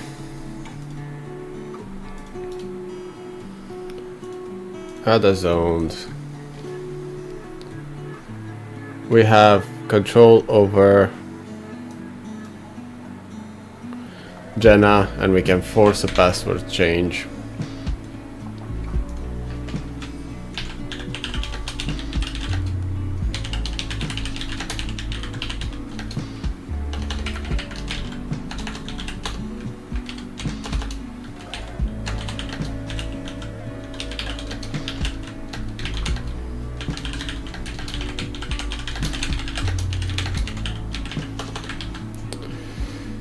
Let me just copy the BloodHound command to my notes.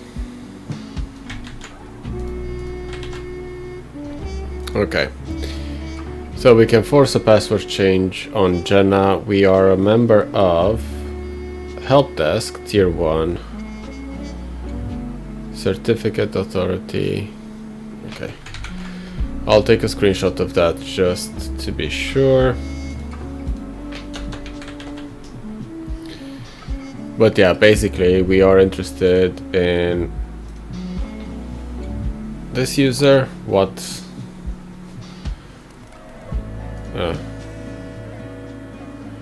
Okay, so Jenna has GenericAll over Mike. So from Guy we can move to Mike basically through that.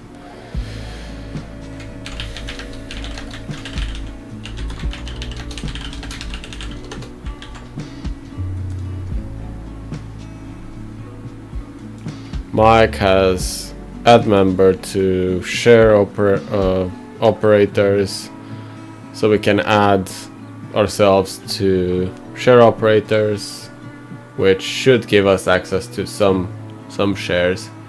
Oh yeah, it gives us access to tools. Okay, so basically with Mike we will be able to read and probably write what's in tools.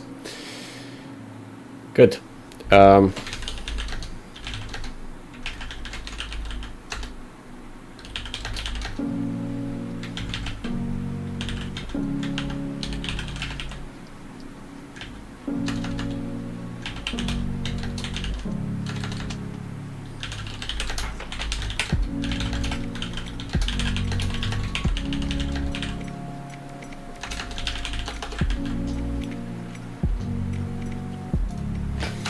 So, basically we go back to Guy.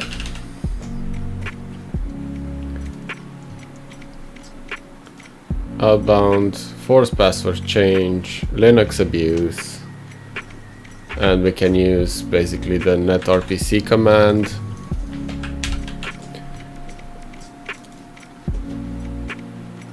Target user, our target user is Jenna.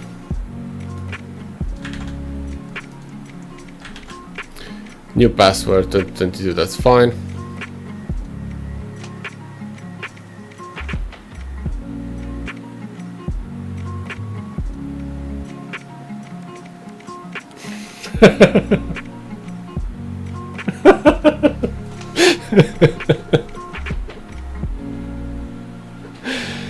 Well, I'm trying to keep my calm, and I do understand the ADHD part, but I counteract it with autism, so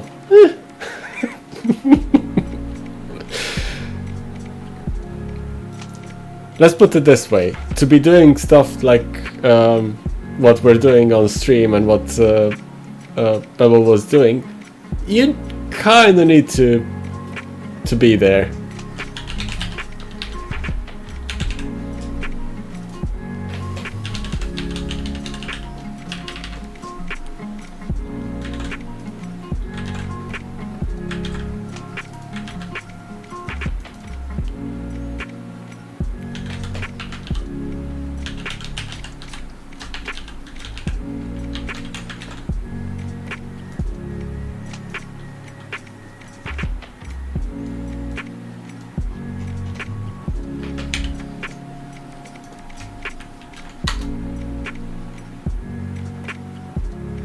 Okay.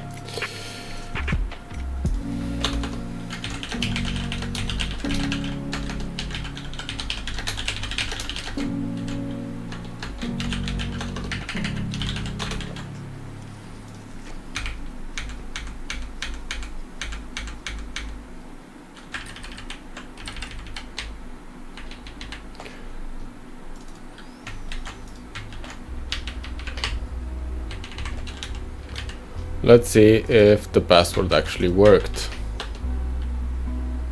And if it syncs to DCO2. That's a good test. Yeah, it does.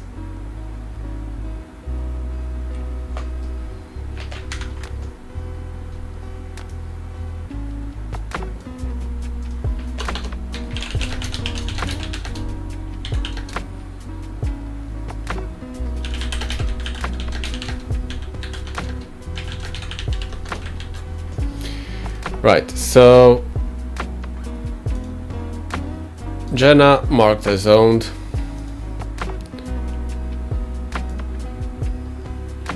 GenericAll over Mike. We go back to our Linux abuse. We can do targeted Kerberos. We've used this actually, what, Friday on the box that we were doing? I don't remember the box name, so don't ask. Look back through my streams. But we used targeted Kerberos quite a few times. Right. I do have targeted Kerberos here. So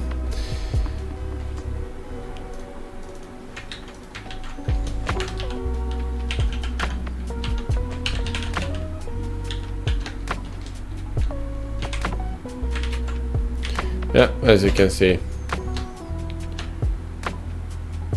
so domain Dismay.hsm.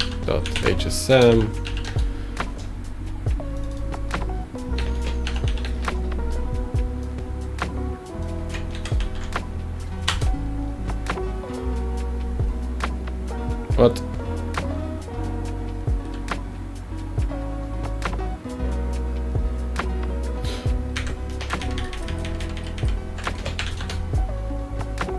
Invalid. Wait.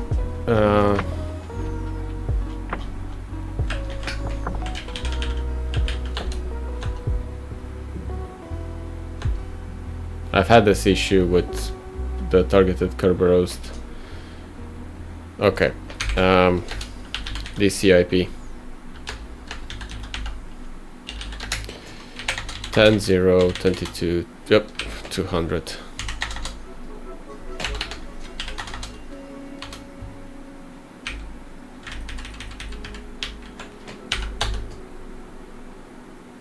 Unsupported? Really?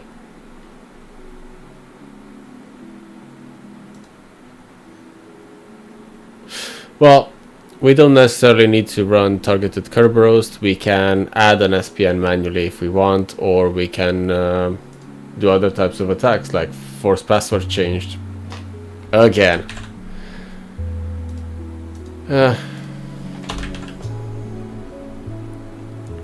Let's do the password change. We've started with the password change. Let's keep on with that. I'm gonna set the same password. Dismay. And then the controlled user is Jenna. And the password is this guy.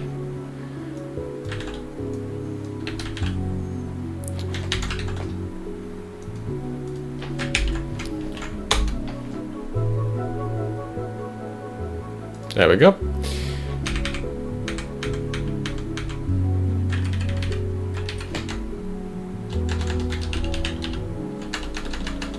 Mike Silver.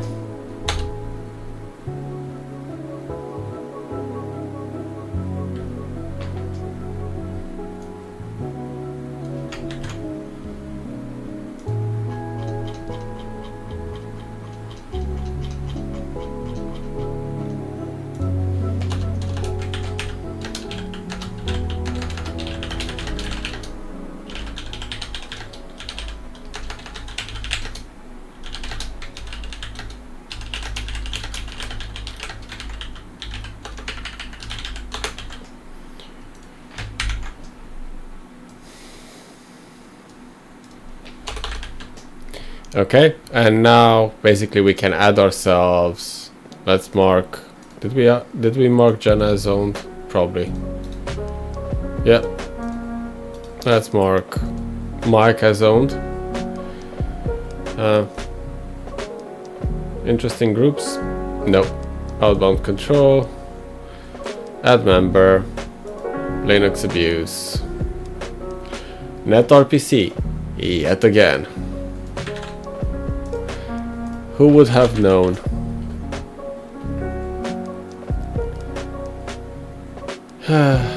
So, we need share operators. That's the target group. Target user is Mike Silver. Dismay.hsm. Mike Silver.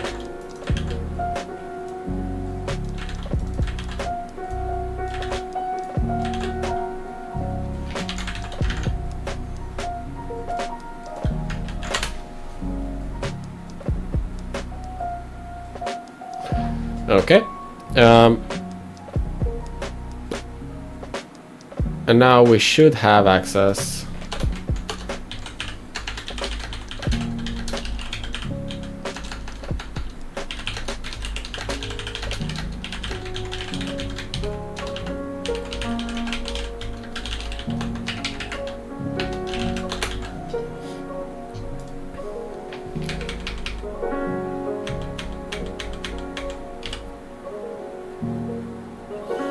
SMB, I think. Where was the tools? Share. DC1. We have tools. Okay. So if we do Mike Silver on DC1.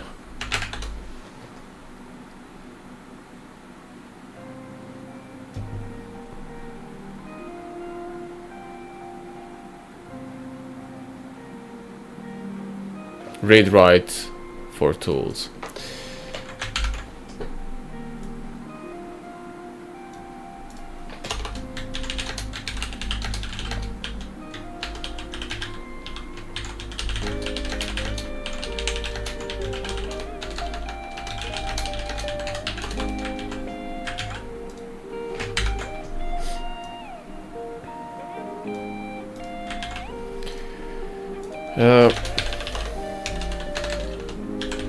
This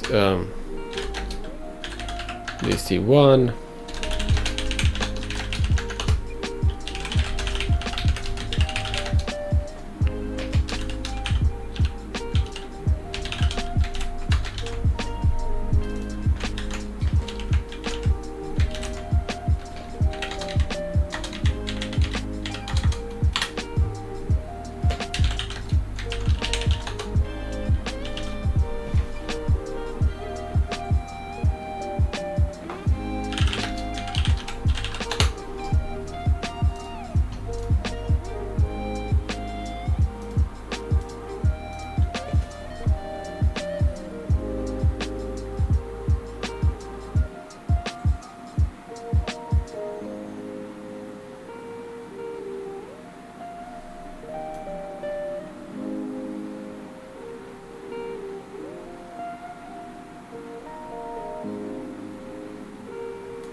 Okay.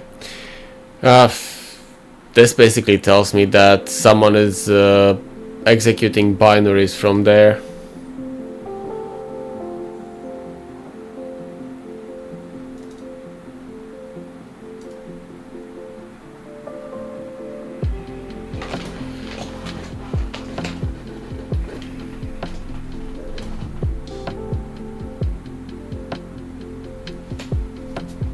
And it would probably be this one, but let's just have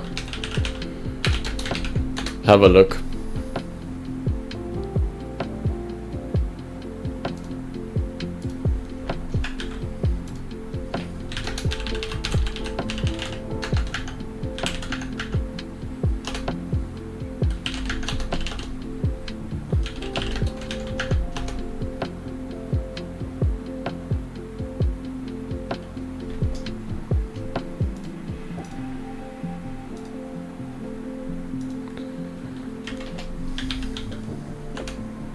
Not sure if they're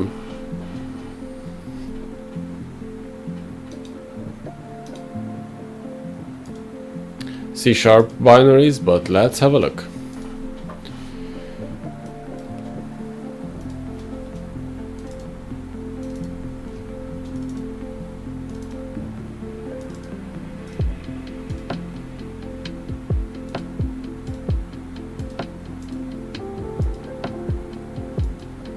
No, they're not.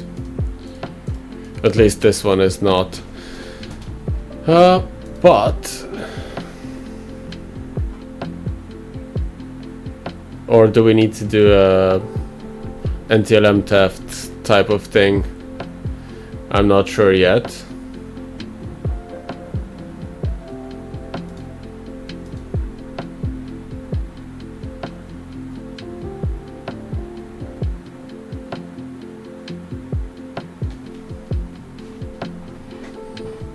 Binary deployed last Thursday is completely broken.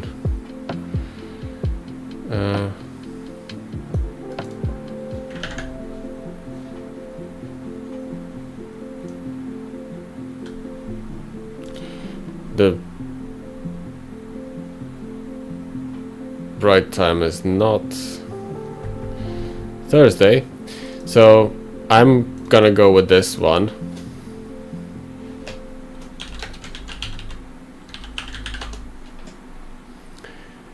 And guess what?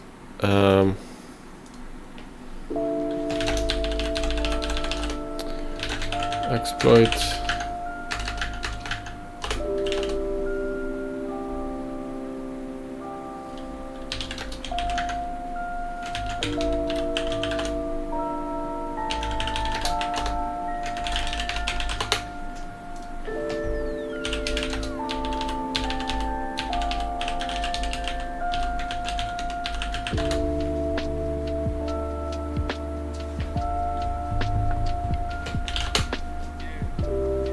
Okay, so we've overwritten basically that application with ours, which is the Rust loader. Let's see if we get a callback on that. If not, we might try NTLM theft to see who's accessing that share. Actually, I might do that in parallel so we don't waste... No, there we go. We got the beacon back. Right. Let me add that to the notes.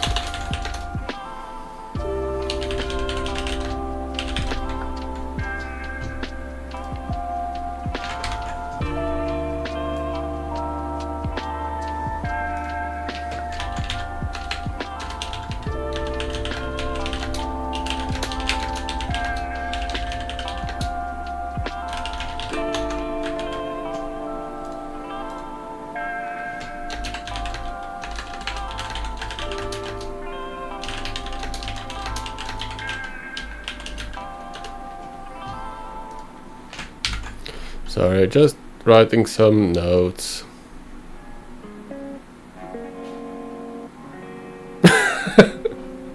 Well,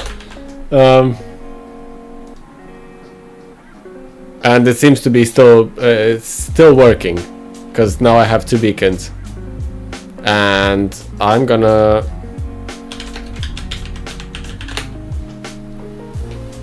So how did you end up doing it if this didn't work for you?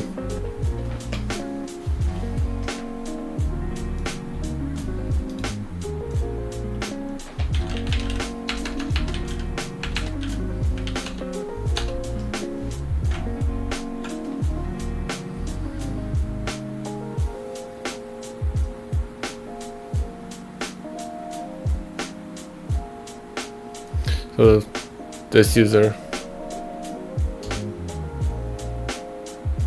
Okay. Well, I haven't gotten the user flag yet, so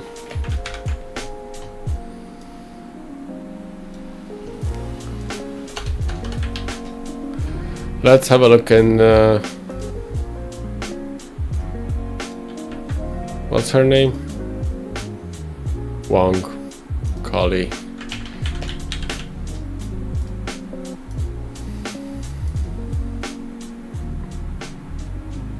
outbound control, AddMember. Okay, so we can add to DCO2 WinRM. Let's get the flag if she has a flag.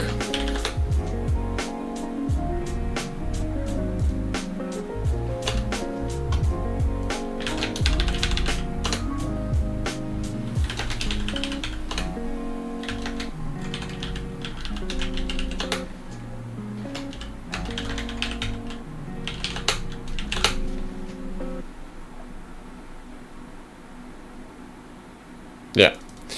Okay, so we do get the user flag.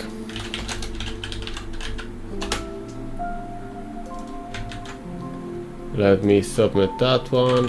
There we go.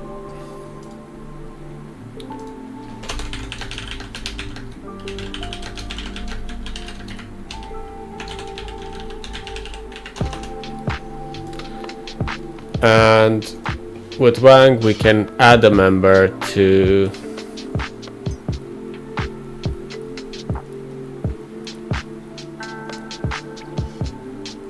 WinRM users on DC2. Yeah, so it's remote management.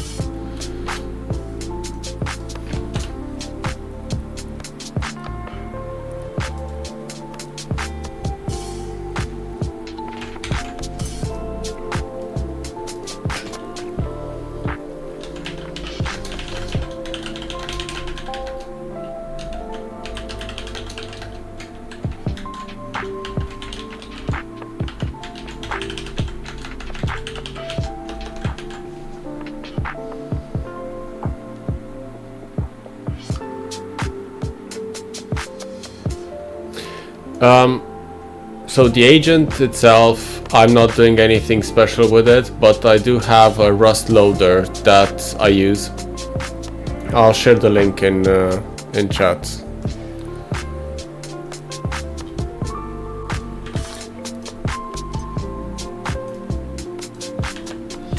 This is what I'm using at the moment. That's why you see here it's getting the shell code.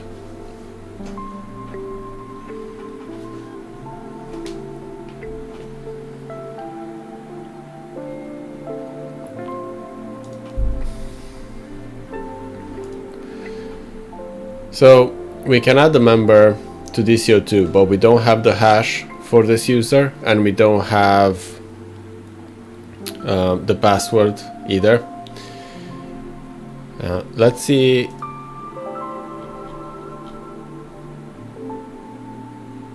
And we're not running in a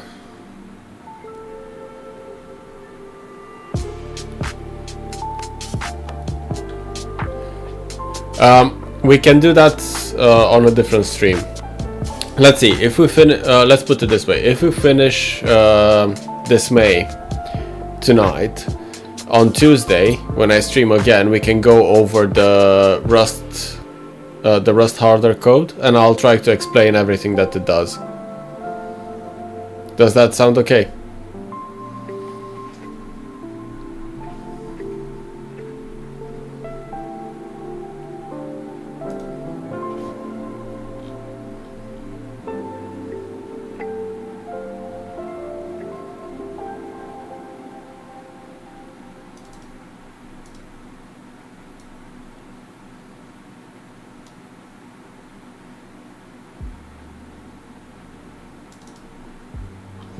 Wait, are we? No, as I thought, we're not. We're not running on an elevated privilege here. Any other users?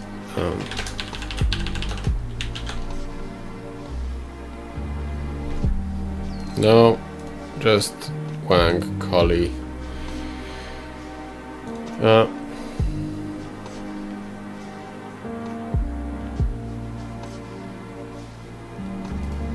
Let's see.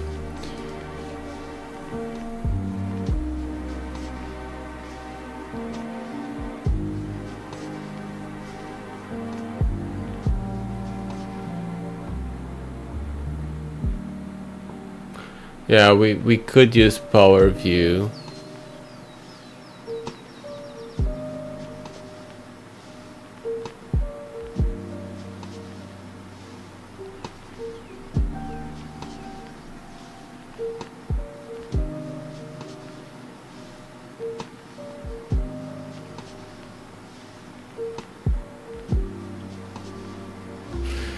So we could use power view to, or a C# port of power view to do that, and then we should be able to PS remote without the password, in theory.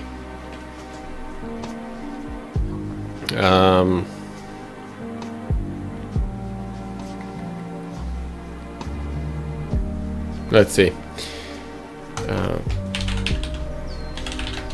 Power view C# port.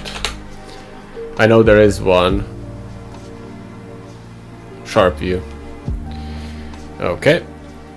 So let's try that. Execute assembly.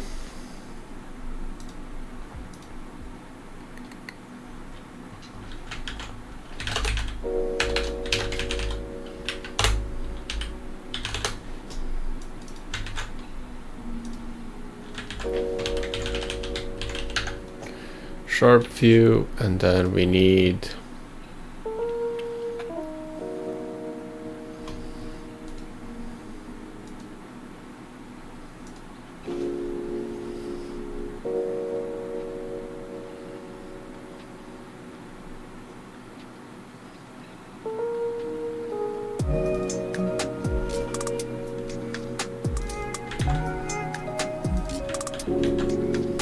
yep, good.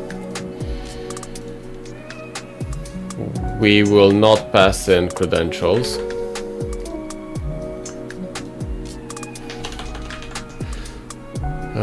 Identity.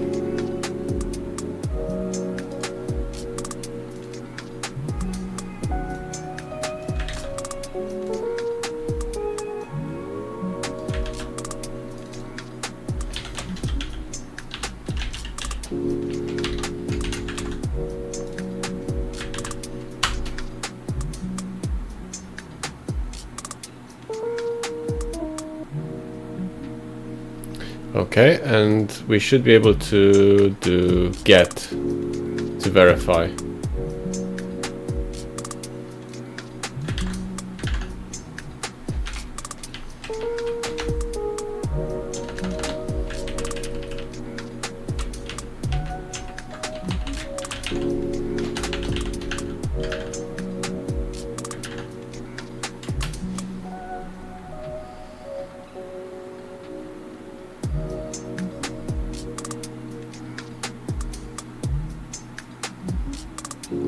Or we can just rerun BloodHound, and that should give us,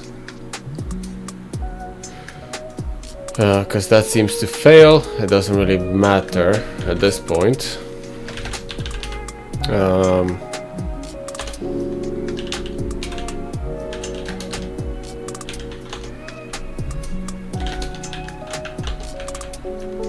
I do want to confirm before trying to go any further than that. I do want to confirm that we actually have been added to that group. So that's running on the other DC. I just want DC1, which is this one.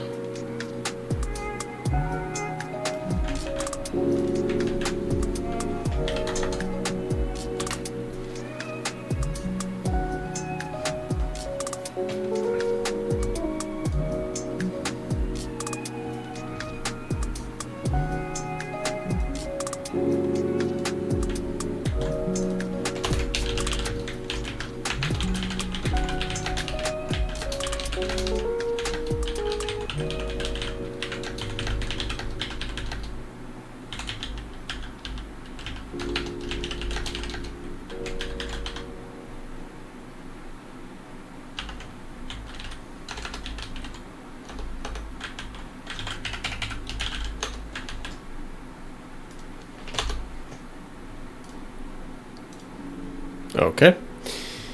Let's import the data and have a look.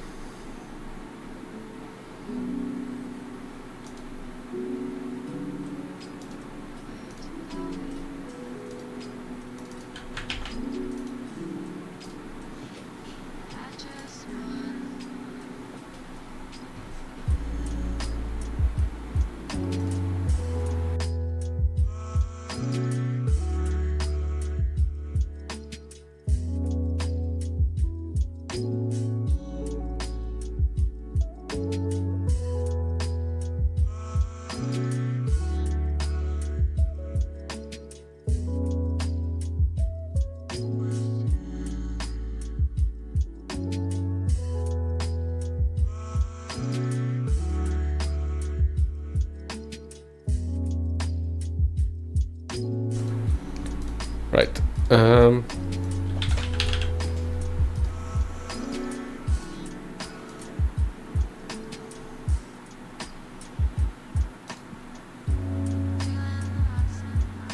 No. It doesn't seem like we're part of that group. So that did not work as intended. Okay. That means we need to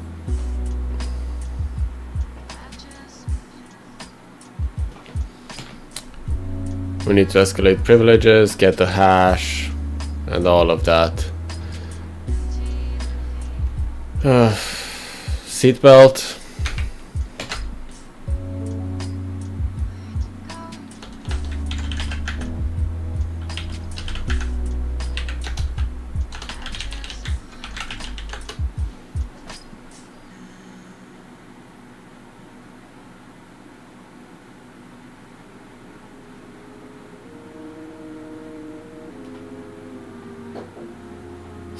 Yeah, but we started with BloodHound.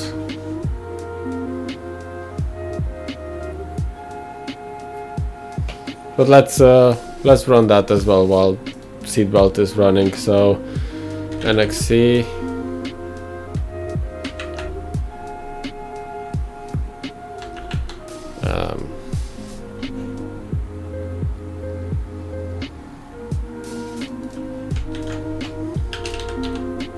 No.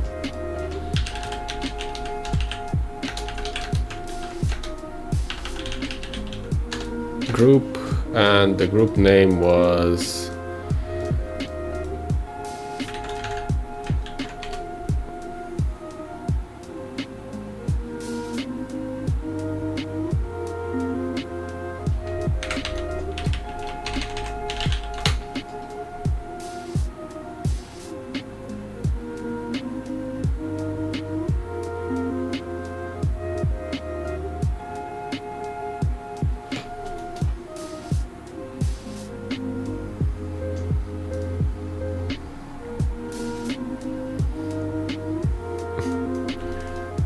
oh, that's the DCO2.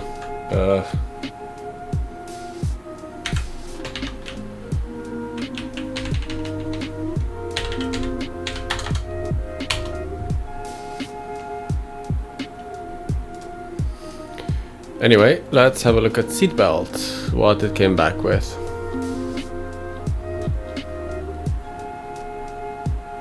What's going on? That's a lot of data. I'm assuming there's gonna be a password somewhere for this user.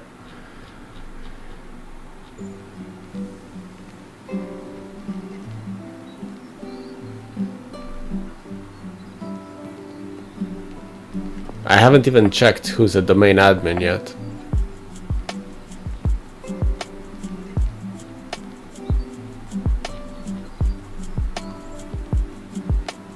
Okay, we do have certificates, and we could use Certify to see if there's any vulnerable certificates, but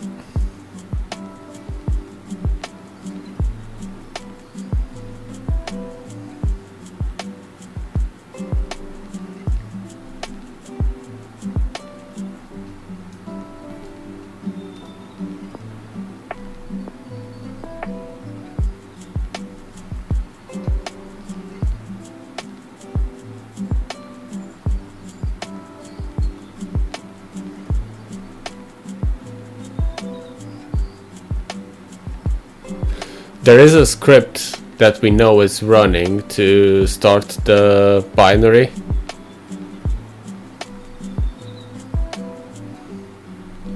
If we can read that script, we might have access to the password for that user.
Oh, we need to check that folder.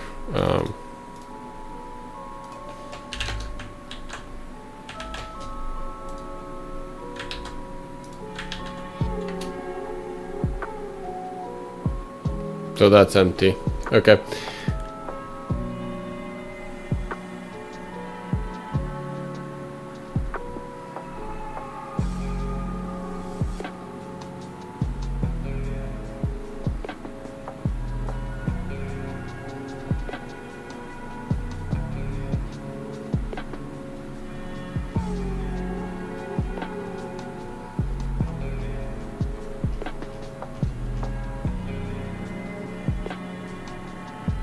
There we go. Can we actually read? Oh no, it just executes. And it runs as a user.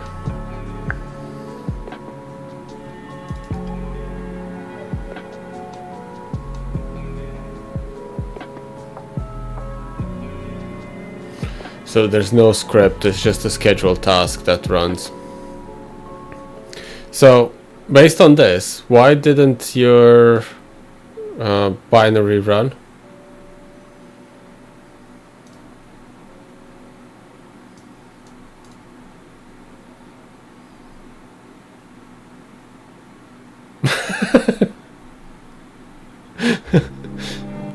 Okay.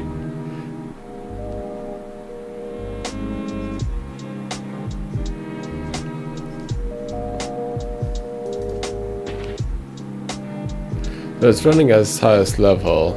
I wonder if it's I'll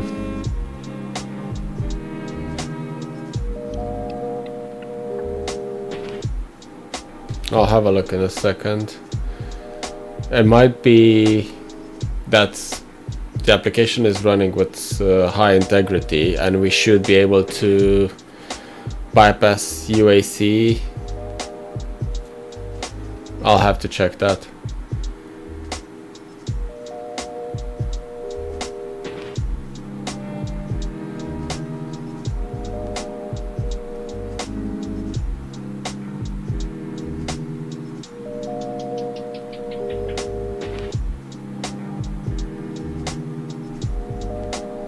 Actually, once we're here, let's do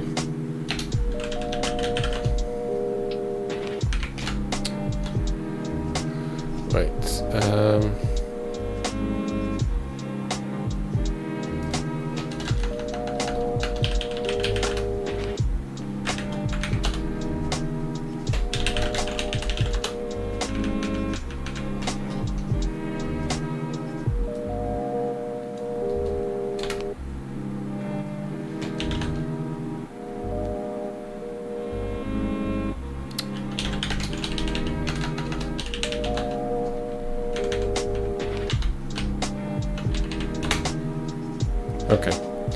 So we're uploading the Rust loader as rr.exe.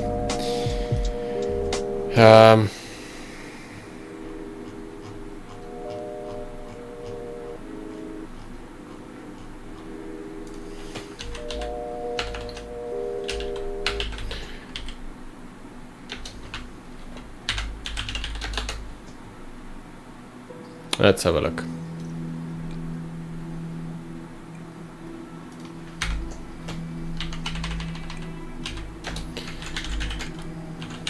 Tools rr.exe.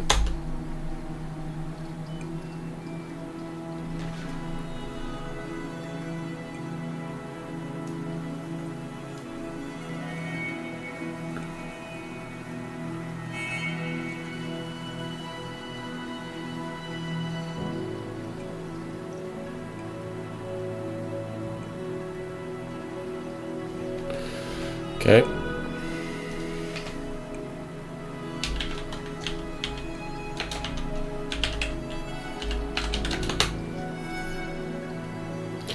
Okay, instead of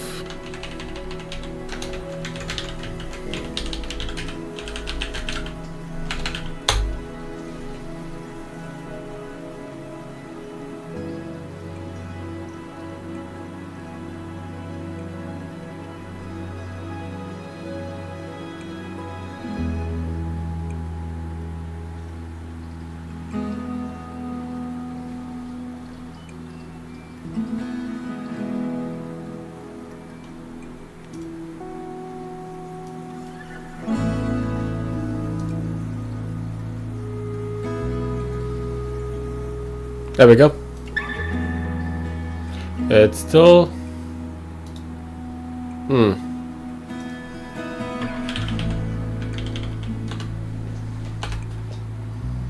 Yeah, that's gonna fail. Did we get...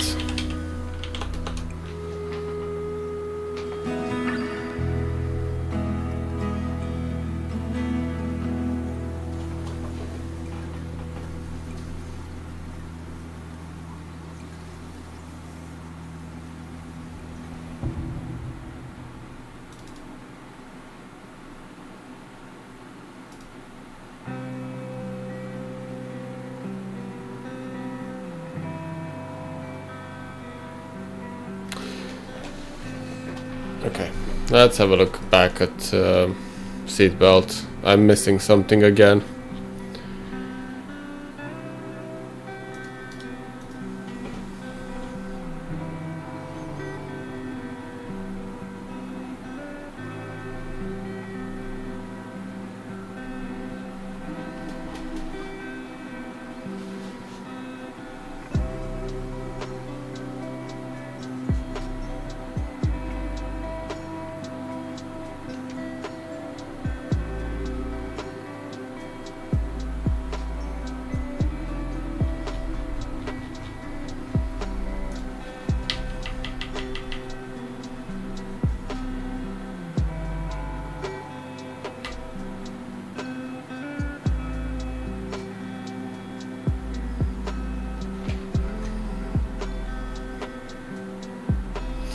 Those are scheduled tasks.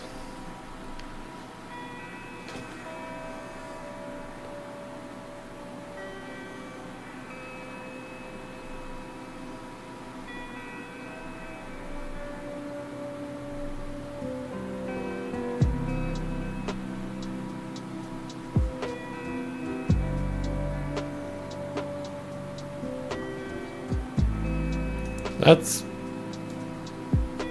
weird.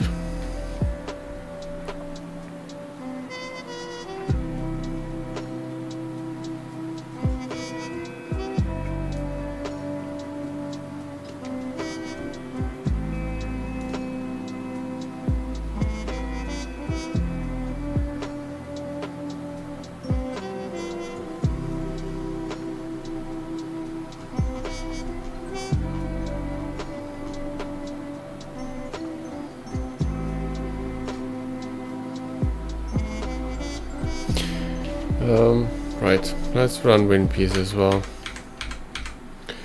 I'm missing something and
Did WinPeas just kill my beacon? Probably. Never mind. We can do access. Where was it? Remote shell. And from a console we can do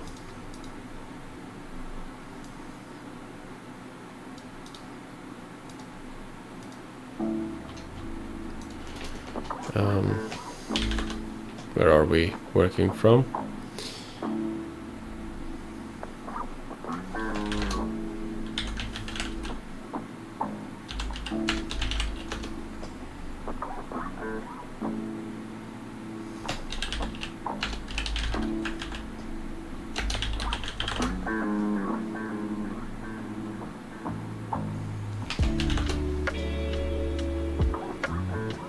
Okay, so we have it there. I want PowerShell.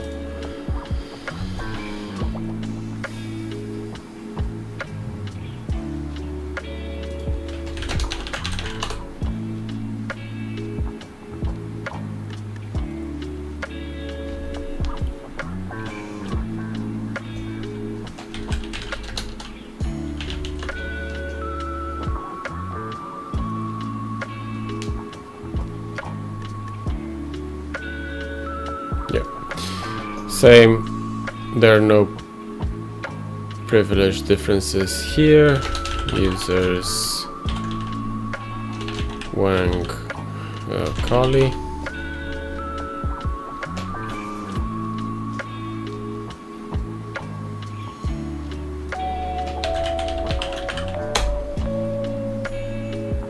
Let's see if Defender screams at us.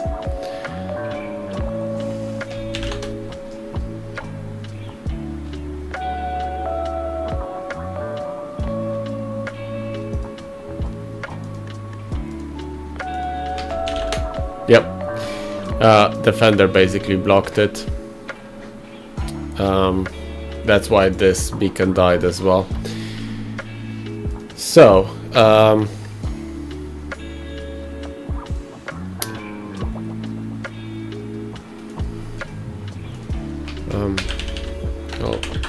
execute assembly.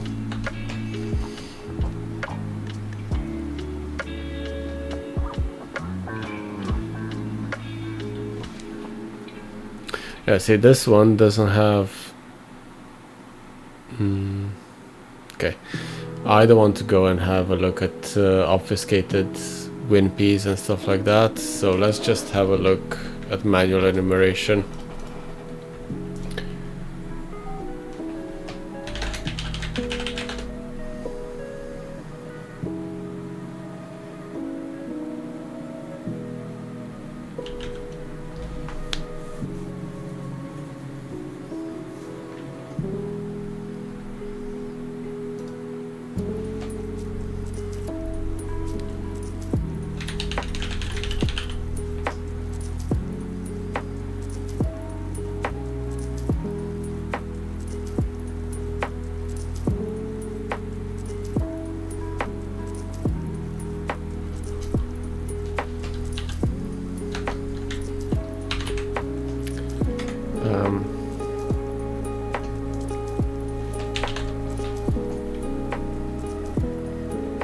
Oh yeah, this is local roaming. Yeah, this is annoying. Where's my... You know what? Stop. Close.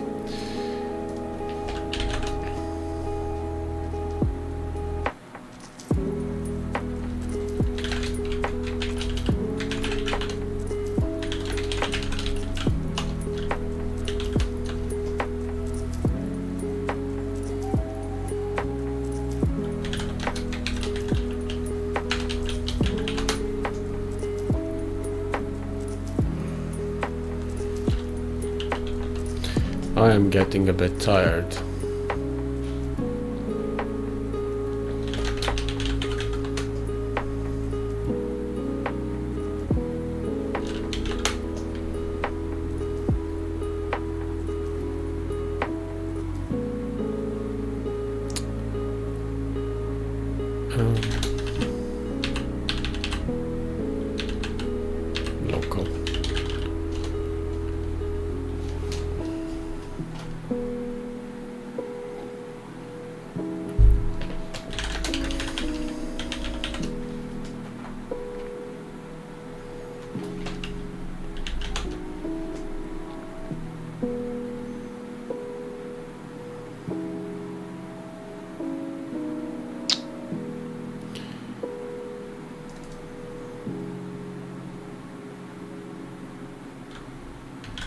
What's pen workspace?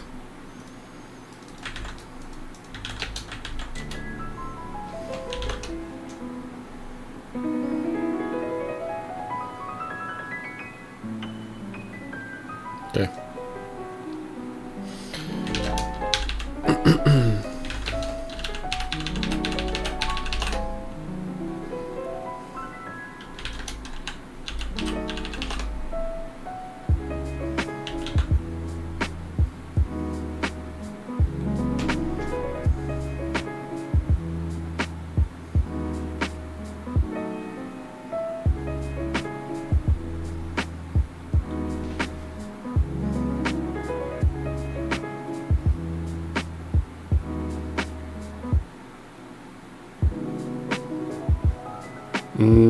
No, I did not.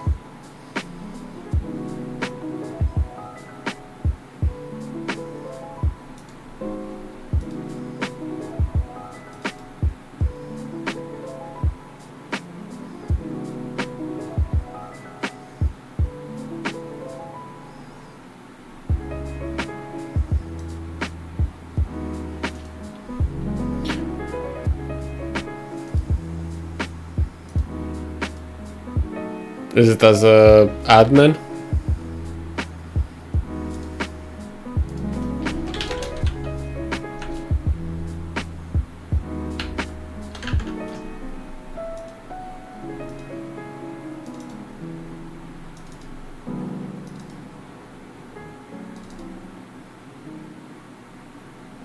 I did not see these.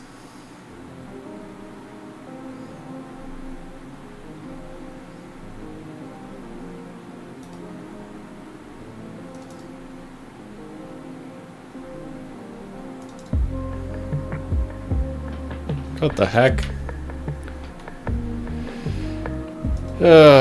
What's this?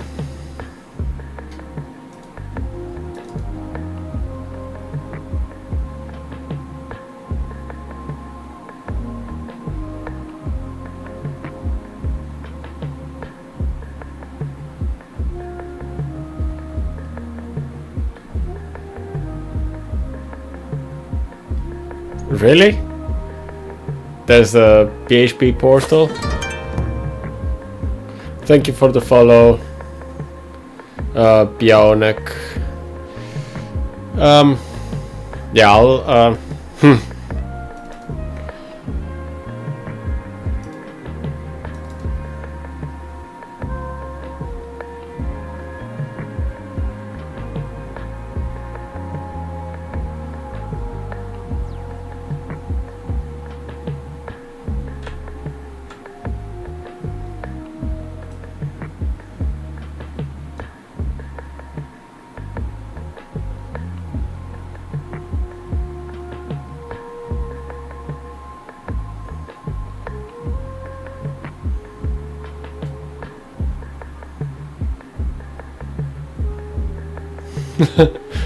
well, probably chill because I'm also tired and it's 11 o'clock, but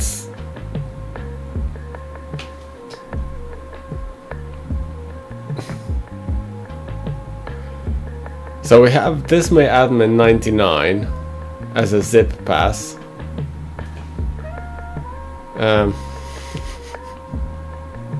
HR portal is still garbage. Tell Mike. Okay.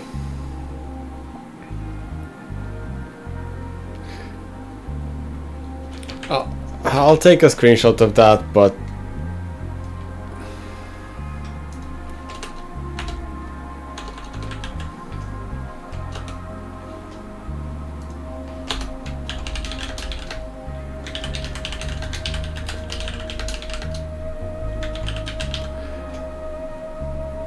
is there actually a port 80 on any of the DCs? Because I don't remember seeing a port 80.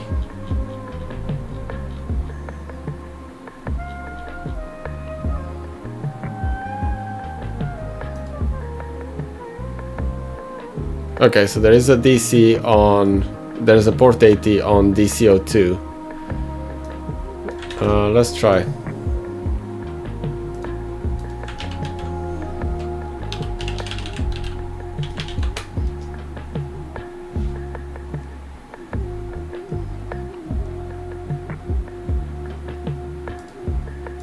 It's just Codium.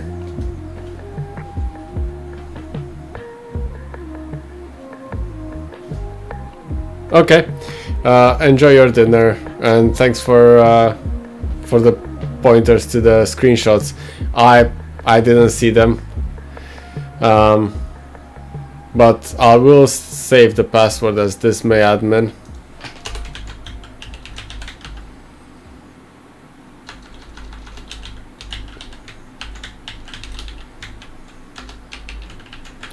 Maybe it does work for something.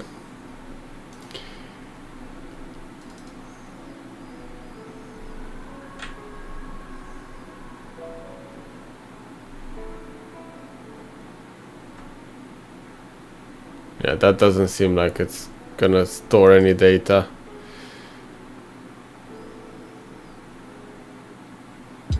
Backup operators. Who's in backup operators? Because it doesn't say.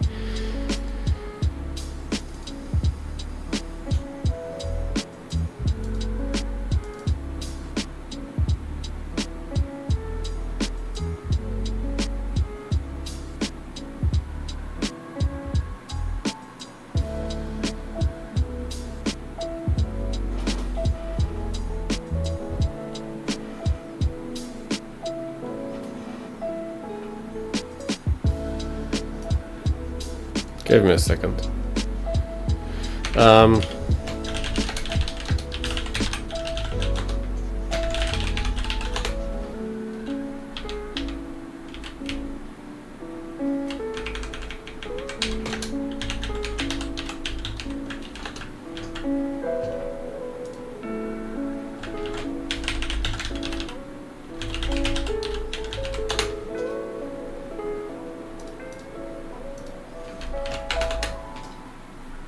No, so that, as you said, that's a fake app.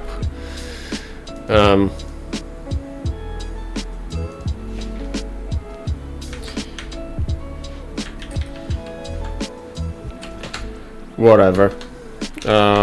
Wong Kali.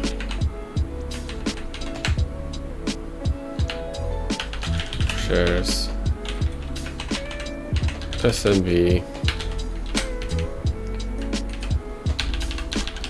Pass. Let's see if any of the passwords actually work, but I doubt it. Of course, it doesn't.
Let's see what else we can find in here. I had a brief look over seatbelt, but I don't think I've done a full proper look. So let's go it through section by section.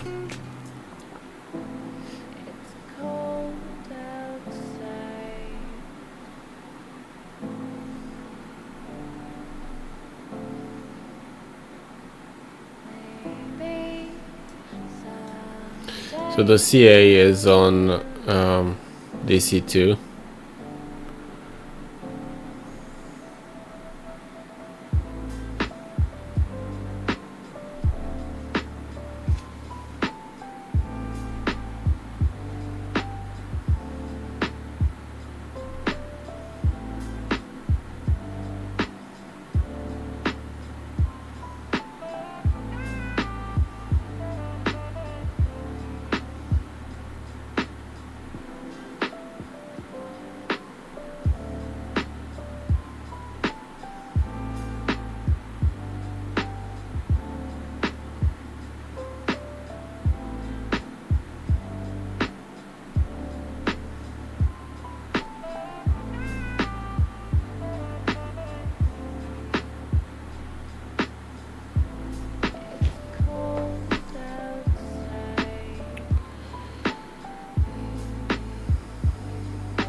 Another thing we can try is to try to crack the NTLM v2 hash.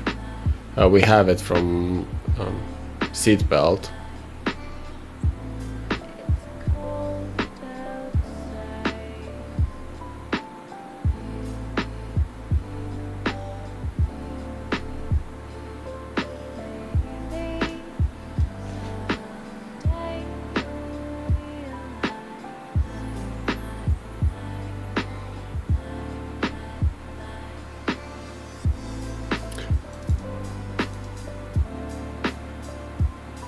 Give me a second, I need to check something.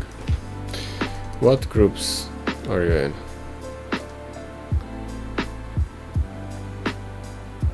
HR. Mike.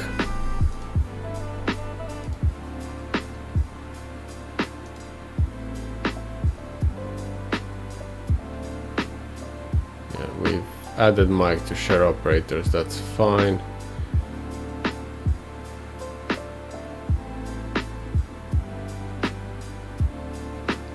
User provisioning.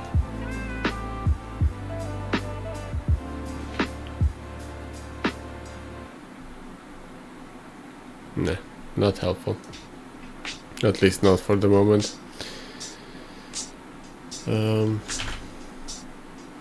What other users did we use? Jenna?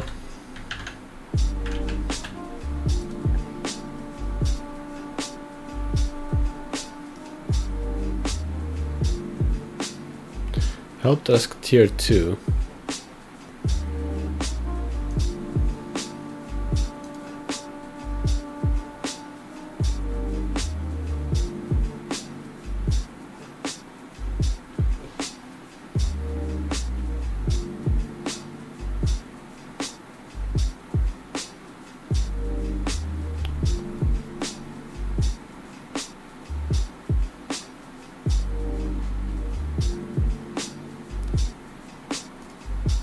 Let's have a look. Do we have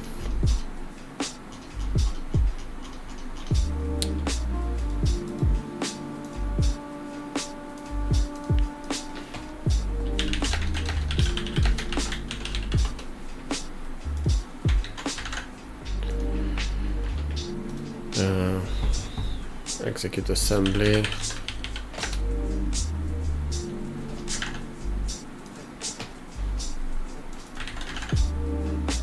Actually, we should have a buff for run as.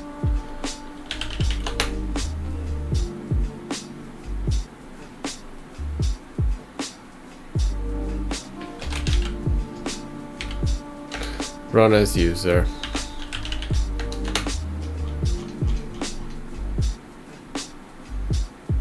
Okay, so run as, and we do Jenna, password, domain, dismay.hsm, tools. Hopefully she has read access to that.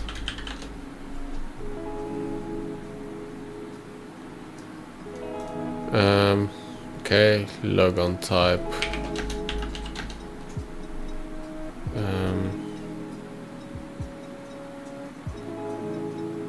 9.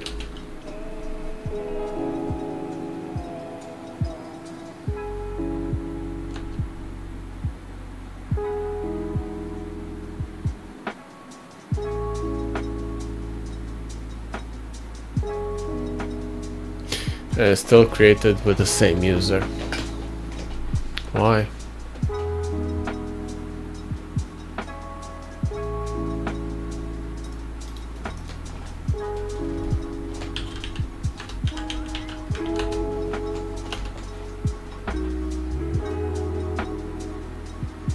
Why are we stuck in this HR user?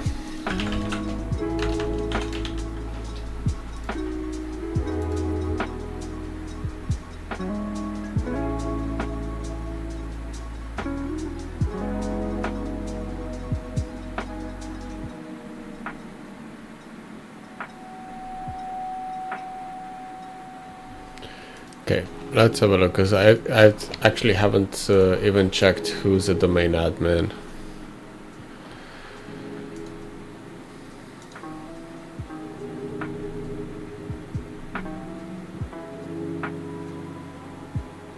Yeah, we have DC1, DC2.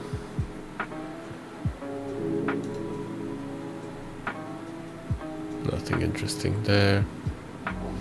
We don't have foreign groups.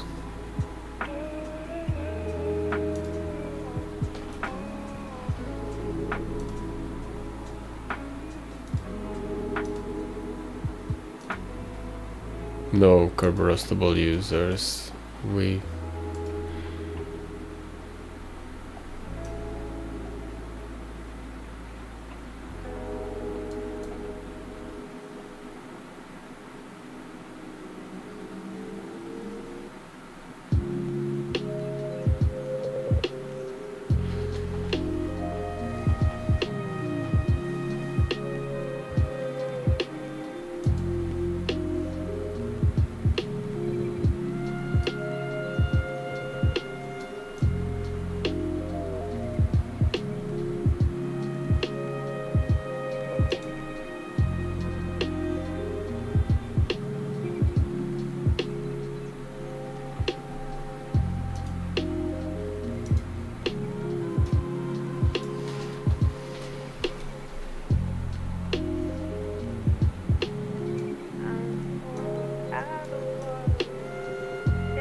Okay, let's use Mike and have a look at the certificate authority. Oh, thank you for the contributions, these signs.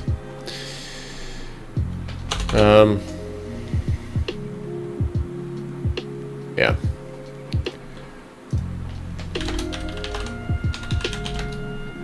Actually, this would be in DC2 because the certificate authority is in DC2.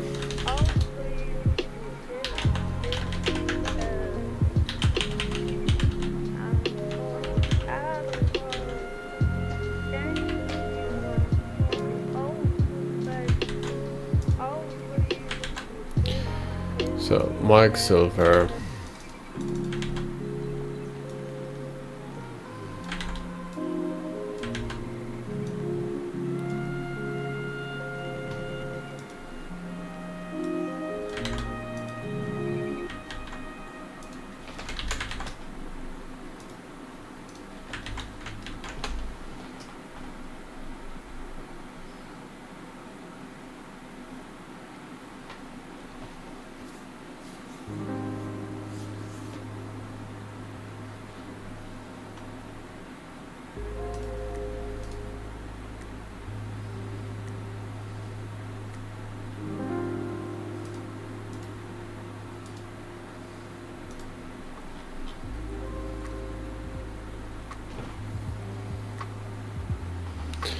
Okay, so there are no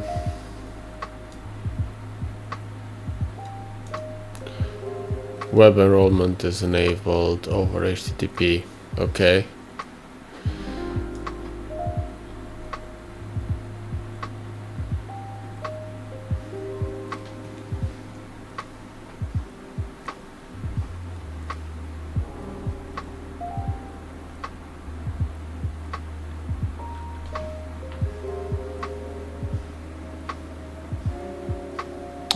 You mean in the terminal? I wouldn't know, so let's have a look. Fira code.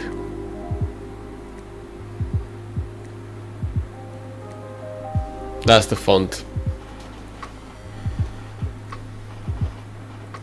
Yeah, exactly. I haven't changed the code, I just changed the font size, that's it.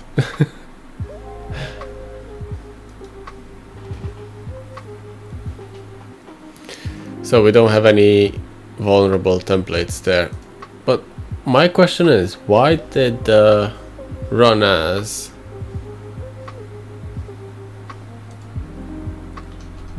give us a beacon with the same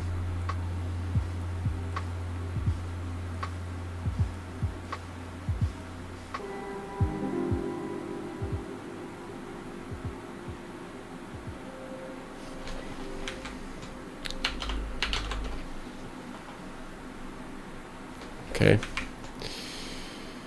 3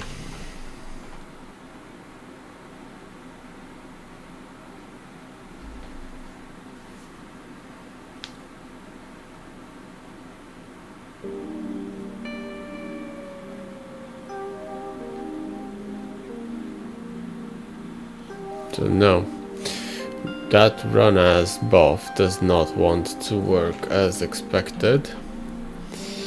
Let's try it with the C# version.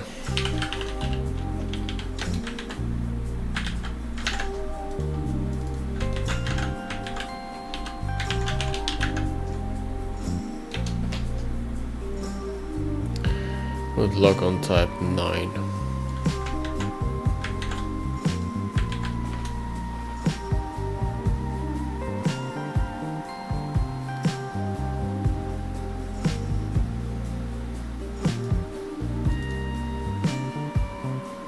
System cannot find the file specified.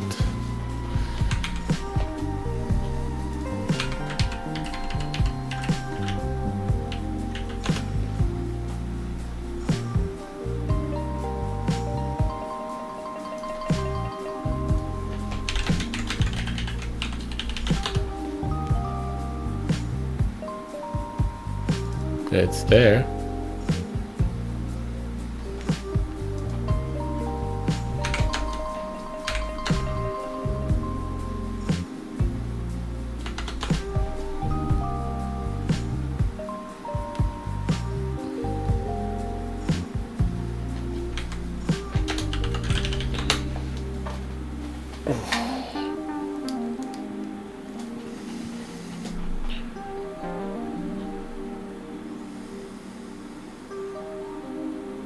Oh, okay. That's why it's failing.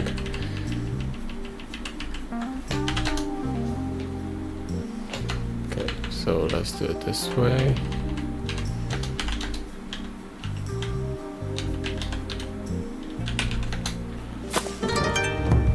Thank you for the follow.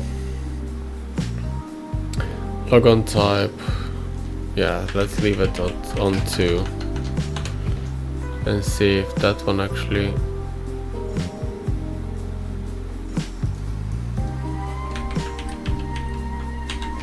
check out 3.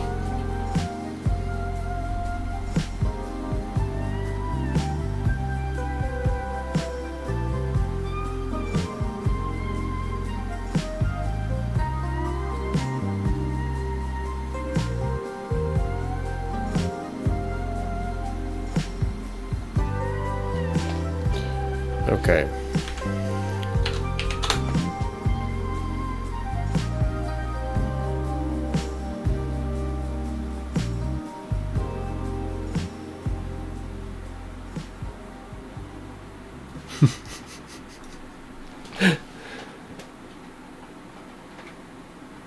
Interesting. So both the Adaptix buff and run as CS as a execute assembly produce the same output. We get beacon back, but we get it as the original user. It's not actually running it as a separate user.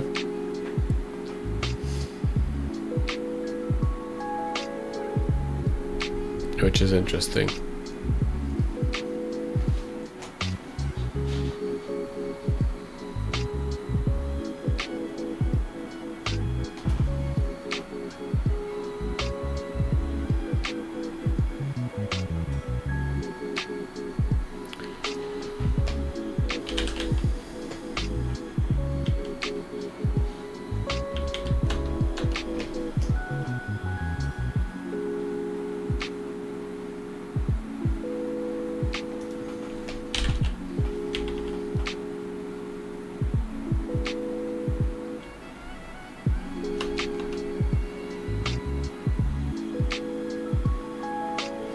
Of course. Good evening, everyone. How are we doing? Sorry, I'm a few minutes late. Hope everyone's had a good start of the week. Today we're going to be doing part 3 of Dismay from HackSmarter, and hopefully finish the box. So, or should I say the lab. Let's get... Last time we had a beacon running on DC01, if I remember correctly, as Wang Kali. So let's get back to that point. The past few days I have made some changes to the Rust loader that I'm using, so I'll be sharing that on GitHub once it's ready.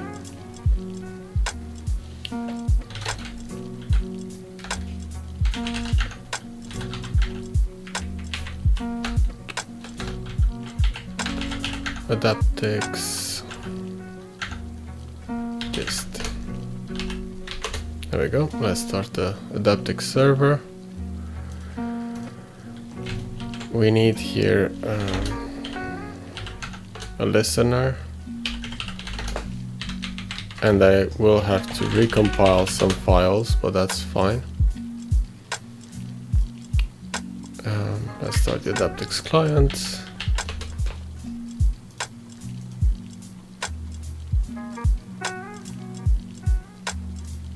Yeah, we still have the same IP address, and we have the listener already there. Now, I do need to compile the project again.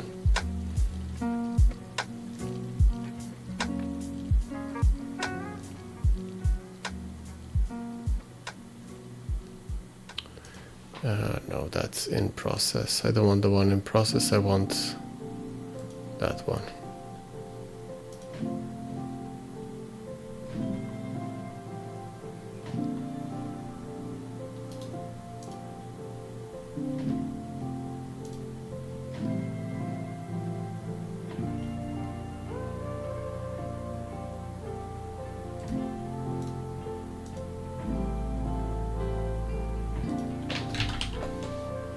Let's verify that the URL is correct. Yep. Okay.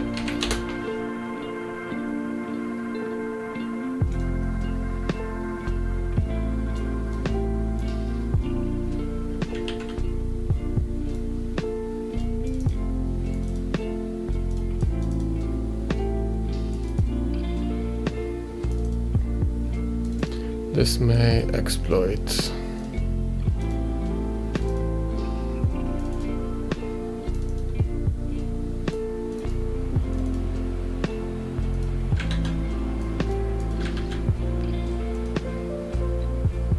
Okay.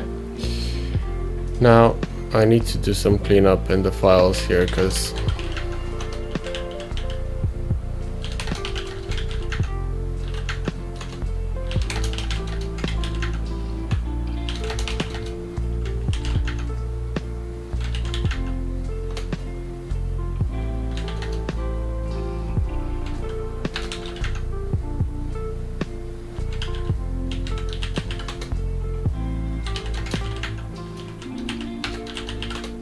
Okay, now we basically have our payload here, and we also have a backup one as rr.exe.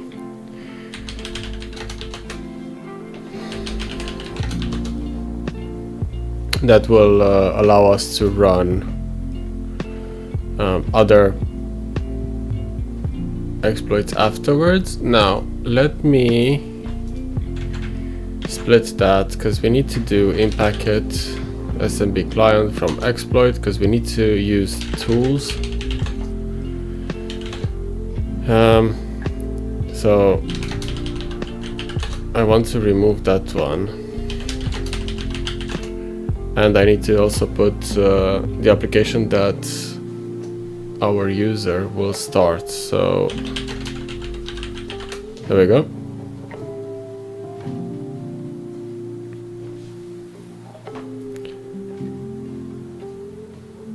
We now have everything that we need, and we just need to wait for a callback here, which should give us a beacon on that server.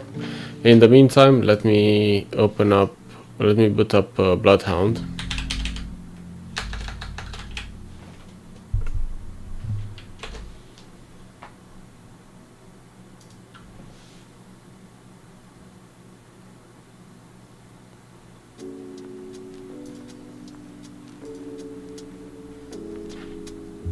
There we go. So it executed successfully. Did we get the beacon back? We did. Good. So if I remember correctly, last time we were doing some enumeration, and we actually, let me just check my notes, because that's why we have notes.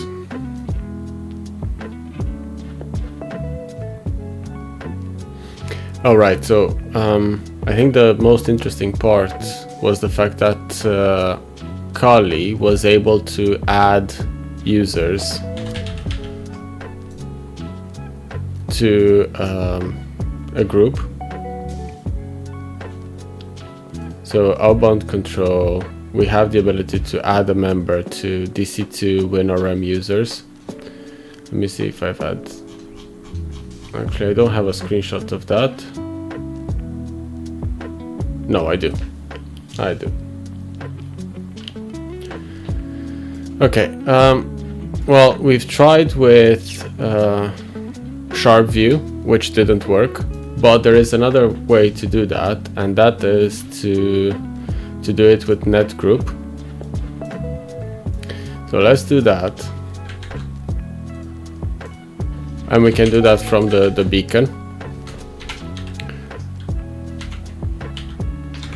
Net group, and we need a group name here, which is WinRM users.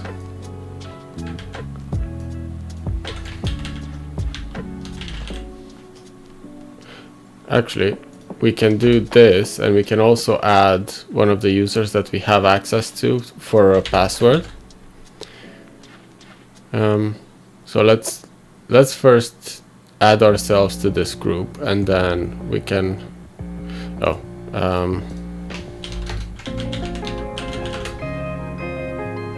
I keep forgetting that the job executes automatically, and we keep getting a lot of beacons which we don't need. Like, we have 3 now.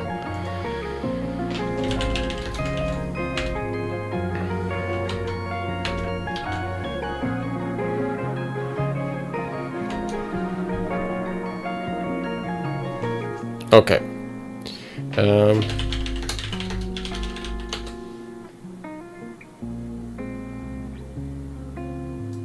So we are in the WinRM users. Let me add that command to my notes as well.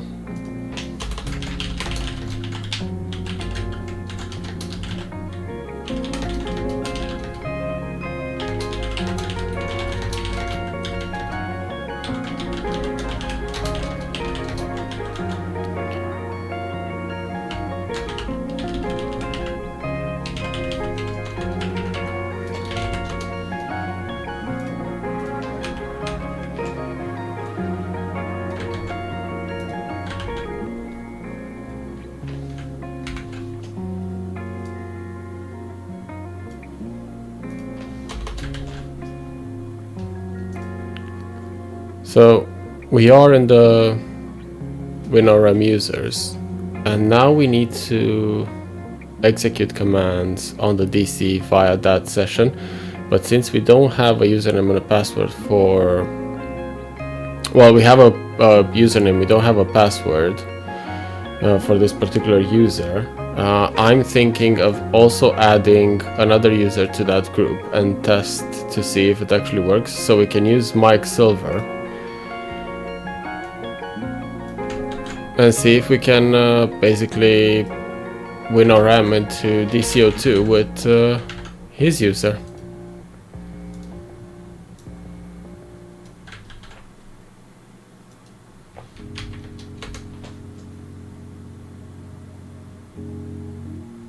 Okay, so apparently it worked.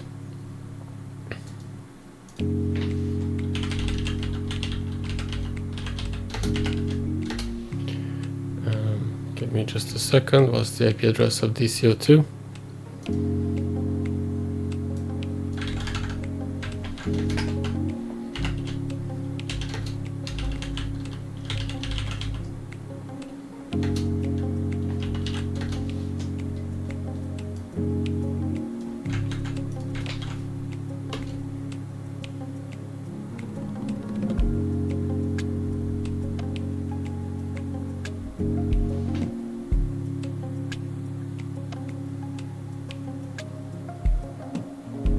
And there we go.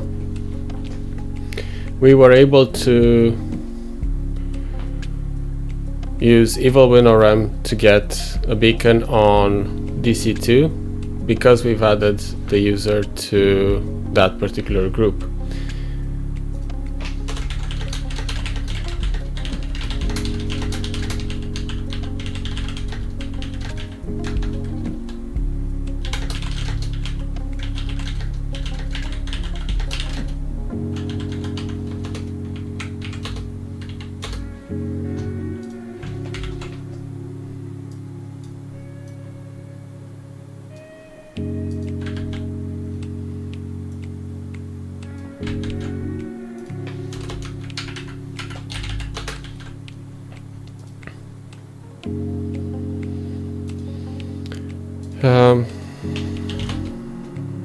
There's nothing in here, so what we can do is HTTP 10.200.51.34.8443 Windows tasks.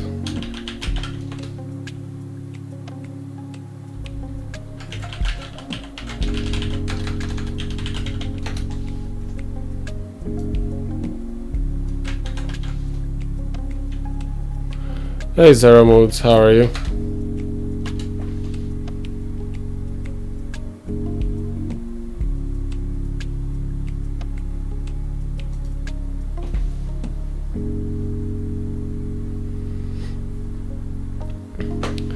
And guess what?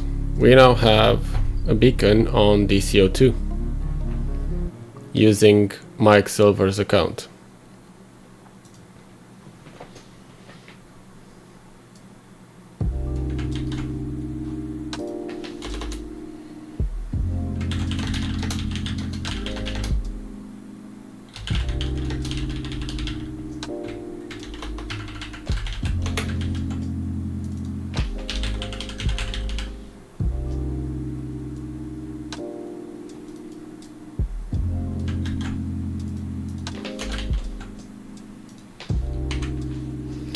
So let's check what privileges we have.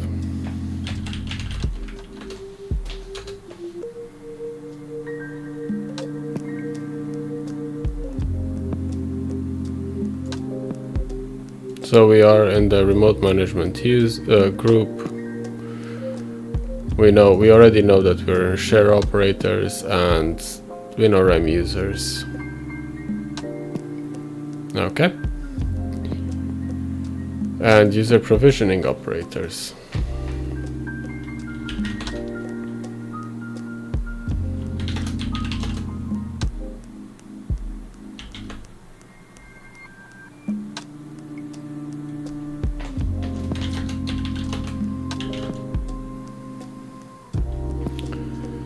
So we have administrator and we have our user. So no other user has connected to this machine.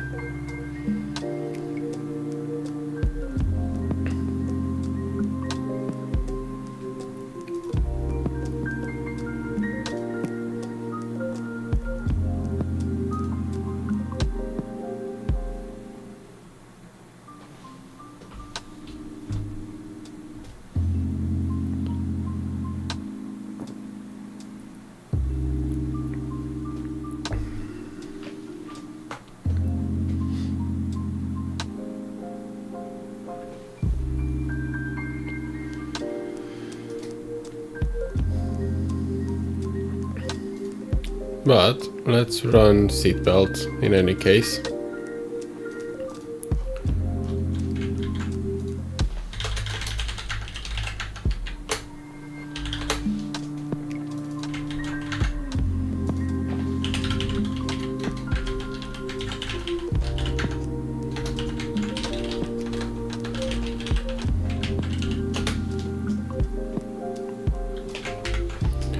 Let me also take a screenshot of the beacons so we have it for our notes.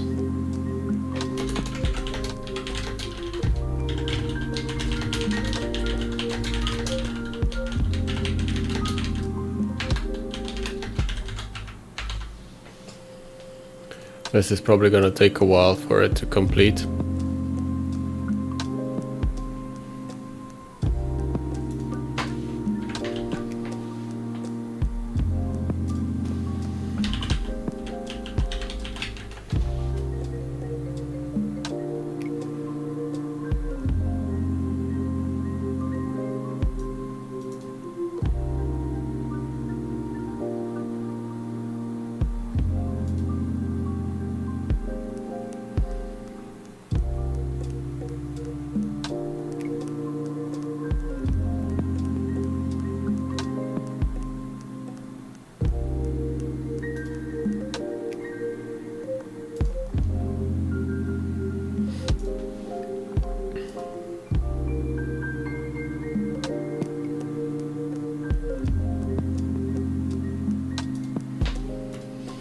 In the meantime, let's have a look manually what's going on in the directory structure.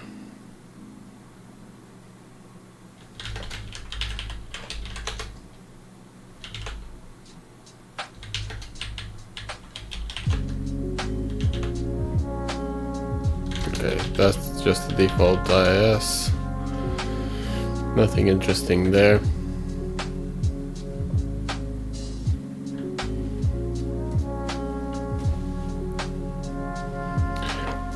I do want to run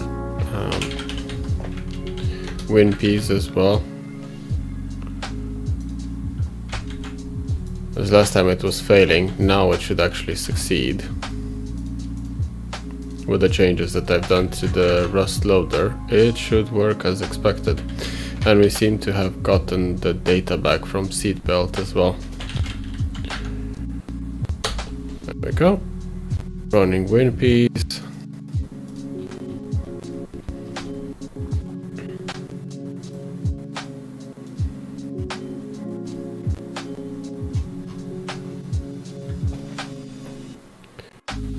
So, having a look over seatbelt at the moment.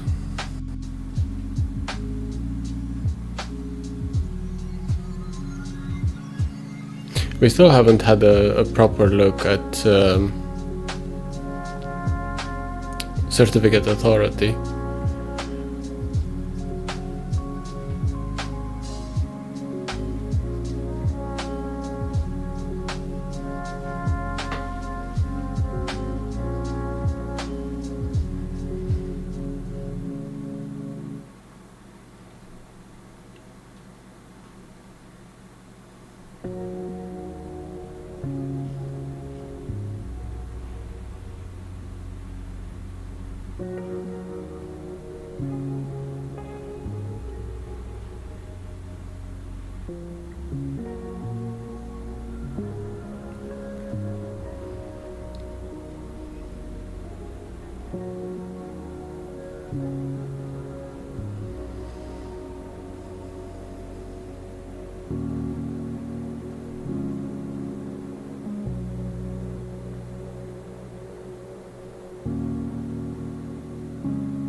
There we go, we have the output from WinPs as well. As I said, now it works. I've tested it on Windows Server 2025 with the most recent version of Defender. It bypasses, the new loader bypasses that as well.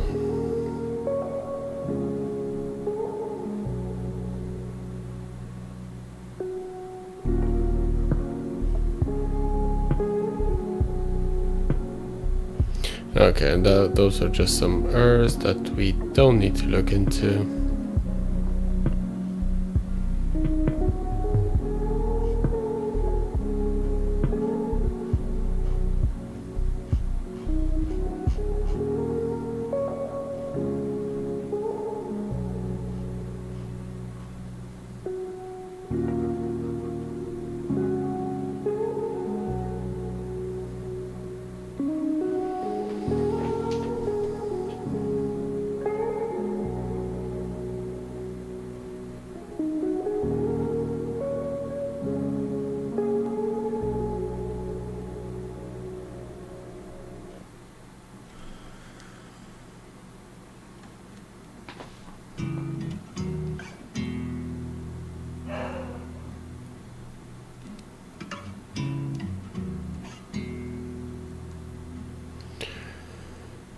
It doesn't provide us very much information, does it? Let's check WinPs.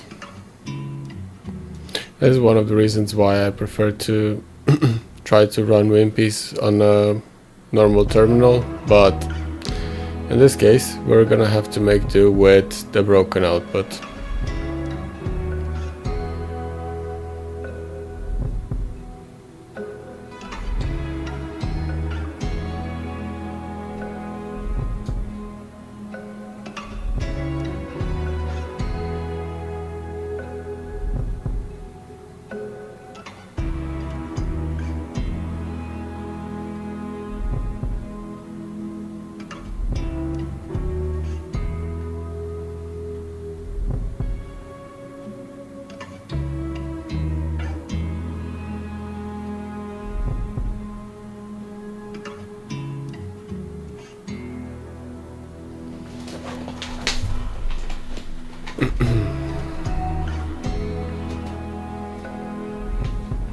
Let me make this bigger as well so you guys can see.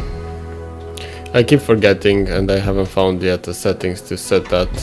I haven't looked too hard, to be fair.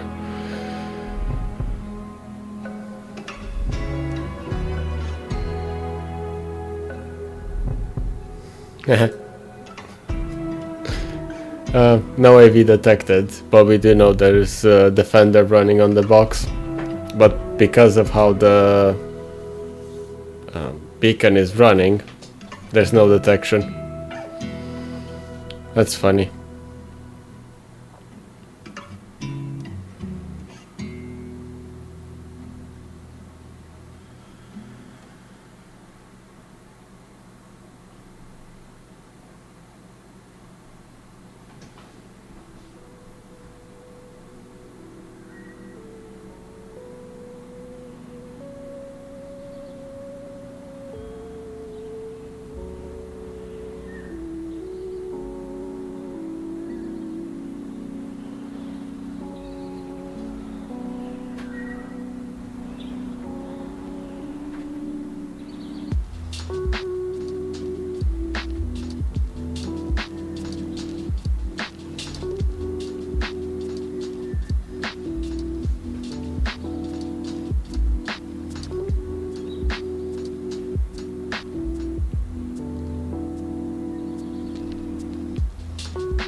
Quite difficult to read this output.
Yeah, so these are our processes.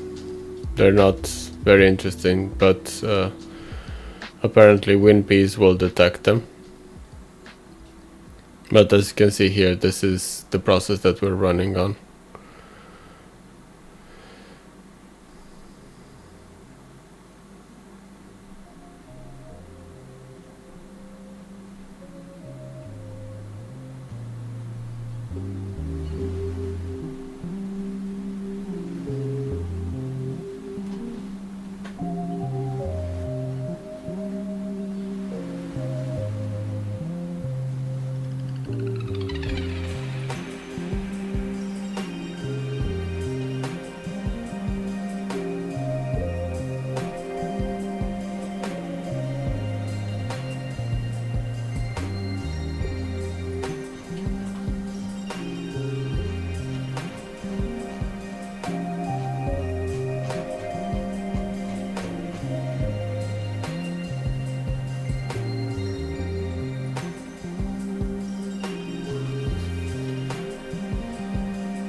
Windows tools, yeah, we knew about tools anyway.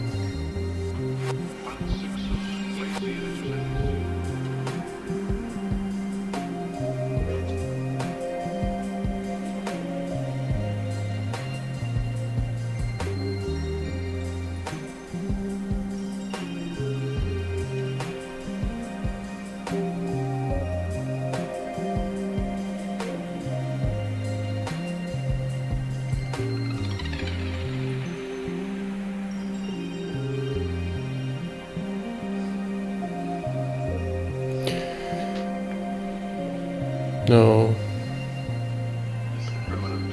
Group passwords.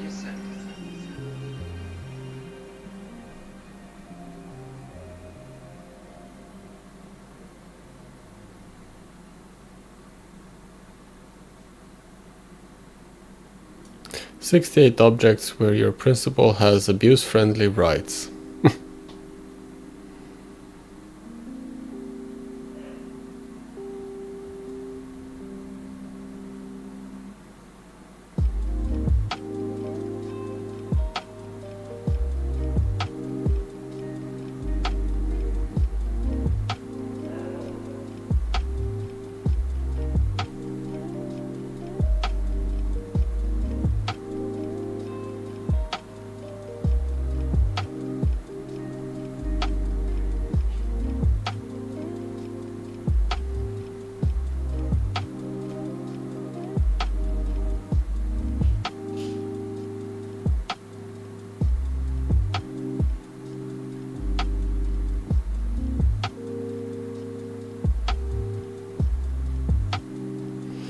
So there is some data in here for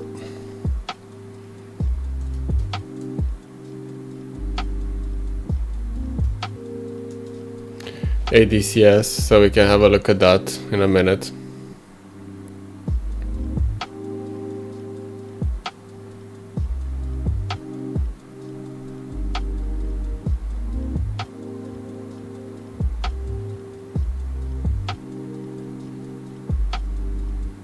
No.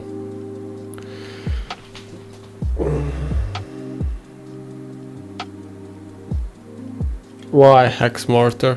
Why are you doing that to me? Did you guys see? I'm not gonna show it again, but that's the most I'm gonna show. Guess what that is?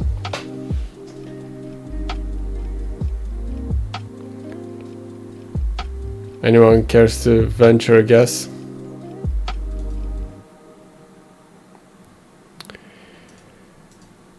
That is the termination of the access token that you get from the metadata server inside of AWS.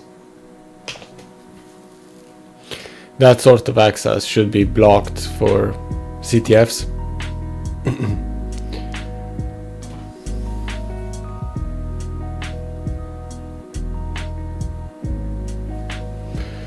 Okay, I will have to raise that with Tyler.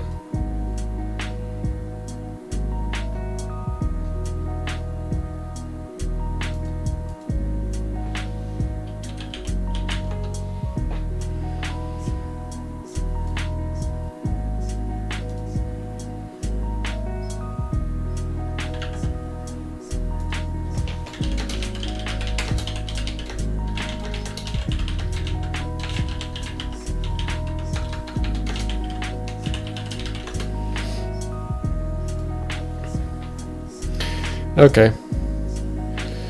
Well, that's good to know.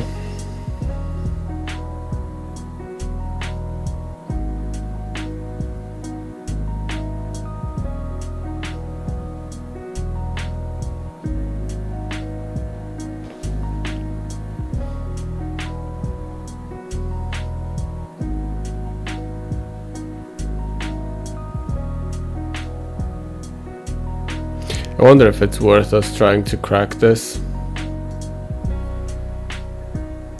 Probably not, but I'll copy it anyway.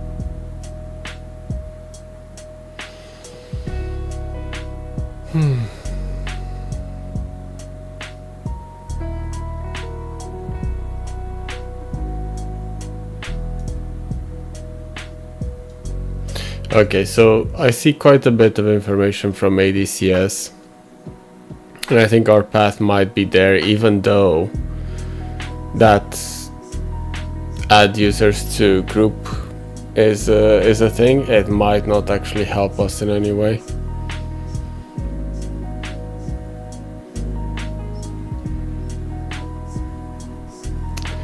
Okay, can we run certify from here?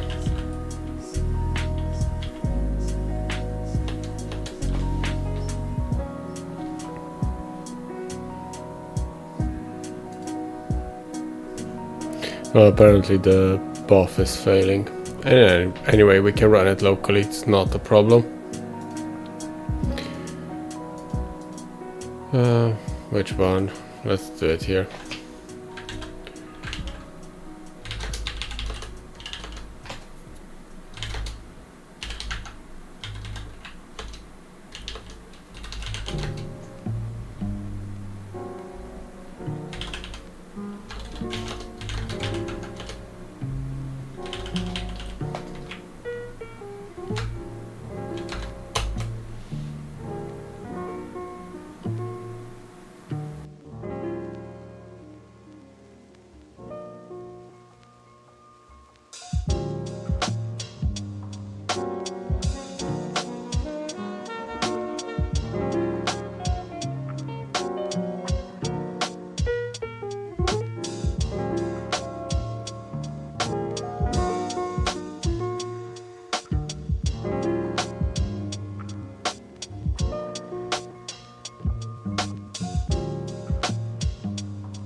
Right, let's have a look. I am by no means an expert in ADCS, so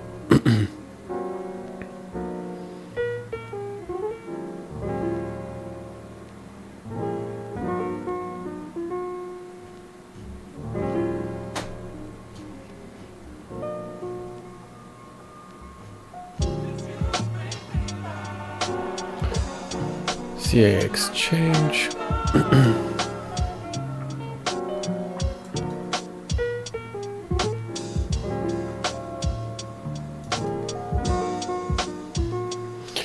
So any purpose true, supplied subject true, but who has enrollment rights? Not our users, definitely.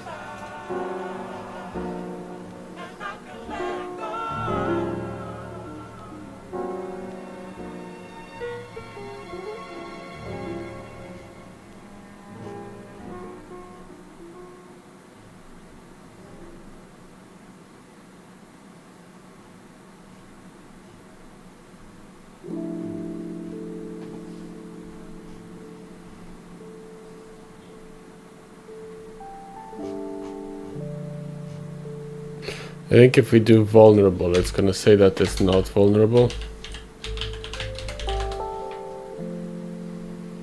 But it says that it's vulnerable for ESC8.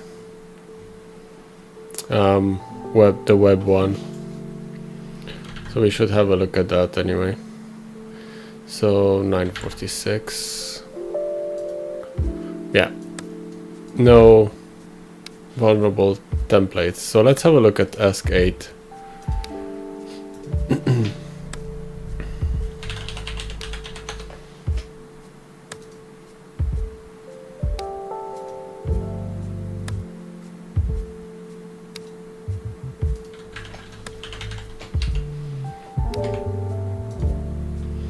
NTLM relay to ADCS.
Okay, so we need to use certify with coerce.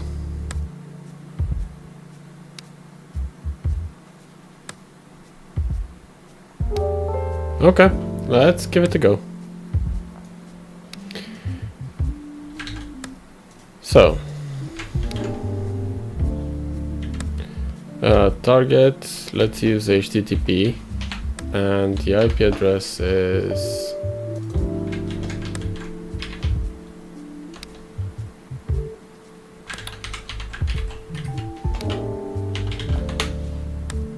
there we go. And now we need coerced. Is it here? No. Where do I have coerce? I know I have it somewhere.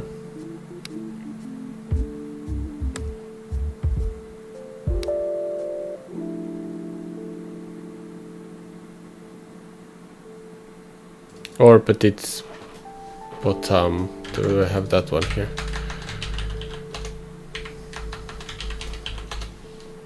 No, that's just sweet potato. Okay, so we need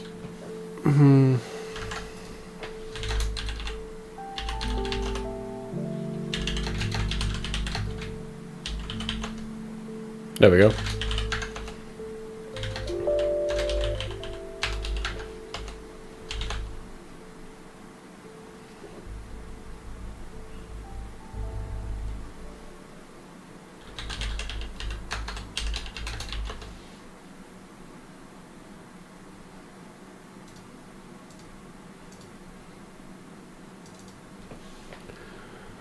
Right, let's see, what do we need for this one?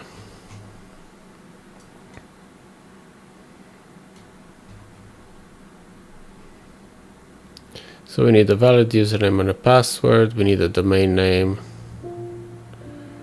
DCIP,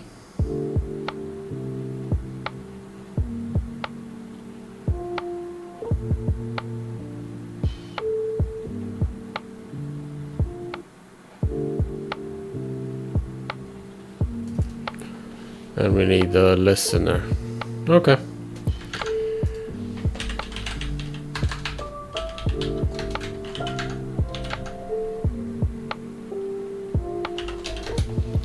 We're gonna be using Mike's account again.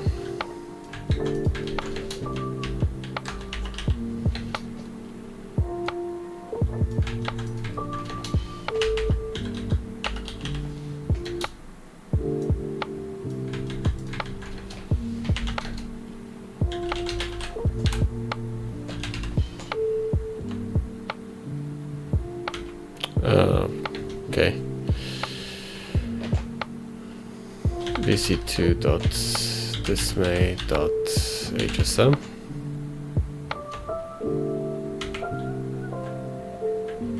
Oh.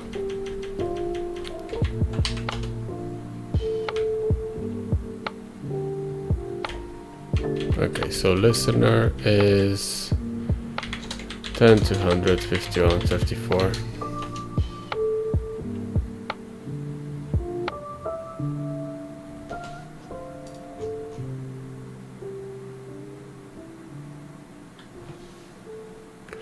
So it failed for DCO2.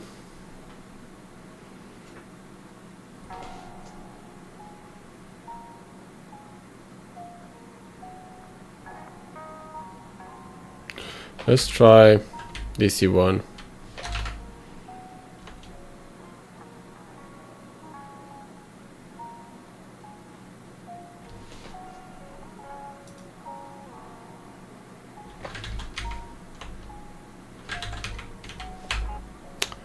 Uh, 22,200, if I remember correctly.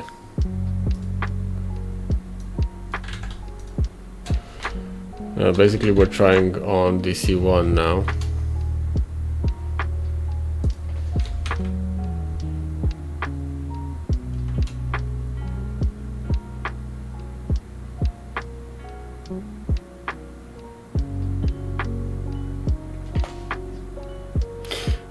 But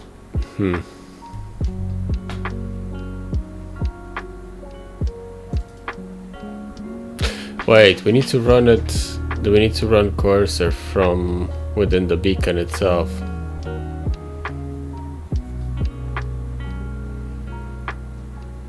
We can try that to run it as Kali. Yeah, so I think this one needs to be DCO2 because that's the certificate authority. It's not DC1. Let me check. Is there HTTPS? DC2. Yes, there is HTTPS. So let's do it over HTTPS.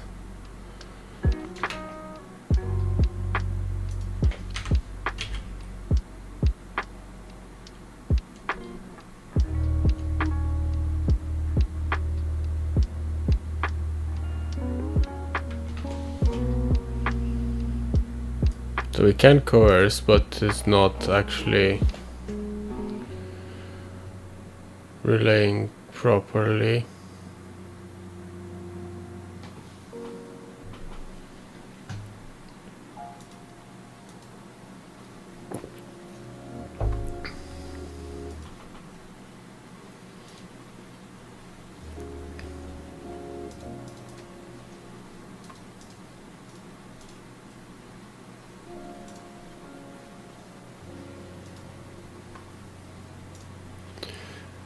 I just had a look over InfoSec streams while that's running. Seems like my username is still not showing up properly. Not sure why.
Excuse me just a second.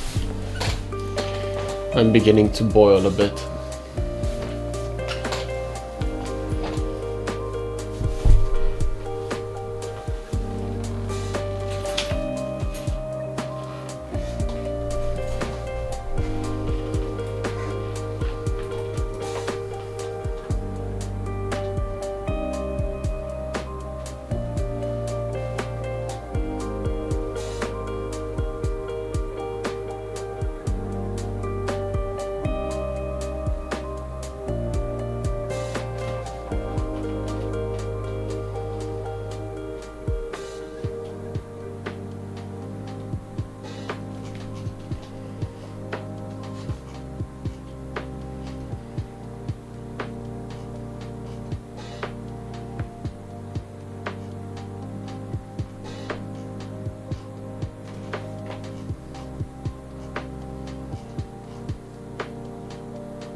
That's not useful. So EFS is enrollable by the domain users, but it's not, you cannot specify a subject.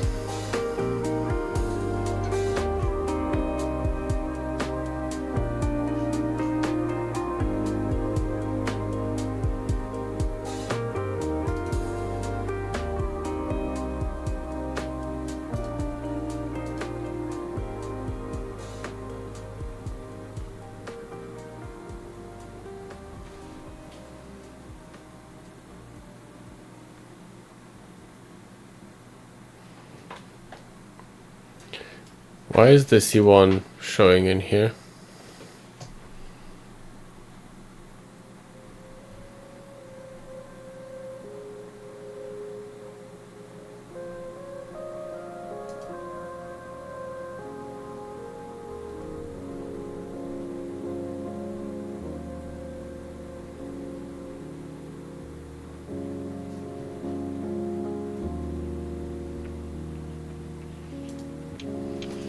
Also,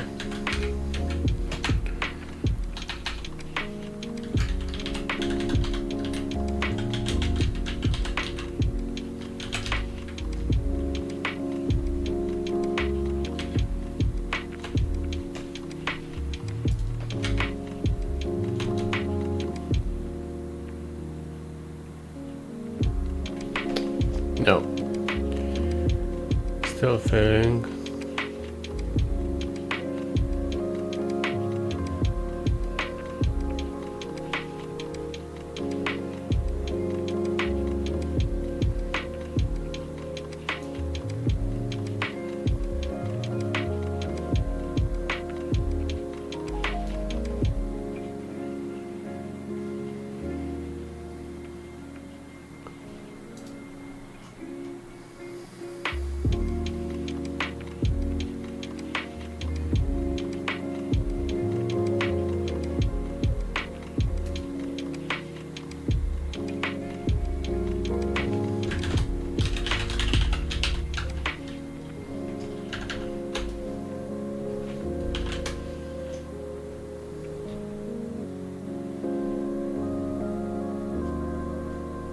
Just want to try this one as well compared to the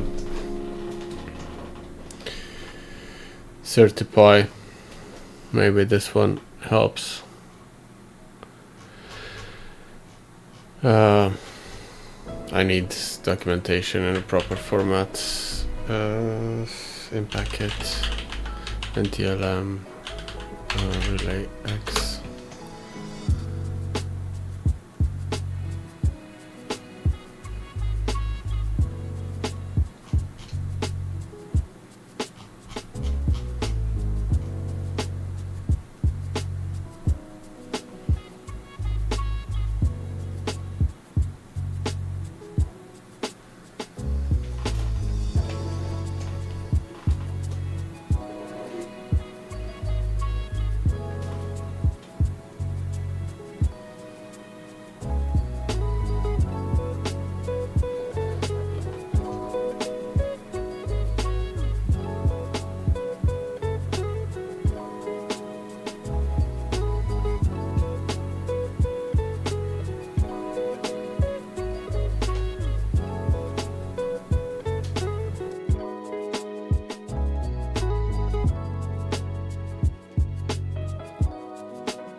So I think we need to use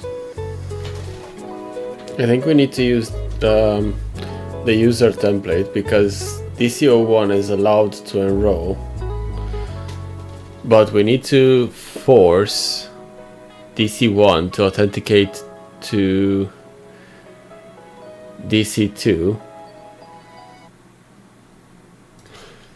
So that means we need to specify here a template user. So targeting DC2 Dismay server, that's fine. Set up the SMB server, that's okay.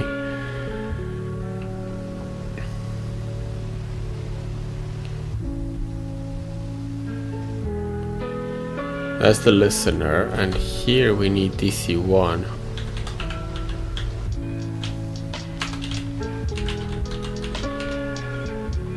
That's our target.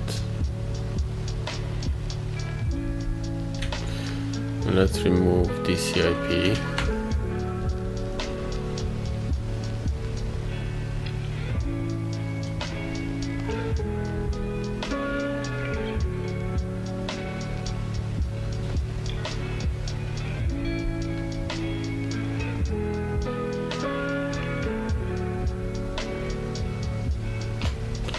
Okay, so it timed out.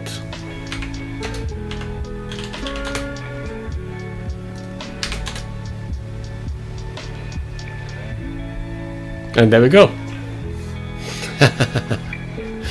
We have a certificate.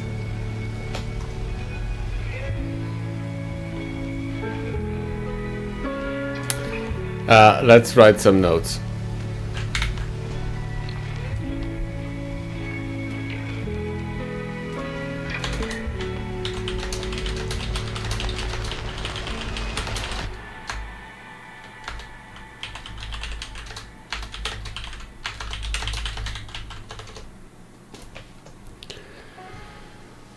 Where is it?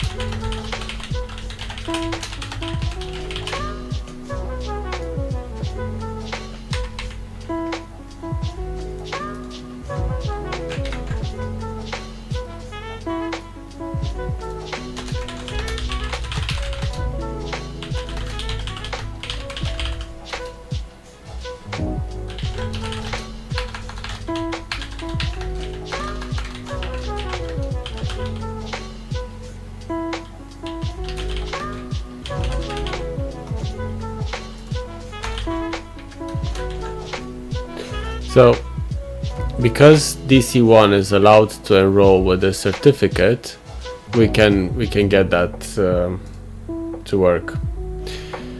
So we run these commands.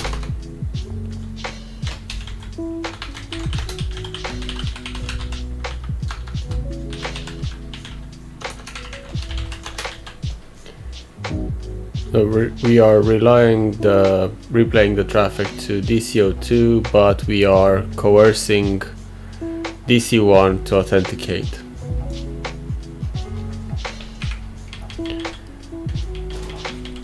So now we could basically just do certify AD authenticate using the PFX file.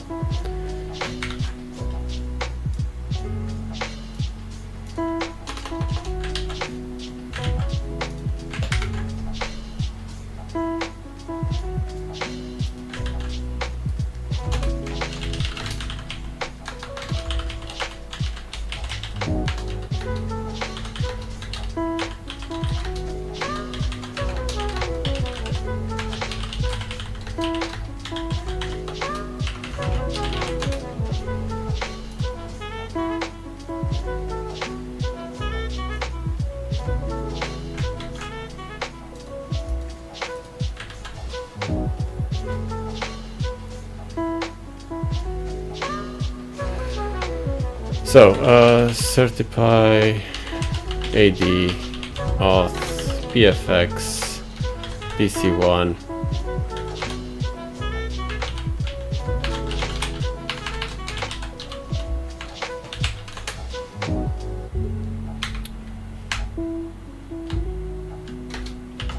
We need a target, don't we?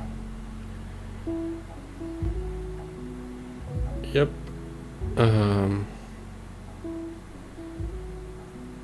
DCIP.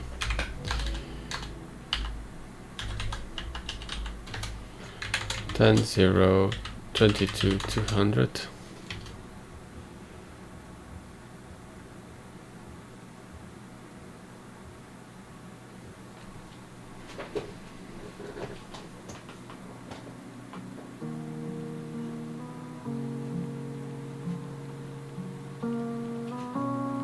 Hey Romans, sorry, I forgot to check the chat.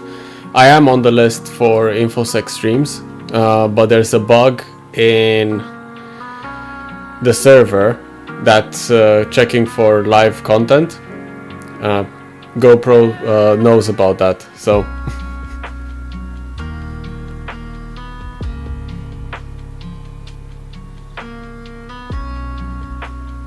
So the domain controller template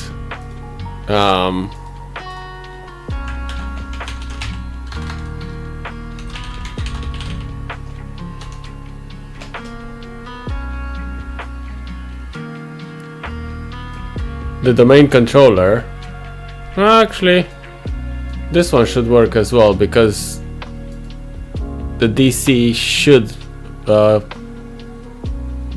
figure that. We can test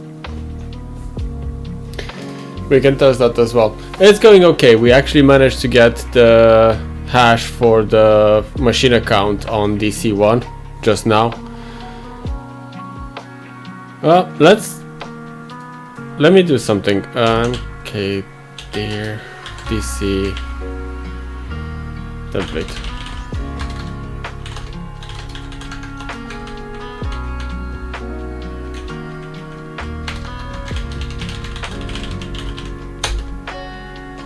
Okay, so let's use the domain controller template and see if that actually works. In theory, it should allow us to do the same thing. Because... yep. There we go.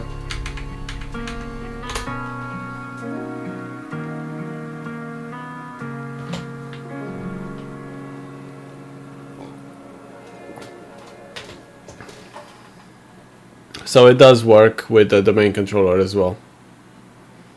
That's a good catch.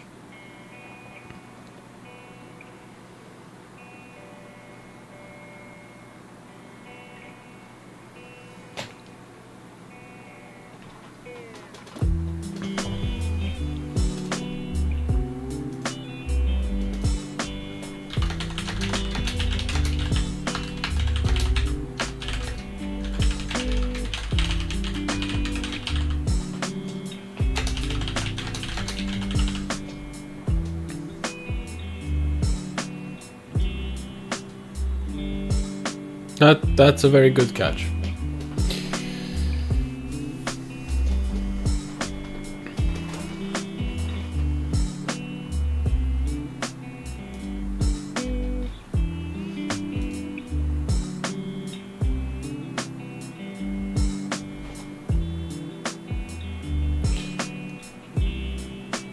Oof.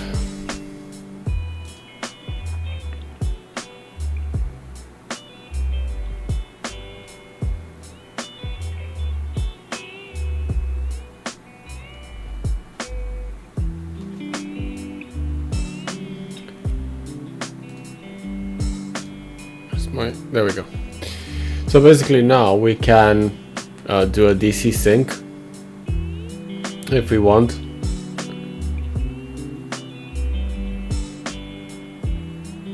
But since we started with Adaptix,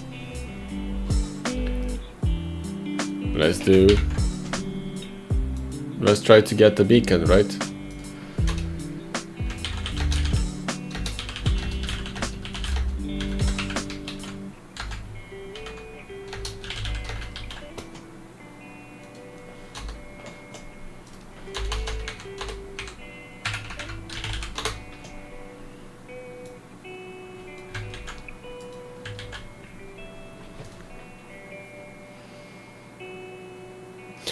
Here's the question: the domains, the two domains have accounts for each machine. Let's see, DC1.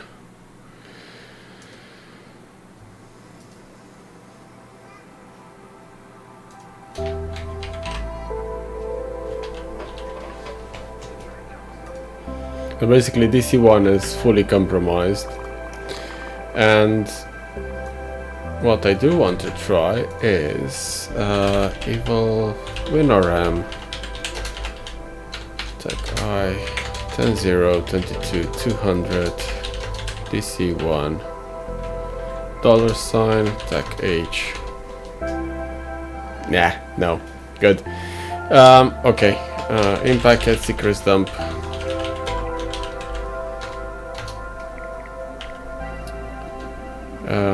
Package.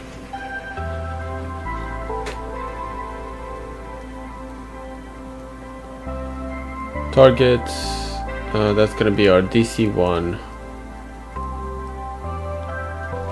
and we need the username and a password. Tag you DC1 $.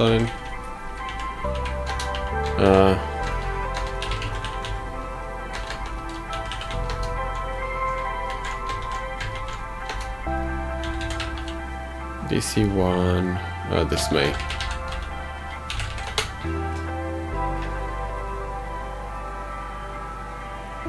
Oh.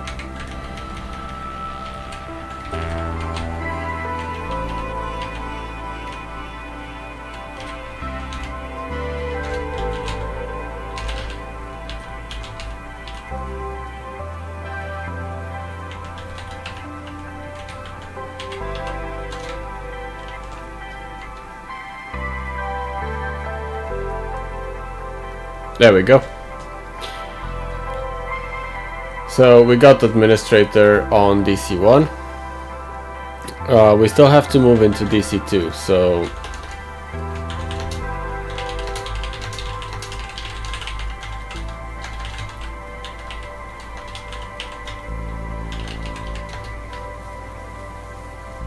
actually no, we don't.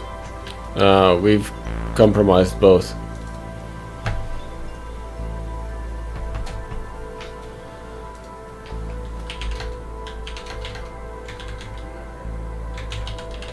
And this is what I was trying to find out. Normally, to do the sync like we have now between the two DCs and the user accounts to work on both, you need to have accounts that are connected to both domains. And for this one, it's using DC1 and DC2 as machine accounts to do the connection. Hence why we have the machine hash for DC2 here. So what we can do is do exactly the same command, but we use the hash from DC2 and we point it at DC2, and we should get the administrator hash for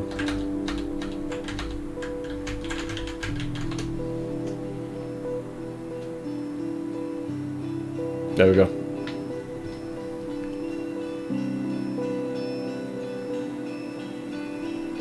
Yeah, but if you have separate domains, part of a forest, then you have a shared account that will do the sync.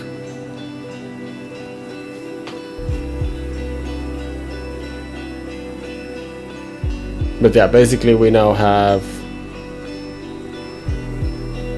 Oh, you're right, it's actually the same hash as everywhere. Yeah, thanks for that. Which basically means we can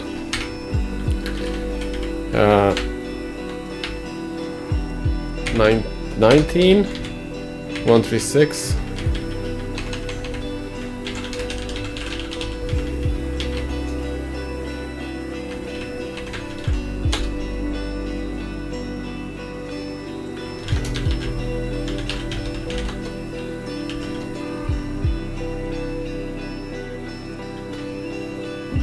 Where's my flag?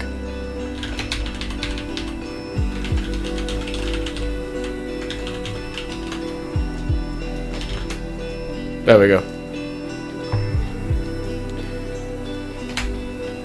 So we have completed the box.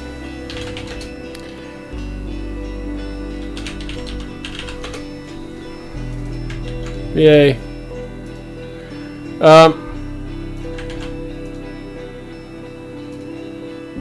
I did have higher hopes for this.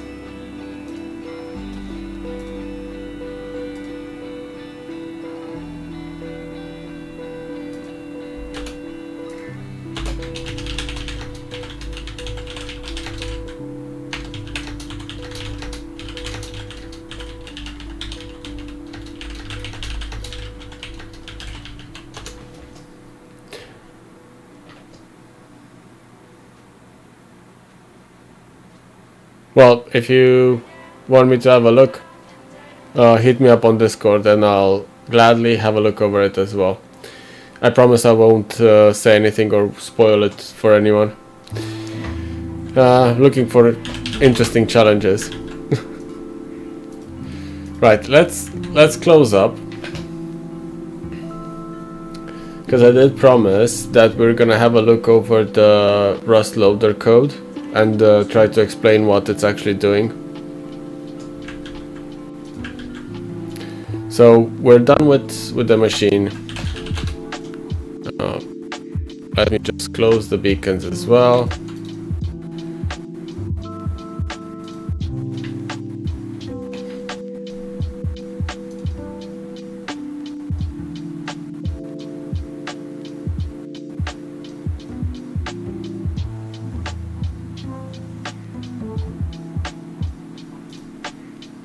Come on.